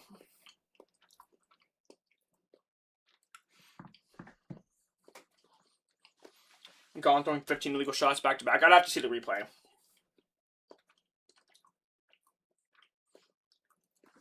You know what the thing is, though? Think about this. Gane, this is the second time he's won the interim belt now, right? So he had dominant performances in both his interim title wins. So that means that now he's going to go and get dominated by Alex Pereira, or he's going to lose. I'm telling you. All right, let's make a parlay that'll make me that $20 back. All right. So I can't just bet on Ilia Topuria to win.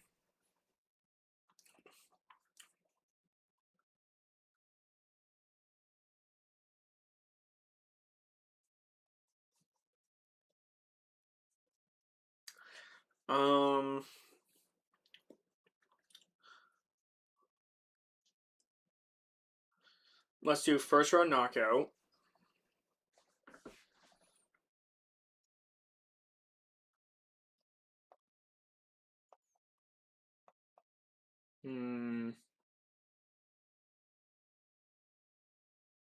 Really?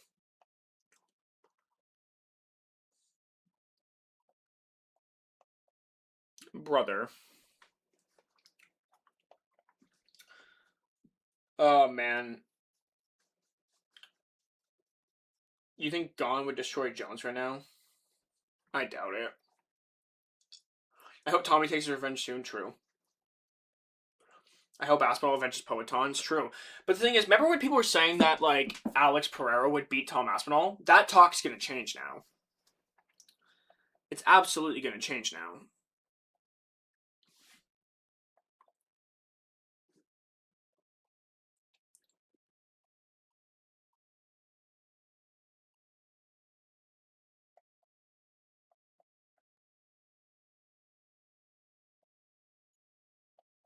Are you joking?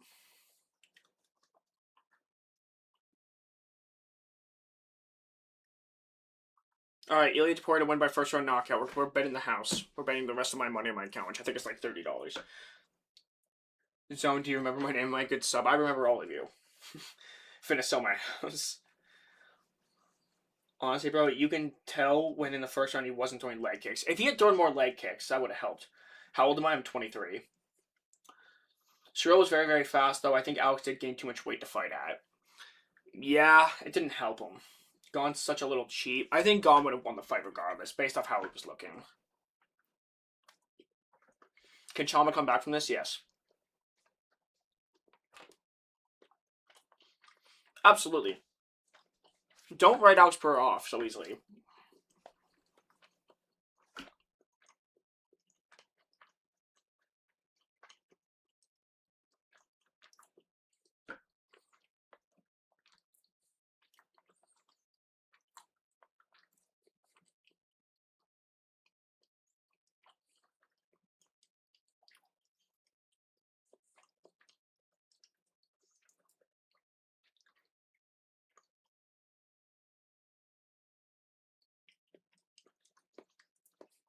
You think he should move down? Yeah, I think 205 is a home for Pereira. But at the same time, like, maybe it was just a stylistic matchup issue. I didn't think Pereira was gonna be like so many steps behind Cyril Gane. You know what I mean? Like I thought that Cyril Gane, or I thought that Alex Pereira was gonna start to get the timing and figure it out, and maybe he would have, right? But it was a great win from Gane. I'm not gonna take anything away from him.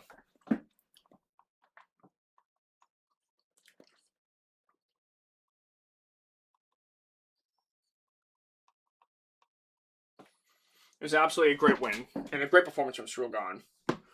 You hope Alex stays a heavyweight? I don't.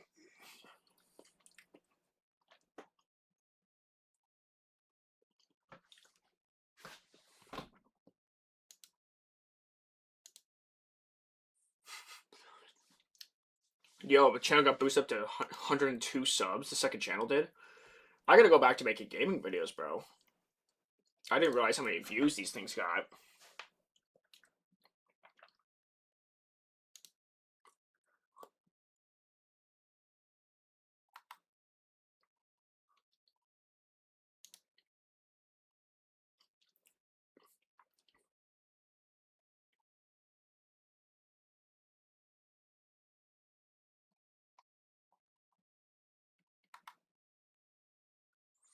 Dang.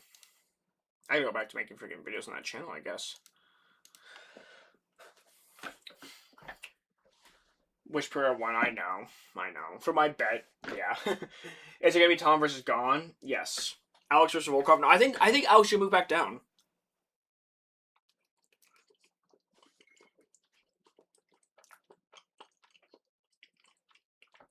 Like, I don't think that Pereira's... It seems pretty obvious to me now that Pereira just didn't translate well to heavyweight. He's not built like a proper heavyweight. That's the problem.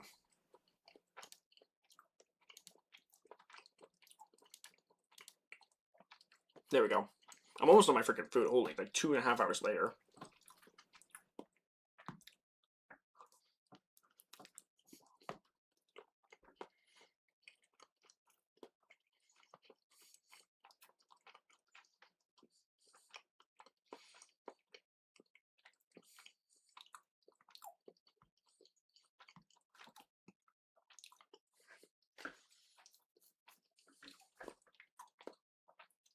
Probably should have had a test fight first. Yeah, but he doesn't have a whole lot of time left in his career, right?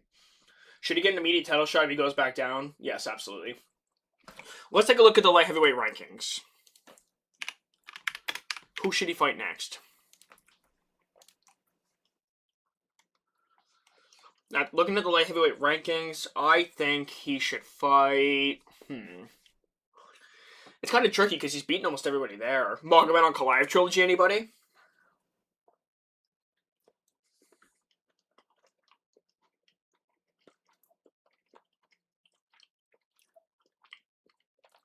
I mean, oh no, Magomed Ankalaev is fighting Khalil. I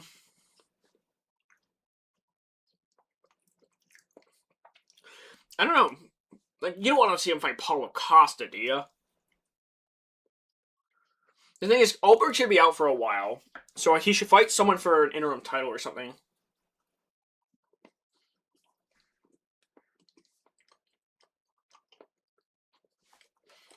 You think that Pereira was looking too much for the knockout? That could be true.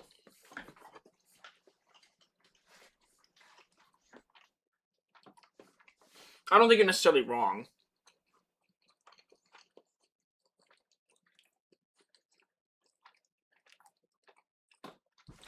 But let's say Pereira wants to stay at heavyweight. If Pereira wanted to stay at heavyweight, do we give him the Josh Hockett fight? I don't know. If you lost the number one contender that decisively, I don't know if we should get another top 5 opponent right away. You know what I mean?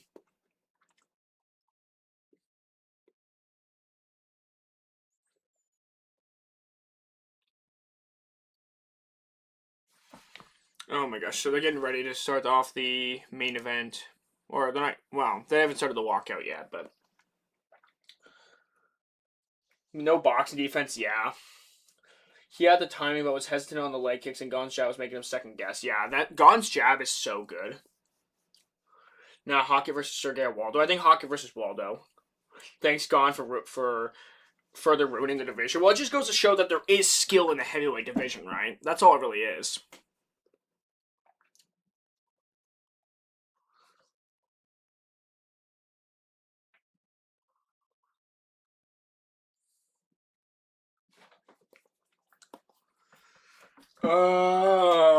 I might have a panic attack here, chat. I might have a panic attack. For watching this freaking Ilya and Justin fight, I might have a panic attack.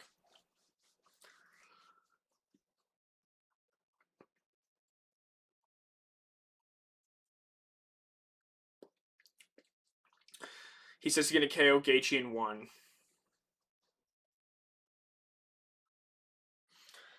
I guess so, but what I used to say, Alex would have beaten Jones if they fought, but yeah, I was very wrong. I knew that John Jones would win. I've been saying that for a long time.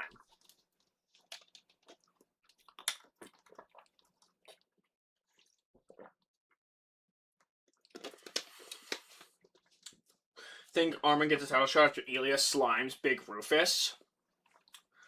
I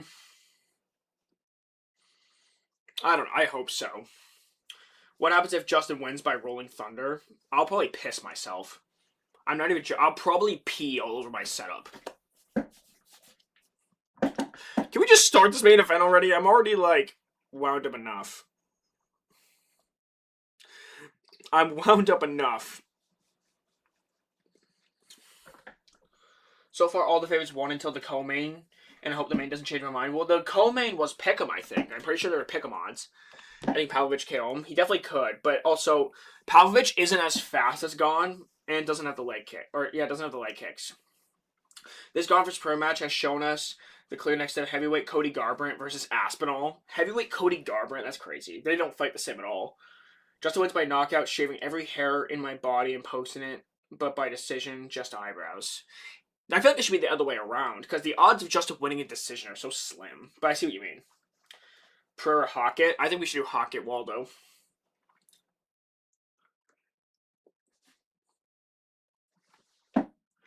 If Ilya loses, Zone should shave his eyebrows. You mean eyebrows? Everyone freaking here. Hold on. Let me pull up my stream so I can see what I'm looking at here. You see this? Wait, hold on. I don't know if you can see this. I don't know if you can see this very well. The unibrow. The unibrow that everyone says I have. It's not that bad. My gosh, man. It's just a unibrow boy.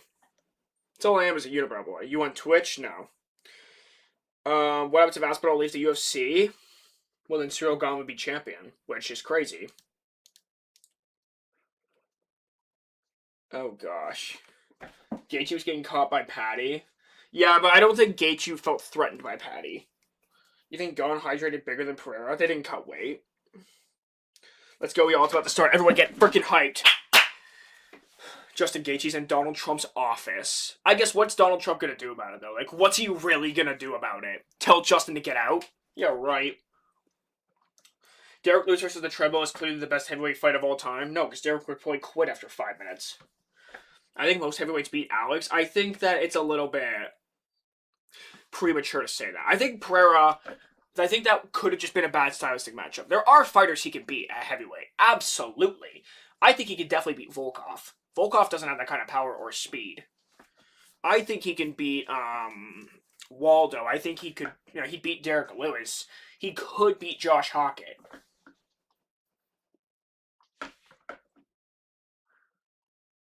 Gage is making his ring walk right now. He's got to go to that primal state that he talks about all the time.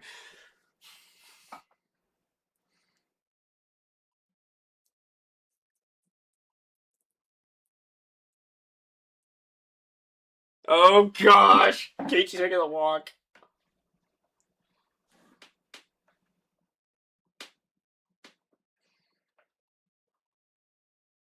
Oh man, I probably get more nervous in these fights than the actual fighters. Like, I'm probably more nervous than Justin is right now, chat. Probably. I wouldn't doubt it.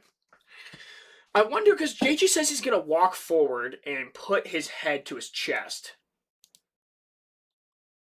So I wonder.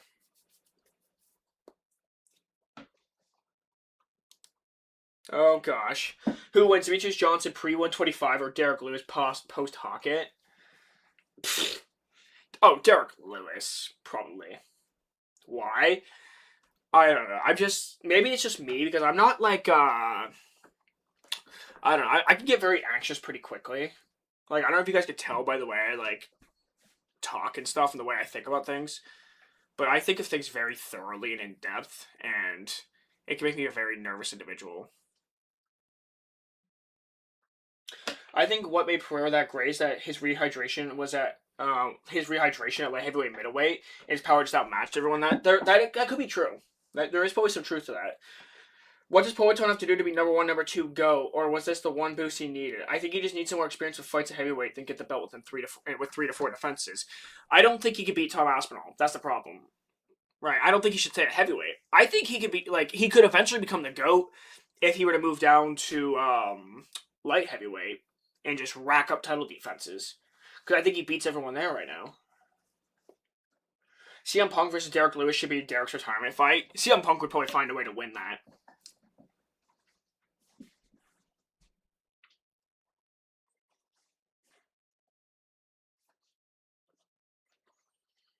Oh my gosh, we're listening to DC commentate. It's so crazy.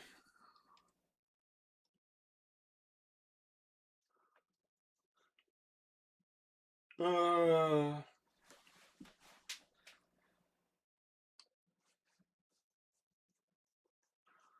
doesn't seem to Alex do the speeds too much. But Tom could also probably wrestle better than Cyril Gahn can, I imagine. Thoughts on Kaya Sakura? I think he's got a lot of potential. He's fast, very explosive, good power. Just needs to work on his defense. I want Alex to go down, but he beat like everyone there. Well, he hasn't fought Oldberg yet. Wait, Cyril Gahn is now a top 5 pound-for-pound fighter once the ranking gets updated. No, he won't. There's no shot. He's not. Not in my opinion. Remember when Pereira was top 5 pound for pound? Or is he still in that top 5? He is. He's at number 4. I think that talk's about to go straight out the window after that. Straight out the window. Absolutely. However, Tom could come back a lot worse because of the eye. Could be. It depends on how his vision is, I guess. Poeton's too old. Yeah, probably true. I honestly feel like the eye injury will hinder his abilities too much against Gahn. That depends. Like, if Gahn punches Tom in that eye, will that just immediately, or not in the eye, but let's say he punches him like near the eye, like this. Is that just going to immediately make his vision just go black? You know what I mean?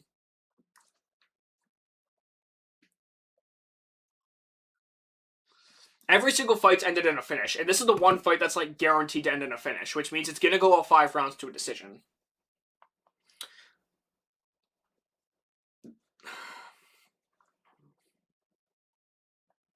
The thing is, though, like, I'm expecting the knockout. I'm expecting Ilya to knock Justin out, but because I'm expecting it so clearly, everything that Ilya throws, I'm gonna be like jumping out of my seat. I'll be recording the full fight.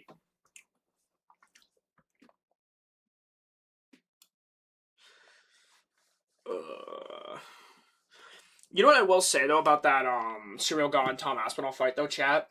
Or not Cyril Tom Aspinall, Cyril Gane Alex Pereira fight. I will say this, even though people picked Cyril Gane to win, I will give you your credit. I don't think anybody thought it was going to be a finish in the second round. I don't think anybody thought that. Gane's the only upset that's happened. Well, that wasn't an upset, really, because it was a pick'em odds. It was literally pick'em. And I thought Alex was going to dominate. I thought Cyril Gane would start off strong, and that the leg kicks would start to take over. But Pereira really didn't throw a lot of leg kicks in this fight. Someone bet 100. Oh, you know, I even said this too. When someone bet 500K on Alex Pereira, that's how you know they're going to lose. Someone bet 150K on Justin Gaethje. That's crazy. The UFC curse of British fighters getting blinded by cheaters is almost as powerful as the Tony Ferguson versus Khabib fight. True. True. Yeah, the way that Gane beat Pereira, I don't think anybody expected that. If he was going to finish him, it would have been later due to a beating. I didn't think he was going to rock Alex that bad with a jab. I think Alex fights Olberg and wins, but it's closer than people would think. I can agree with that. But Olberg's just going to be spamming check hooks, and I don't know if that's going to work on Pereira. But we're not going to know where Pereira's chin's going to be at after this. Pereira is there to be hit, and he has been hurt. I'm just bopping back and forth. Like, I have like a lot of nervous energy right now. As she fought Johnny Walker, bro. Johnny Walker would probably find a way to win, too, which is kind of crazy. He probably would, knowing him.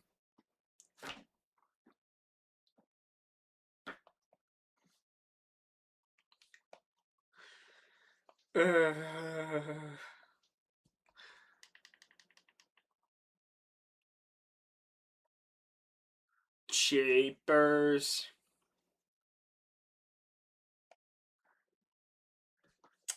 Friggin'. Yeah, Ilya's walkout song. Oh gosh.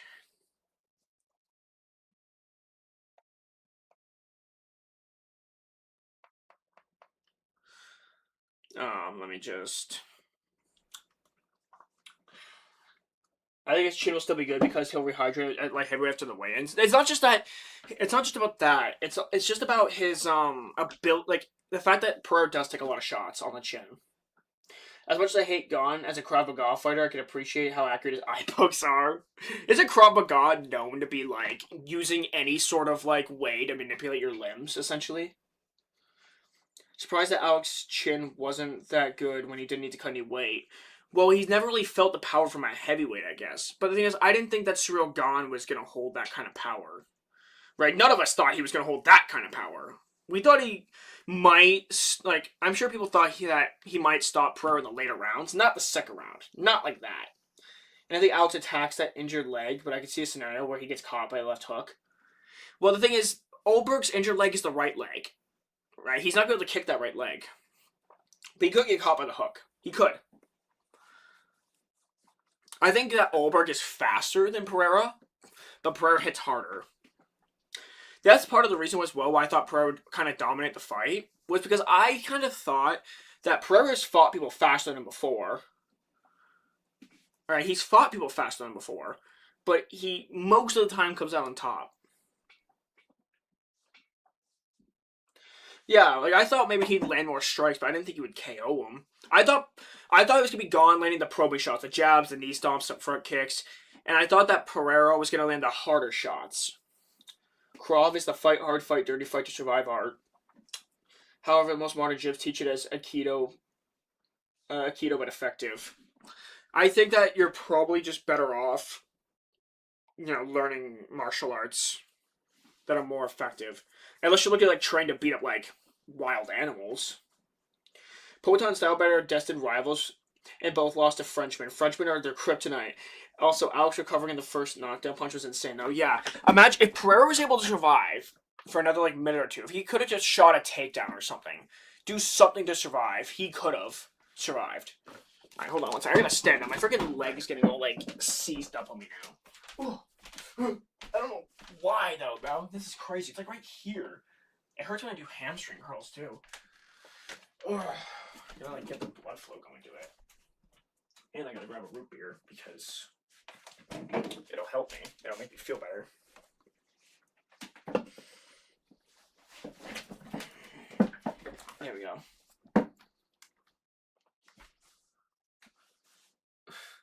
I just like gone, but it's impressive. I was checking 2-time kickboxing champion. That's true.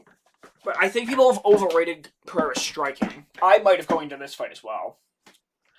Yeah, MMA and Jiu-Jitsu are often most effective for self-defense. Yes. Poatan spiritually calf kicked you, brother. Oh, yeah, he did. He might as well have. He, like, inside leg kicked me or something there, bro. No, I could feel where the muscle is. It's like... It just needs some blood flow. It's the spot that's been kind of bugging me when I do hamstring curls at the gym, too. Let's take a look on TikTok. What's going on TikTok here? Justin Moneyline? No. No, sir. Heavyweight Pereira versus Jones? No. No. I should have just cashed out, but it is what it is.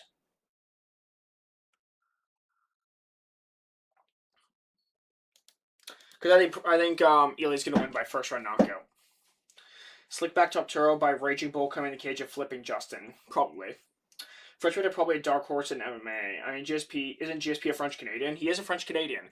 But I think that French Canadians get laughed at by people who are actually from France. If Ilya beats Justin in Islam at 170, would he be the GOAT? No, but he would be getting there. He would be close. I think he'd be top 5.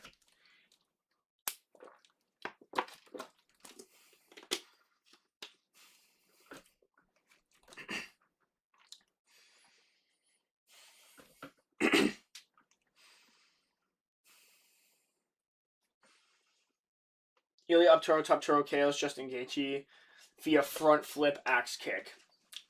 Probably. Is Tom's wrestling good? I honestly haven't watched him enough. I don't think his wrestling's like elite. I think he's got a good power double. Ilya would not be the GOAT if that happens. No, but he would be getting there. He'd be like top. Like if he beats Justin tonight, is he top 10? We'll have to have that conversation. Ilya by uppercut left hook. I'll go overhand right left hook.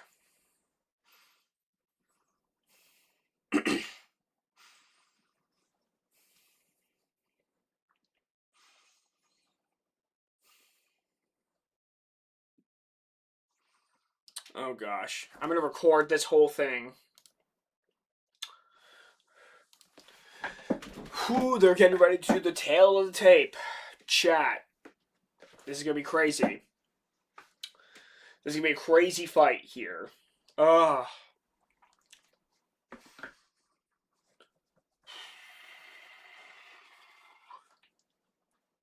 Come on, let's get this fight started. Let's just get this done with. Justin submits round 3. Bro, if Justin gets a submission in round 3, bruh. Here we go with the tail of the tape. Gaethje 37, Ilya 29. Justin Gaethje's got 4 inches in height and a 1-inch reach advantage. I wonder if Gaethje's going to use that reach effectively or not. We are going to find out. Guys, I will be doing the live commentary round by round, so I probably won't be looking at the chat from this point onward because I don't want to get this spoiled. I do not want to get it spoiled. I'm actually really anxious right now.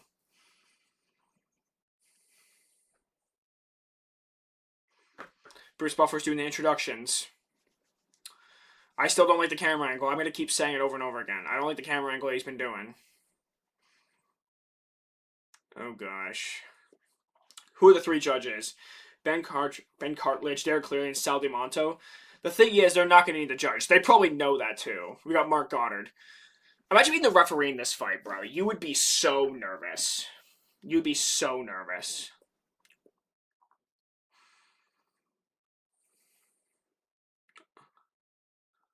What is this that Bruce Buffer's yammering on about? Oh gosh, I am so nervous right now, chat. I am so nervous.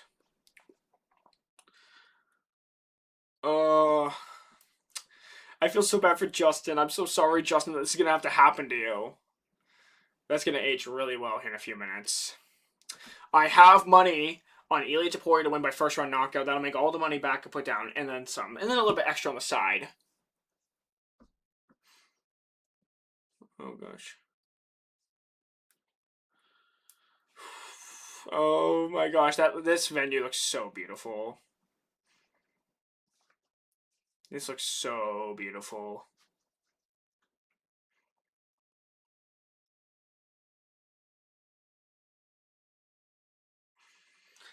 This is gonna be quite the way to cap off the night.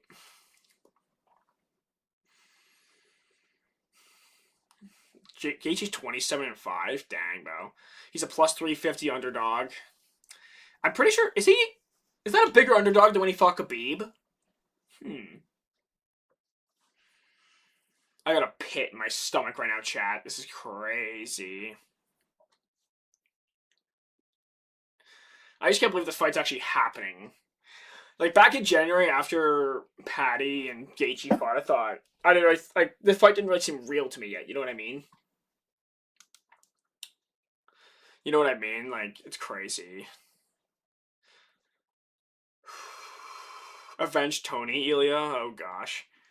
Okay, I'm refusing to look at the chat now because my stream will be behind. Let's get through the introductions, then I'm going to start the recording for the video. I'll go on YouTube. I'll be recording my live reaction, putting up on the good old YouTube.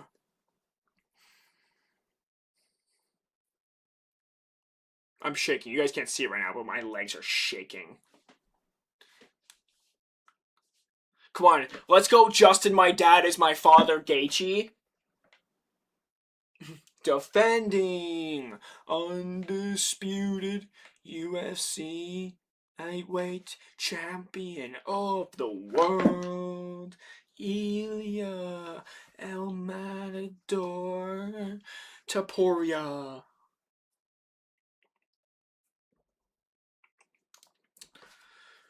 Alright, time for the face-off. Here we go. I am so nervous. Oh gosh. What do we think Gaethje's gonna do here? I'm not looking at the chat. I have no clue what you guys are saying right now. I'm not looking at it. Ilya looks so calm, cool, and collected. He looks so calm, cool, and collected right now. It's actually insane. So they're giving out UFC Freedom 250 belts, like, for Gon and whoever wins this fight. That's crazy. Ilya looks so calm. Here we go. Round 1 underway. So Gaethje sticks out that jab immediately. That's what he's got to do. Utilize the jab. Utilize the jab and the calf kicks. Utilize the range and the footwork. Gaethje backs up against the cage. He throws an inside leg kick and moves. That jab's going to have to be your biggest weapon. Nice jab there from Gaethje. Gaethje sticking out the jab. Nice leg kick there from Topuria. Nice jab there from Gaethje. Topuria's just walking forward. Gaethje shoots a takedown. Gaethje shoots a takedown and throws an uppercut. Nice jabs there from Gaethje. Gaethje's looking to throw that uppercut.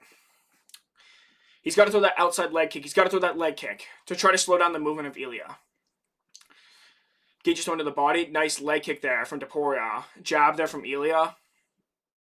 Justin needs to absolutely be throwing his leg kicks right now. DC's 100% correct. Oh, gosh, big right hand there from Ilya. But Gaethje took it. Gaethje took it. Jeepers. This is nerve-wracking. Jeepers. It's a good thing Patty's not here right now, boys. Big right hand there from Ilya. But Gaethje took it. Gaethje slips under the right hand of Ilya there. Gaethje going with the uppercut left hook combo. Yeah, like, there is an absolute difference here in the technique. Gaethje goes up high with the lead kick. He sees it. Big jab there from Gaethje, and Ilya responds with the right hand. Gaethje shoots in a takedown, but he's just using it to try to get the clinch. He wants to do the dirty boxing thing. Uppercut in the clinch there. Ilya's eye might be bothering or something. Looks like he's covering it up. Gaethje's going to have to start throwing those leg kicks. Gaethje's shooting another takedown, bro. Nice jab there from Gaethje. Oh, Topuria's eye is bothering him. Topuria's eye's cut open. Big right hand there from Ilya Topuria. Gaethje tries to duck under the clinch. Gaethje's just got to keep his back off the fence. If he can keep his back off the fence, it's going to help him massively in this fight. Nice jab there from Gaethje. What caused the eye to look like that on Ilya? What caused that? That is crazy. Nice leg kick there from Ilya. He's going to need more of those. Good jab from Gaethje. Ilya misses on that right hand. Gaethje's got to be moving out to his right. But it looks like Ilya's looking to cut that off. Uppercut there from Gaethje. Nice right hand there from Ilya, but looks like it just kind of grazed. Nice right hand there from Ilya. Gaethje's got to get his back off the cage. The thing is, Gaethje's doing a good job to survive by almost going to shoot takedowns of the legs every time Ilya gets in close. They both exchange jabs there, but it looked like that one bothered Gaethje more? They trade shots again. Ilya's power, it must be tremendous. Nice jab there from Gaethje. I just don't want Gaethje to get so panicky to the point where he gasses himself out. Topuria is going forward. That eye's really bugging him, though. You can tell that eye's bothering him. Nice right hander from Gaethje. If I'm Gaethje, you want to be throwing to that right side, because I'm sure that Ilya's struggling to see right now. Was that cut caused by the jab? Nice right hands there from Gaethje. Uppercut to a right overhand. That was beautiful from Justin Gaethje. Absolutely beautiful work so far. But it's a 5-round fight. Nice right hand there from Gaethje. Nice. Absolutely beautiful so far from Justin Gaethje. But there's still lots of fight left. Head kick up top from Gaethje. You absolutely want to go to that weak side, to where that eye's bothering him. Huge right hand there from Ilya. And a left hook. Gaethje's getting a little bit panicky. Gaethje's shooting takedowns. Ilia Topuria is trying to kind of fight in the clinch when Gaethje tries to engage. My hands are actually sweating right now. I'm so nervous. Nice body shot there from Ilya. 53 seconds to go here in the first round. They're trading shots, and Gaethje might have got stunned there. Nice right hand there. Oh gosh, they're trading. They're trading in the pocket! Oh gosh. They're absolutely trading bombs right now. But both guys seem to be okay. They both seem to have their legs from underneath them okay. I don't know if you want to be trading the pocket there, Justin. 20 seconds to go here in the round. Can Justin Gaethje make it to round 2? Ah, this is making me panic. Big shots there from Ilya. 10 seconds to go. Oh gosh, Ilya's ripping shots. Gaethje looks tired. He survives round 1. This is so panicky. I think Ilya wins the round. I'm panicking. My heart is pounding right now, boys. I'm still not looking at the chat in between rounds here. My heart is pounding after that. Freaking Justin Gaethje, bro. What are you doing? He's going to gas himself out. Gaethje's panicking on. That's going to gas him out. What caused that eye injury? What caused it? Was it the jab? They trade jabs there. That was nice work from both guys. Gaethje did land some good shots. But Ilya's power, man, is just something else. The body shots.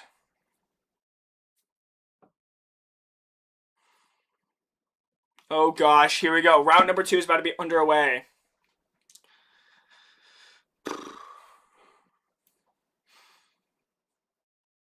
That was actually a much more competitive round than I would have thought. Ilya's busted up here. It looks like he's about to cry. Because when you get like hit in the nose and stuff, and you look like you're about to cry, that's what this is. Here we go. Round number 2 is underway. They touch gloves. You can tell there's mutual respect there between these two. I mean, if Strickland versus Hamza had touched gloves, I don't see why these boys wouldn't. Gaethje needs to throw leg kicks. Gaethje has to throw leg kicks. Nice right hand there from Gaethje to start off round 2. Gaethje's going to want to open up that cut. You can tell Ilya's the more technical striker, but being more technical doesn't always win. Nice check there from Gaethje. Nice check on the leg kick there from Justin Gaethje. 4.5 minutes to go in the second round. Ilya's fainting, and Justin's biting pretty heavily on them. Yep, nice jab to the body there from Ilya. Ilya goes for the right hand down to the body. Ilya's swinging big. So far, this fight's been way more competitive than we would have thought, but we've seen Ilya in these types of situations before, and he always ends up getting the knockout. Gaethje's just got to keep sticking the jab in his face. Gaethje's just got to keep sticking the jab in his face. But Gaethje might be starting to get a bit tired, right? Those body shots and all that movement, all that freaking out, all the panicking is going to start to get to you. Alright, just under 4 minutes to go here in the second round. Ilya with a jab. Gaethje with a jab, but Gaethje, notice he's very, panicky.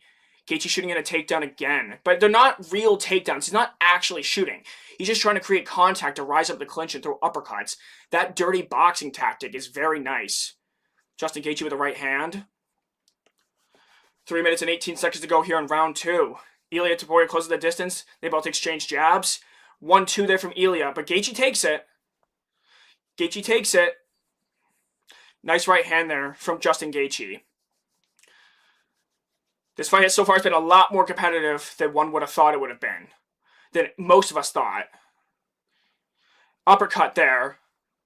But now Ilia's feinting takedowns now. The body shots. And now Topuria's going up top. But Justin's taking it. Justin is taking the shots. Gaethje's getting tired. The body shots, they're hurting Justin Gaethje. The body shots are hurting him. Ilia's got Justin on the fence now. Ripping body shots. Gaethje's done, though.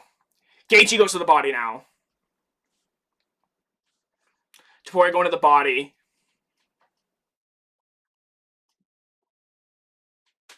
Gaethje's trying to survive, but he's tired. Gaethje's just trying to block. Oh gosh. Ilia's just beating on him. Yep, that's it. But oh my gosh, Gaethje's trying to survive. Gosh, Ilia Topuria just slides right into mount. Gaethje gives up his back now. Gaethje's surviving pretty well, considering, but... And Ilia's going to go for the sub. He's going to go for the armbar, but I don't think he's going to get it. No, good defense there from Justin Gaethje. Jeepers, how is Gaethje surviving?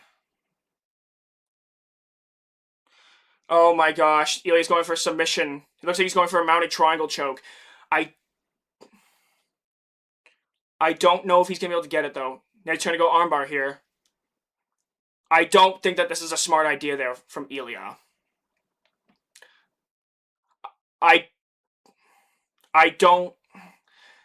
This is not a... I don't know if that was a smart idea, though, from Ilia trying to go for submissions. Gaethje is surviving on the ground pretty well for a guy who's not a grappler. Ilia's got Gaethje mounted right now. Gaethje's so clueless here. He has no clue what to do. And this is exactly what I was thinking would happen if Paddy Pimblett got him down. This was the point that I was trying to make. 35 seconds to go here in the round. Can Gaethje survive and make it to a third round? That would be crazy. That would be absolutely crazy. But what if Ilia starts to gas out now too? Remember, he's putting a lot of power into these shots. 20 seconds to go. Ilia might be looking for a breather here. I think they're just going to ride this out. 10 seconds to go. In the second round, they're just going to ride this out. I didn't think Gaethje was surviving that. Justin Gaethje is so friggin' tough. They're just taking a breather. I think both guys used a lot of energy there. Gaethje's got to settle down a little bit. Settle down.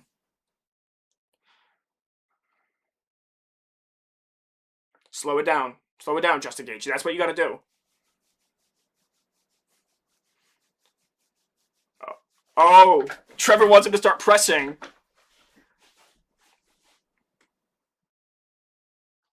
Start bringing the low kick. Oh, shoot, the mythical fighter Justin Gaethje with low kicks. That liver shot. How Justin Gaethje survived that. But Ilia's putting so much power into these. At some point, you have to start to fatigue. And I just want to... Gaethje's tired from the body shots. And all the movement and all the panicking that he's been doing. But Ilia's been putting so much power into these shots, right? And I think it's a little bit concerning that Ilia wasn't able to submit Justin Gaethje on the ground. I think it's a bit concerning. Ilia looks beat up, though. Ilia looks more beat up than Gaethje does. Which is kind of crazy. Here we go. Round number 3. He wants Gaethje on the pressure. Trevor Whitman said, I want you on the pressure, and I want you on the low kicks. Yeah. There needed a body there from Justin Gaethje. Gaethje's lunging in. If Gaethje can set the pace, then I think this helps him. But Gaethje's got to be going forward. Both guys are tired. They put so much energy into their shots. And what's crazy is that from the headshots alone have not made Justin Gaethje tired. Nice right hand there from Gaethje, but Gaethje's got to be pressing forward. If he wants to recover and not allow the fatigue to really set in, he's got to be going forward. And now bringing that low kick like Trevor Whitman said, he's got to be throwing that low kick. There's the low kick. And Ilya timed that with the right hand, but it didn't look like it landed, or at least not cleanly. But, you know, Gaethje's looking okay. He's looking a little bit better now. Nice right hand there from Justin Gaethje. This is a good first minute of that third round there for Gaethje. Nice jab there from Gaethje as well. Right, he's got to, like, really bust up Ilya. Really compromise the vision. Right, you got to stick out that jab. And you got to be throwing out leg kicks. That jab is hurting Ilya. Not hurting him, but it's stinging him. And there it is again. Beautiful jab. Now, Gaethje, get on that leg kick is what I would be saying if I was in his corner. Ilya's trying to go with big right hands, but they just don't have that same pop in them. Does Ilia Topuria potentially have that Conor McGregor effect where he's very strong for the opening rounds, but will start to gas out? Nice jab there from Gaethje, man. That's a beautiful jab. Ilya could be looking to just take this round off to recover as of right now. Gaethje needs to be throwing that low kick. Nice jab there again from Gaethje, bro. There is no... Oh! Gaethje with a big right hand! He stuns Ilya! He stuns him! He's doing Darce choke! No way! No way! Gaethje! Gaethje's on a Darce choke? Before GTA 6? What is happening? No, he's not going to submit him. We saw this exact position in the Paddy Pimblett fight. He's got that snap down on him. He's putting all of his weight on Ilya. Just don't knee him in the head, Justin. There is no way Gaethje's going to pull this off. Knee to the head from Justin Gaethje as Ilya stands up. They exchange jabs now. Oh my gosh, bro. That might have woken Ilya up. That might have woken Ilya up. Let's see the replay of the big right hand. It started off with a jab. Measures distance for a big right hand. That is crazy. Ilya's face is busted up. His face is looking like Tony Ferguson's. Oh, now Gaethje's loading up, though. He's got to be careful. He's got to be careful with loading up like that. But Ilya's tough, bro. Ilya can absolutely take a shot. People, like, he's used to being the hammer. But what happens when he's the nail? He's proving that he can take the shots. And now he's trying to bounce back and land some shots of his own. Both guys are showing fantastic heart right now. But Gaethje, you can't let off that pressure, bro. You cannot allow that fatigue to start to settle. You gotta be going forward. Big 1-2 there from Gaethje! Now Gaethje's got the... Alright, I don't know what this is. This is like a clinch. They're in the clinch now. Both guys... Big right hand there from Gaethje. It looked like Ilya just rolled with the shot. This is insanity. Gaethje going with a jab. It looks like Ilya was able to slip.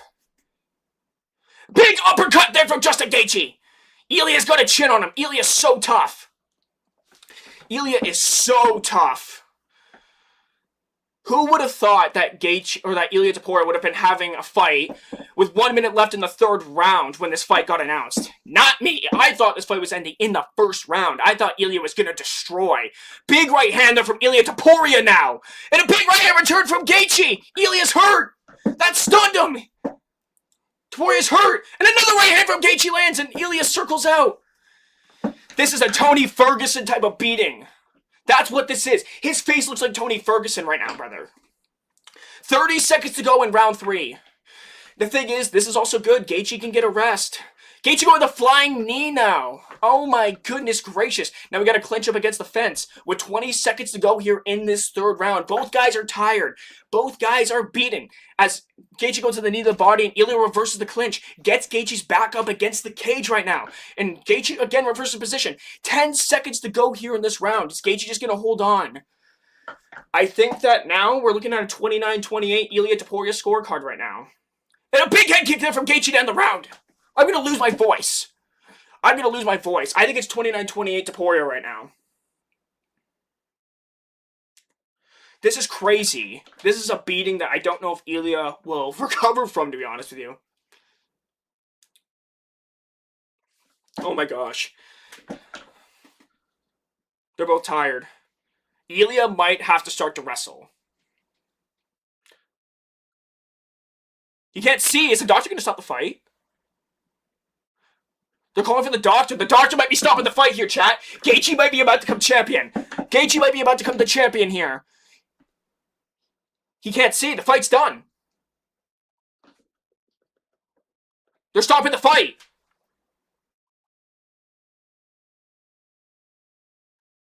Let's see this. Does Ilya want to continue? They're calling time. Oh no, there's no way that Ilya Topuria is about to win this thing, brother. He dropped one more sip of water in. Ilya, come on now. I don't want this fight to end like this, brother.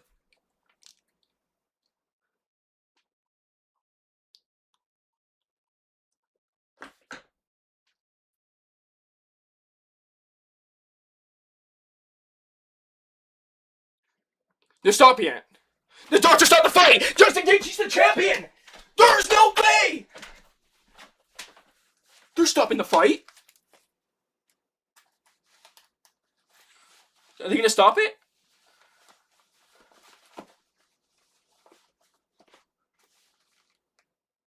There's no way.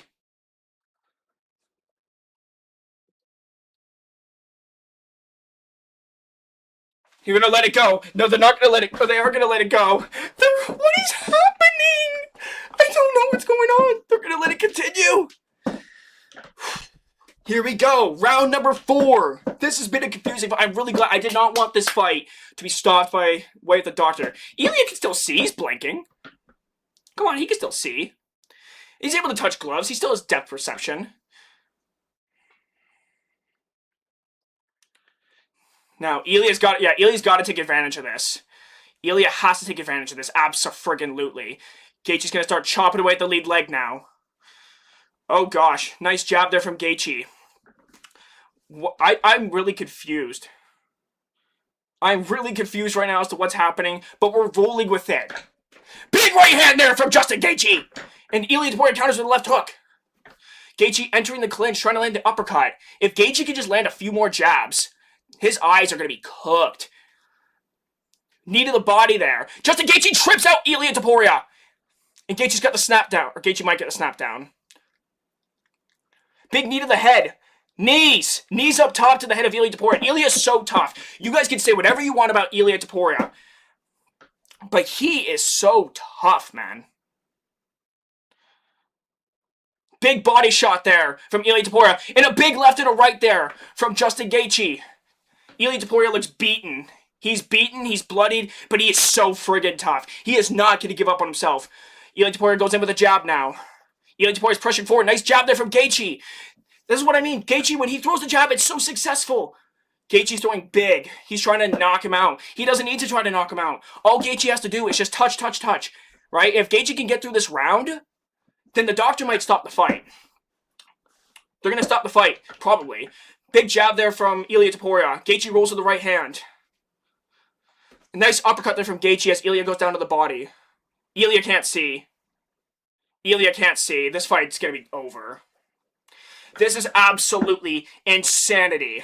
Big right hander from Ilya. Return from Justin. Remember that video I made where I said, what if Ilya Topuria can't knock Gaethje out? Well, leg kick there from Gaethje. Gaethje just needs to touch, touch, touch. He doesn't need to throw anything big right now. Big jab there from Justin Gaethje. Right? He just has to touch. Right hand from Ilya and an uppercut from Gaethje. And a nice jab from Gaethje. There's a good right hand there from Ilya, but Gaethje took it. Oh my gosh. No, no, no. This feels too good to be true. There's no way that Gaethje's going to win this fight. There's just no way. Big knee there. And a big right there from Topuria. Gaethje circles off the fence. Man, 2.5 minutes to go here in this 4th round. This fight's been fireworks. Absolute fireworks. We thought Gaethje was done in the 2nd round. Big right hand from Topuria. And Gaethje goes to the uppercut. Gaethje's doing a really good job of rolling with the right hand. Did Gaethje eye poke him? Yeah. Ilya's hurt. Ilya looks like he's going to cry. He can't see. Big right hand to the body there from Ilya. Gaethje's tired, but he knows if he could just touch him. Man, Gaethje's going forward now on Ilya. What happened? Was there an eye poke? A thumb. The thumb grazed Ilya's eye. That's so unfortunate. Thing is, Justin Gaethje just has to touch him. He doesn't have to throw big. Big right uppercut there from Justin Gaethje. Needed the body there now from Ilia Topuria. Oh my gosh, guys. This fight is so insane. Gaethje's trying to go throw little uppercuts in the clinch, and Topuria's trying to take him down now. Which he does. With 1:15 to go here in this 4th round. The thing is, if Gaethje can survive for a minute, then I think the doctor's going to stop the fight. Gaethje just has to survive for 1 minute on the ground here. With 1:02 to go on the clock. 60 seconds to go, and I think we might have a new lightweight champion here, guys. Ilia Topuria's trying to get into side control now. Gaethje's giving up the back. And Gaethje's out of it. Big shots there from Ilia Topuria. Gaethje, all you have to do is survive for 45 seconds. Do not get knocked out for 40 seconds. And I think you become the undisputed lightweight champion of the world. Both guys are showing absolute class, absolute heart. No matter who wins this fight, I absolutely have the most amount of respect for both guys. Ilia on a sloppy takedown because he's so tired. 25 seconds to go here in this 4th round. This is so insane. Gaethje's a 74% or 55% chance to win now, according to Polymarket. Yeah, Gaethje, if Gaethje can land some shots here to end off this 4th round, it's going to secure him the round. It would make it 2-2 going to the 5th. Knee to the body there. That was a big knee to the body. There we go. End of 4. They're going to call it. They have to call it. They have to call in the doctor. They have to call the fight off.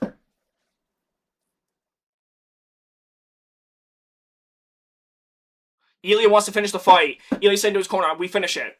They're calling it! They called it! Justin Gaethje is the new champion! No! Oh my gosh! Ilia didn't give up. Ilia said we finished the fight. I heard Ilia say we finished the fight. There is no way!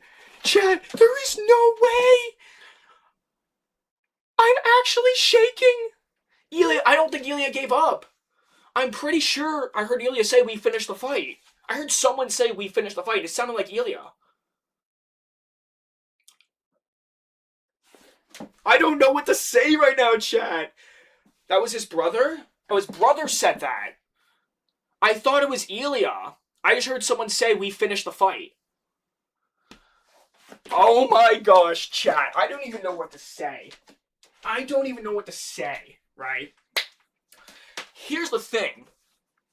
Even after that fight, do we think there's gonna be a rematch?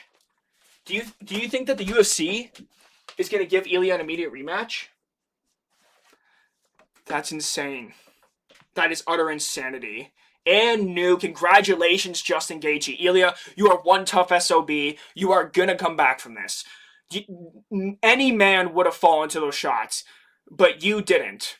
You're very tough. You should not be ashamed of yourself, Ilia. And Justin, congratulations, man. Please retire. I hope he retires. I hope he does. Did Ilia just quit on the school? Well, if Ilia didn't say the thing about finishing the fight, if that was Alexander, then I don't know.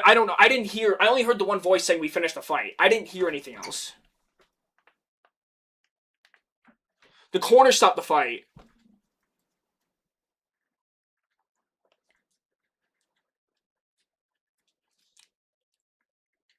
Yeah, so it was Alexander Topuria who said that. That's crazy. I gotta make the TikTok right away.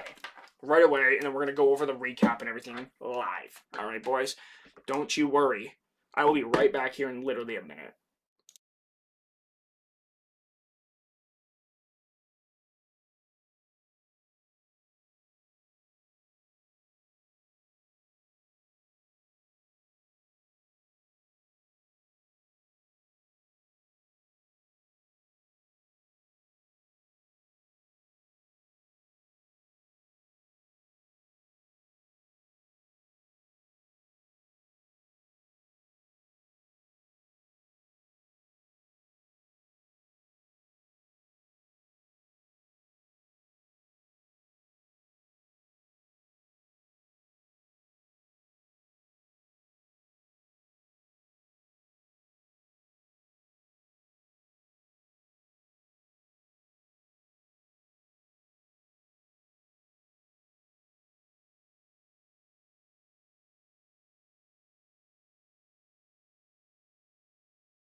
Okay, I'm back. I'm back, chat. I'm back. I'm actually sweating a little bit now after that. All right, guys. I want you guys to like bear with me here, right? I think that Justin Gaethje should retire. I think Gaethje should retire after that. Hear me out on that one.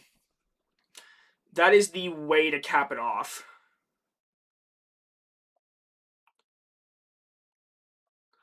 And the thing is, if Justin Gaethje was going to win, right, we thought it was going to be by way of flash knockout. We didn't think it was going to be like that, right?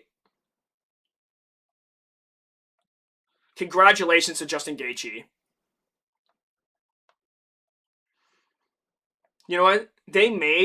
This makes the White House card worth it. That is like literally the American like send off almost.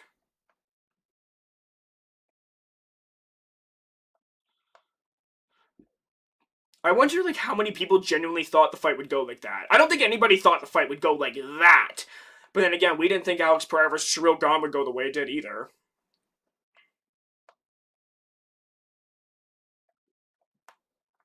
Let's hear what they say in the commentary.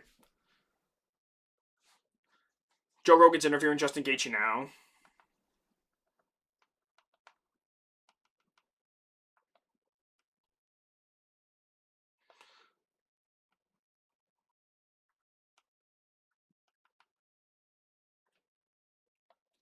This is crazy. Justin Gaethje is the champion.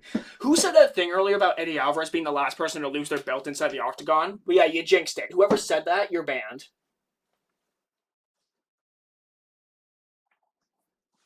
If Justin retires, do you think the title fight for the belt will be Oliveira versus Arman? No, I think it'd be Ilya versus Arman. Even after this, you could argue Ilya still deserves a title shot more than Charles. Does Ilya move to welterweight now? No. No, but people are going to start clowning on Ilya, saying like, and they thought he could beat Islam. But I think it's a different thing. I think that Islam's a different fighter.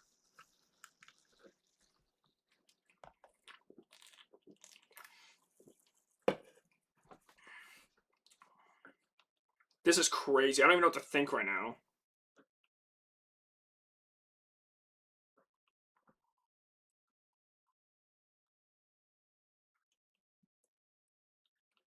Oh yeah, they are, Justin. You're so right. That talk about the body shot though.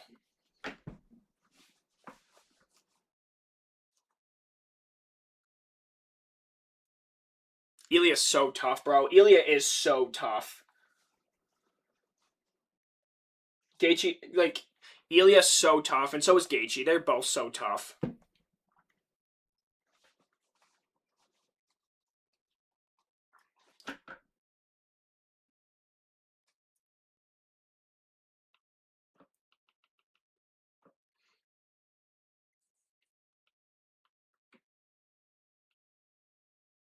That jab was the story of this fight, by the way. Can we just acknowledge that real quick? That jab was the story of this fight.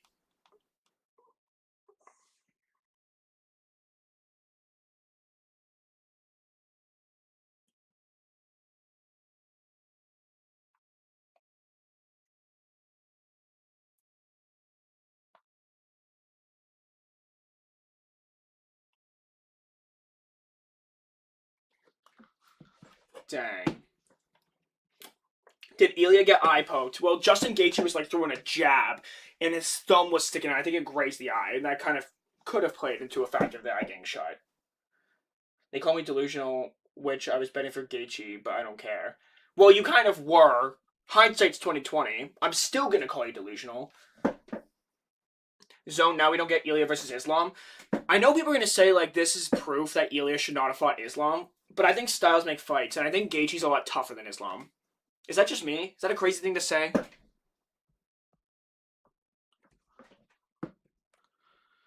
Oh, he's not gonna choose whether or not to retire tonight. Justin above Dustin all time now. I think he has to be, right?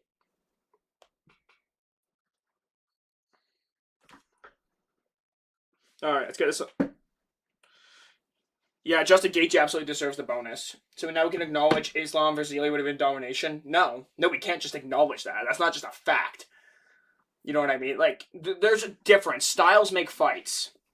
I'm not saying like I still at 170, I do think Islam would have won, but I think it's just a different stylistic matchup. Like Islam doesn't have the power that Justin Gaethje has, in my opinion. Justin above Max? I don't think so. No. Justin didn't look like too much damage at all. Maybe it's right. His face needs to be studied. That's the thing as well. Do you guys really think Islam's taking those shots that Justin Gaethje was taking? I don't think so. I think Gaethje took it way better than Islam would have. Would Arman and Islam beat both? No, that's a bit of a hasty conclusion. That's a bit of a hasty conclusion. We gotta wait and see. So many O's taken this year. I know. Khabib said he's a really strong hitter. Exactly. You know what? You guys are gonna call me crazy for thinking this. I still think Ilya can win that fight. By the way, is that crazy for me to say that? Is that crazy for me to say I still think that Ilya could beat Justin Gaethje?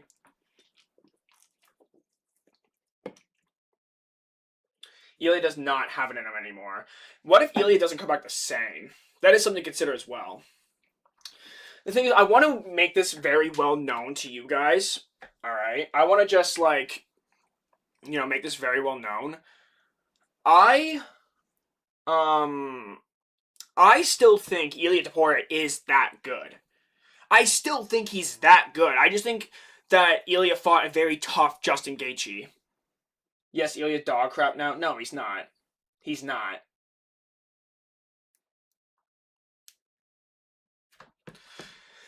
I just want to make a note. Ilya's still very good. Alright, let's not act otherwise.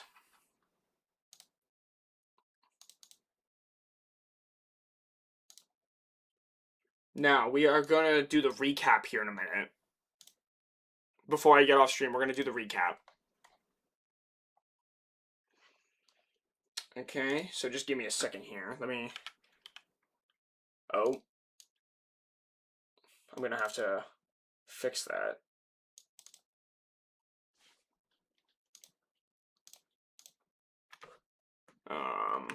Hold on, chat. Just bear with me here.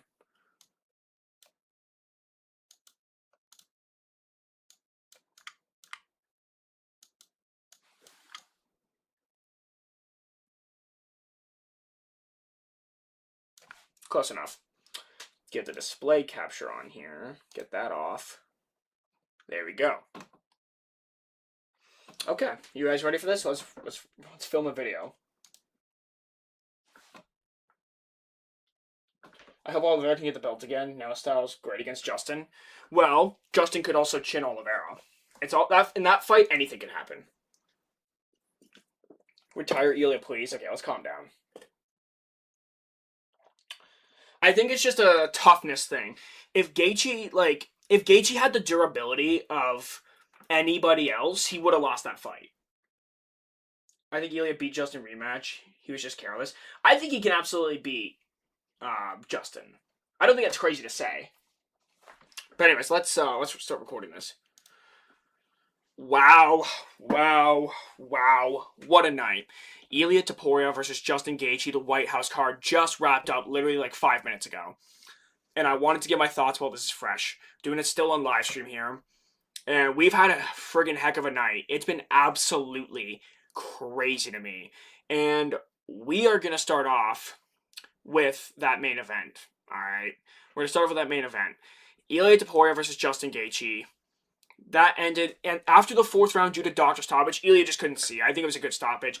I don't think that Ilya should be taking so much punishment to the point where he fights like Tony Ferguson, right? He got Tony Ferguson out there.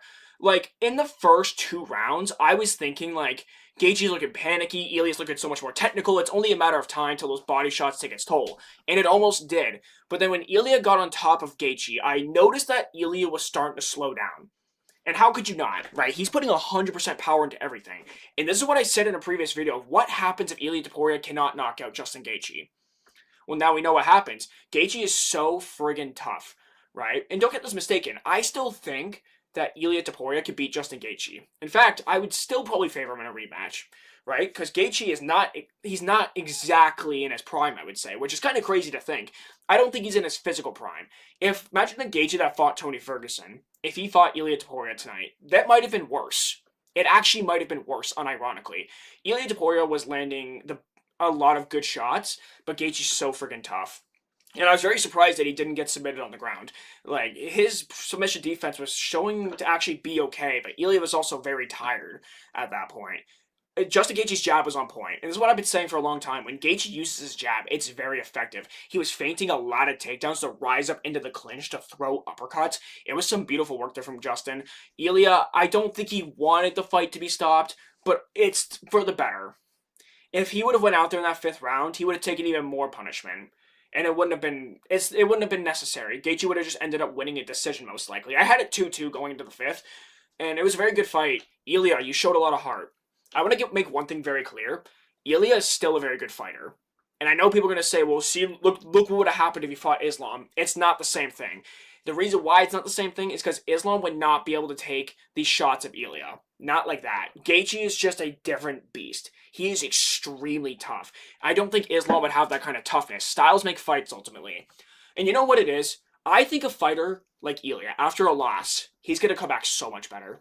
I genuinely believe this in the bottom of my heart. He will be champion again, I believe. And I do believe he's going to come back a lot better and a lot stronger. I know that some people might be calling me crazy now for that take, but in the future, I genuinely believe this, right? But let's take a look at the round-by-round strikes. So, Gaethje outlanded Ilya in the first round, but I thought Ilya won the round. A lot of the strikes Gaethje was landing were jabs.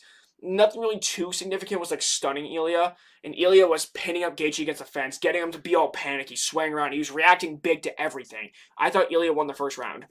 The second round, Ilya drops Gaethje. I don't know if they did count it as a knockdown. He drops him with a body shot, gets on top, he maintains top position for the remainder of the round. Third round, I thought this is where Gaethje started to take over. It wasn't, they gave Gaethje, or they gave Ilya a knockdown. Oh, they didn't give him round 3, okay, I just wanted to make sure. They didn't count the third round as a knockdown, I guess. Probably had some technicality. Gaethje dominated that round. And round 4 was actually it was relatively competitive. It was more competitive than the third round. But I thought Gaethje still won it. And he hurt Ilya with a knee to the body at the end of the round. They were both so tired, and they both showed so much heart. I know you guys probably aren't watching this video, but if you are, please do not leave your head hanging in there, Ilia Topuria. And Justin Gaethje, you absolutely deserve all the praise in the world. You absolutely deserve that win. And Ilia, do not leave your head hanging, my man, because you're not a quitter. You fought your absolute heart out. You gave everything you had. And ultimately, the corner had to stop it, right? You were too tough for your own good. And it's better that you recover and come back better and stronger than you get Tony Ferguson and you're just never the same. We don't want to see that from you, right? And it was a great performance. So what's next for these guys? Well, I think Justin Gaethje should retire. And I know that sounds crazy to say, but he should. Retire on top. Because what's his next matchup going to be? Charles Oliveira, where Charles might end up submitting him again? Or you get a fight with Arman. Does anybody care to see that? I think that Gaethje should retire. This is the perfect storybook ending. As much as I love watching Justin Gaethje fight, I want to see him fight again. I think he should retire. And as for Ilia Topuria, I think he should take a long break, a long time off, and that I think that he should fight Arman Tsarukyan for the vacant title when that comes around. Some people might say Oliveira versus Arman. No, I still think Ilya would deserve a title shot more than Charles Oliveira. At least in my opinion, right? At least in my opinion. But that's just me. But we're gonna move on. There's so much I could talk on this fight all day. Speaking of fights I could talk on all day, let's talk about Ciryl Gane TKOing Alex Pereira. KO, TKO. It was pretty much a KO. Alex was out on his feet. And this was domination, which I didn't expect. I thought Pereira would be the one to dominate. Gane won the first round, which that in itself I didn't find too surprising. I kind of thought Gane's going to stick him with a jab, poke him, go with kicks to the legs or whatever. But something was off with Pereira in this fight. Not off, but he wasn't throwing any leg kicks, really. He just seemed too slow at heavyweight, and I think a lot of people's suspicions that he's too slow were true. However, I wasn't too worried about that going to the fight because Pereira's generally a lot slow. Not a lot slower, but generally he's slower than his opponents. But he just couldn't catch Ciryl Gane. And I think that Pereira's just not a heavyweight. I don't think he's a true heavyweight. Ciryl Gane was outpointing him and knocked him out in the second round. And I don't think anybody expected that fight to end in the second round, by the way, which is literally crazy, but it is what it is. So what's next for these guys? Well, Ciryl Gane is now going to fight Tom Aspinall for the Undisputed Heavyweight Championship. Hopefully no eye pokes. The referee's going to have a serious talk with Ciryl Gane. And there was also a thing about like the back of the head shots on Ciryl Gane. Apparently he was hitting Alex Pereira in the back of the head. I still haven't seen the replay, so I'll have to go back and watch that. For Alex Pereira, I think he should go back down to 205 pounds. And I think that if Carlos Ulberg won't be ready to return anytime soon, then he can fight someone else. Or Pereira can sit out and wait, give his brain some time to recover following that TKO or that beating or that knockout, whatever, and fight Ulberg whenever Ulberg's ready to return, in my opinion. This is a great win from Ciryl Gane. He really showcased his skills in this fight. Then we go on to Sean O'Malley knocking out Ayman Zahabi, Ariel Helwani. He knocked out Ariel Helwani. How could you do that to my boy? This fight wasn't really too surprising. Zahabi was trying to go with the leg kick, stay on the outside, move a lot, not allow Sean O'Malley to snipe him. Sean O'Malley sniped him ultimately. The power is just tremendous. He called out Peter Yan. I want to make this very clear. Sean O'Malley does not deserve that rematch. He does not deserve a Peter Yan rematch. Not in my opinion. I think Merab deserves the trilogy first. And if Merab loses to Yan, then yes, then you can run the trilogy. But there's also Umar, who's right there as well, who you could argue is also more deserving of a title shot. And it's just really, really unfortunate circumstances. But they're probably going to give the title shot to Sean O'Malley next. It's unfortunate, but it's kind of just the way things go. And as for Ayman Zahabi, I think he should fight the loser of Corey Sandhagen versus Mario Batista. I think that would probably make a good amount of sense. And I think Corey's going to win that fight. So I think a fight between him and Mario Batista would make a lot of sense. Then we go to whatever this fight was. Derek Lewis versus Josh Hockett. I don't even know how to address this fight, really. It's kind of bizarre to me. Josh Hockett did what Josh Hockett does. Derek Lewis, he should just retire, bro. He is honestly so, like, old and slow. Like, he's never been the fastest guy. But he just seems to give up in fights. Like, it's really bad now. I think his motivation's not the same anymore. I think he needs to retire, right? Josh Hockett looked amazing in this fight. His combinations were fast. He was doing a good job sticking and moving, sticking on the outside, not brawling with Derek Lewis, and then he eventually was able to knock him out on the feet, which was absolutely insane, but it's not that shocking. Josh Hockett is legit. Josh Hockett caused Alex Pereira and Ilia Topuria to lose, right? That is insane. He cursed them both, which is utter insanity to me. So what is next for Josh Hockett? I think he should fight Waldo Cortez Acosta.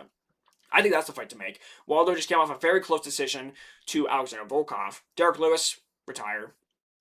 You know, you've had a fun career, whatever. But I personally think that he should retire. At least in my opinion. Then we move on to Mauricio Hofi knocking out Michael Chandler in the first round. You could tell that Chandler was very, hesitant over the power of Mauricio Hofi. And we could see why. He got the knockout 4.5 minutes in the first round. Chandler was trying to move around a lot. He was trying to preserve his chin, trying to, not get hit clean by Hofi. It seemed like Chandler couldn't decide whether or not to engage and shoot takedowns. He did hit Hofi. I saw him hit Hofi with 2 shots, a leg kick and a Superman punch. They were both effective strikes when they landed, but he didn't throw enough. And because he didn't want to get caught by the counters of Mauricio Hofi, and Hofi's just really good. He is really good. And honestly, there's not really a whole lot to say in this fight. It was a lot of movement from Chandler, and Hofi was just trying to cut him off and land a shot, and he eventually did. He knocked him out with an uppercut in really close quarters. Hofi, do you know how much power you have to generate to land a punch like that? It was insane. So what is next? Well, Michael Chandler should retire. There's a lot of retirements necessary on this card, in my opinion. And as for Mauricio Hofi, I think he should fight the loser of BSD and Paddy Pimblett. That's what I would probably say. Or you could do a Mateusz Gamrot fight if you want to give him a grappler. I don't think the UFC wants to do that. So I think Paddy Pimblett, if he loses, or Dan Hooker. Dan Hooker would be a good fight for him as well, if the UFC wants him to win. 2 more fights on the card. We got Bo Nickel TKOing Kyle Dawkins in the first round. This probably should not have happened, just because Bo Nickel had top position. He was throwing ground and pound. Jason Herzog's like, you know what? I'm not seeing enough. Let's stand them up. After Bo Nickel was throwing elbows, by the way. So he stands him up. And I'm thinking, Bo Nickel looks a little bit panicky on the feet. He still looks pretty young. Alright, cool. Maybe he'll get another takedown or just stick on the back foot for the rest of the round. He eventually lands a left hand that hurts Dawkins, drops him. Right? And then eventually Bo Nickel's able to get the finish. And Bo Nickel has a lot of power in his hands. He has a lot of potential. I don't want to see him fight a top 15 opponent just yet. Mostly just because I just don't think he's ready. I don't think he's quite ready yet. He still looks relatively green to me. He still looks pretty young in my opinion. right? You're gonna be looking at someone who's like just outside the top 15. You could give him GM3, who Kyle Dawkins actually just beat not too long ago. You could go down that route. You could give him like an Edmund Shabazian type if you want to see Edmund just get absolutely ragdolled out there. But I don't think Bo Nickel's quite ready for a top 15 opponent yet. I think one or two more fights. You really got to let him build his striking a little bit. He has a lot of power, a lot of speed, a lot of potential, but I just want to see him tighten it up in the striking department a little bit. But this is the first fight where I've seen Bo Nickel's wrestling actually work effectively. In the UFC, his wrestling really hasn't been that great so far, but now it's finally starting to come to fruition. It was absolutely beautiful to see. Then we move on to Diego Lopez KOing Steve Garcia in the second round. So in the first round, Diego was taking his time. He was allowing Steve Garcia to kind of dictate the pace in the range. And eventually when Diego Lopez said, you know what, I'm just going to go for it. Yeah, well, he went for it all right. And he was able to knock out Steve Garcia. He got Garcia to exchange with him in the pocket. And I knew that Diego Lopez would win that battle. Because I thought he's faster, hits harder, probably hits harder, definitely hits harder actually, and he has a better chin. So I thought he'd win that battle, and he absolutely did. Garcia fought a good first round, sticking and moving from a distance, kind of dictating the pace. He was moving forward and maintaining the center of the octagon well, throwing jabs, throwing some lead hooks and stuff. It was very nice work. Diego was having a hard time finding the range, and then he just eventually just said, screw it. I'm just going to go forward and see what happens. And he landed big and knocked him out. So what's next for Diego Lopez? We all know that it's Diego Lopez versus Alexander Volkanovski 3. We all know that's what's next, of course. I'm playing with you, of course. I would like to see Diego Lopez maybe fight Lerone Murphy after that. That'd be a good fight. Or let's do the Yair Rodriguez fight. I don't know what's going on with Yair, but he needs to fight Diego Lopez. They have history. They have beef. Let's make that fight happen. And for Steve Garcia, I think a fight with Melky Costa would make a lot of sense. But guys, this is the UFC White House card. This was an amazing event. This event really lived up to the hype. It was very much worth the wait. And what did you guys think of the whole card? From the Justin Gaethje fight, which is absolutely crazy, all the way down to Diego Lopez versus Steve Garcia and anything in between. Thank you guys so much for watching. If you guys enjoyed, make sure to leave a thumbs up. Make sure to subscribe. And I'll see you guys later. Peace. All right, chat. Hold on. My throat really hurts after that.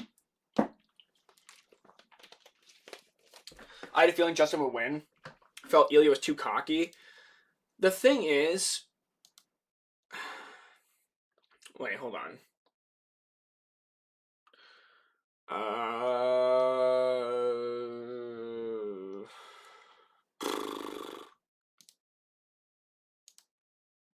There we go. Okay. What was I gonna say? Oh, I was wondering if Ilya was starting to get too cocky. That was something I did consider. But Ilya hadn't been wrong up until this point, so I had no reason to doubt him. That is something else that people are gonna have to consider as well. Right? Let me just do that. There we go. Just because I'm gonna start editing the video while I'm here on stream. I'm not gonna get off stream just yet. Not until I edit up this video. And by edit it up, I pretty much just need to edit the intro and the outro. Oh, that was not what I wanted to do at all. Okay, we're okay. I do need to make sure for the next stream that this webcam is 60 FPS. I didn't realize it wasn't. That's my bad. And I'm also going to upload my live reaction to the main event as well.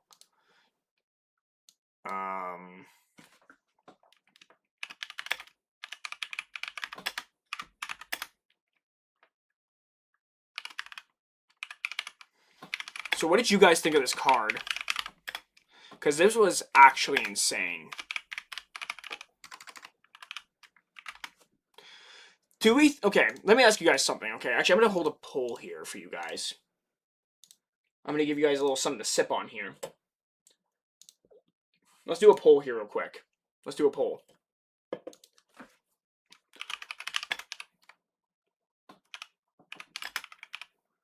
You guys will see the poll here in a second. If my freaking fat fingers can figure out how to type.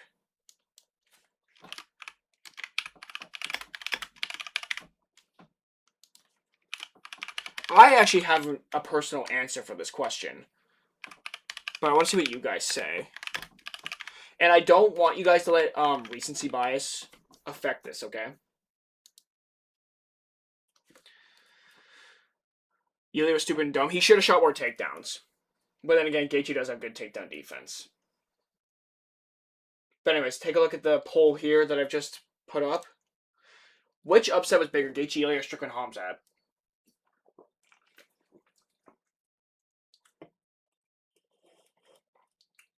Ilya over-relied on his power and underestimated Gaethje. That could be true. He might have underestimated Gaethje.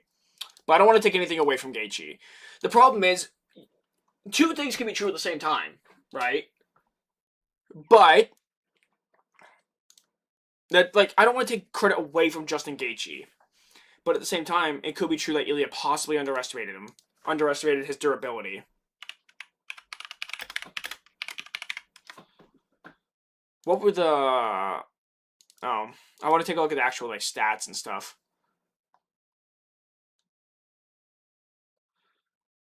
I genuinely cannot believe how that fight went down still. Like, okay, let me ask you guys something here, okay? Whenever you guys get done watching fights, I can't be the only one who has, like, almost, like, a hard time going to bed after, right? Why would he attack an armbar when he hurt him to the body? You know what it is? I was wondering the same thing, but I think it's because he gassed himself out from all those big shots. Toria got carried out of the octagon. Carried out by his brother. Oh man, that's kind of sad. You know what the thing is? Like this fight was awesome, but I don't want people to now start to discredit Ilia Topuria and everything he's ever done. Because he did knock out Max still. He did knock out Volk. He did knock out Charles. You know, we're going to have a serious discussion if Ilia Topuria and Conor McGregor might just be as similar as we think. Why do you think we're all here? We can't sleep. It's true. You think Ilya lost because he underestimated Gaethje? That could be true, but I also think Gaethje is just really tough. I'm trying to get like a picture from the fight.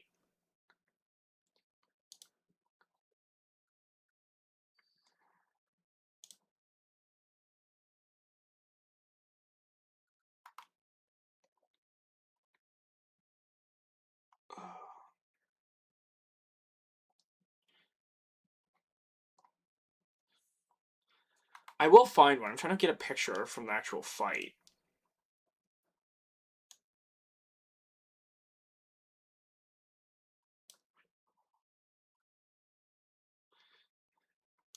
Justin Gaethje would be the type of person to, like, faceplant after doing a backflip, by the way. Can we just, like, make that a known thing real quick? I just rewatched the backflip. Bro did, like, a faceplant.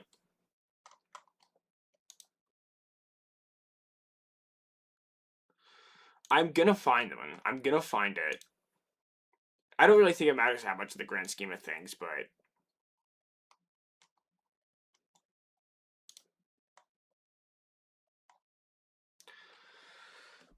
So you guys seem to be in pretty much in agreement that Gaethje versus Ilya is a bigger upset than Strickland versus Hamzat. And I'd honestly have to agree.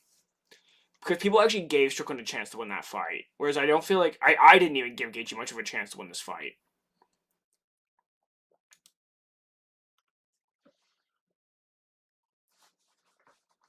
Oh my gosh. Just how good is Max Holloway at 155? He knocked the F out of Gaethje. This is one of those situations that we're in, right? Where Charles beat Max, right? Max beat Gaethje. Gaethje beat Ilya, right? And Charles beat Gaethje. Wait, yeah, Charles beat Gaethje. Max beat Gaethje. But then Gaethje beat Ilya. But Ilya beat Max and Charles. It's a whole weird chain effect thing, right? It's just a styles make fights type of thing. That's what it is. How much money do you think you would have made if you would have bet by Justin Gaethje to win by fourth round TKO? Because that's technically what it is, right?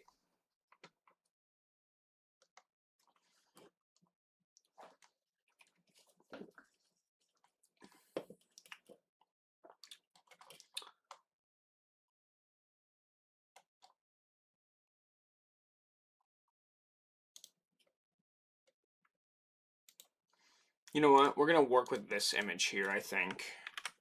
It's not ideal, but we're gonna make it work.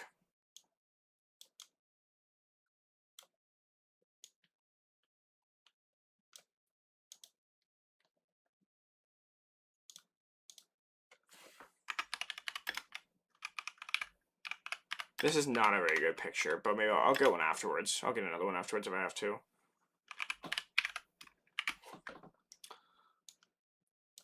Man, what a friggin'... What a night, man. Like, you know what's crazy to think about? Sometimes I think about stuff like this too, and I know this is gonna sound really stupid, but I want you guys to, like, bear with me here a little bit. Sometimes I think about stuff like, imagine this fight, imagine it happened, like, yesterday instead of today. Or if it happened tomorrow instead of today. What different outcomes there could have possibly been. I know that sounds really dumb to think about, but it's really interesting. I would hate to be Ely right now, man. His emotional pain has to be unbelievable right now. Not only his emotional, his physical pain. Imagine how much pain that dude's in right now. Oh, man. I wonder if Ilya fans are now gonna, like, calm down a little bit. And as I do that...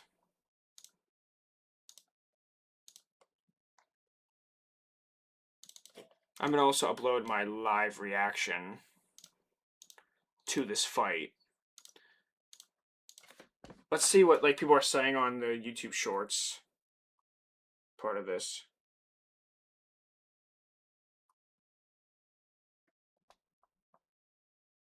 Oh my gosh. Okay, bros, we can all chill. Oh, shoot. Shoot. You know what I'm an idiot. I didn't even realize. I wrote the wrong title in the video. There we go. There we go, there we go, there we go. Just a typo, no big deal.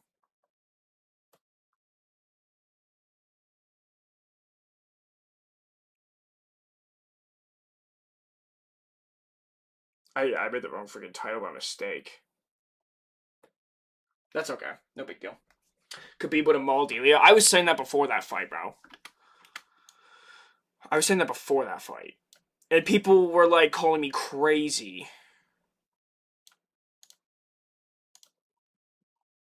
And you could argue Khabib might be tougher than Justin Gaethje. I don't know about that, but Khabib was very tough. Right? He could take a shot.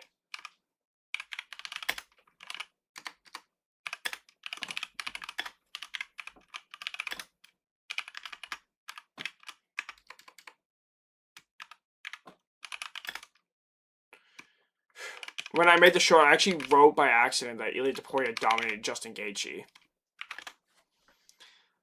I don't know why. I guess I was in shock or something. That was crazy. I guess this thumbnail's gonna have to do it. No, not that one, not that one. No!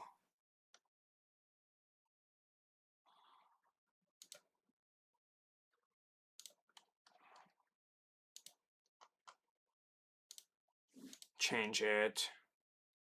Oh, did I not download it? Is that why it didn't download? Okay. Man, what a friggin' night of fights, though. I'm gonna have to get ready to hop off here in a minute, but before I do...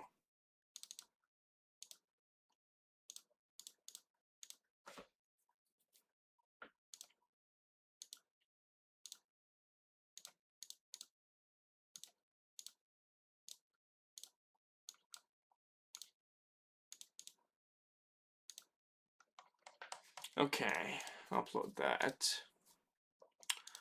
Now just leave that to sit. I'm actually sweating. I don't know if it's really hot up here or what's going on. How do you think a fight between Islam and Ilya would play out? At 170, I do think that Islam would win. Not necessarily just because of the Justin Gaethje fight, but I think he might just be too big. That's what I think. All right, chat. We're gonna wrap it up here. We're gonna call it a night. I hope you all have an amazing night. That was a crazy stream. We're gonna have to get more on the streaming game, I guess. That's crazy. Yeah, Justin Gage is now 4-0 against new generation fighters. That is true. Oh my gosh.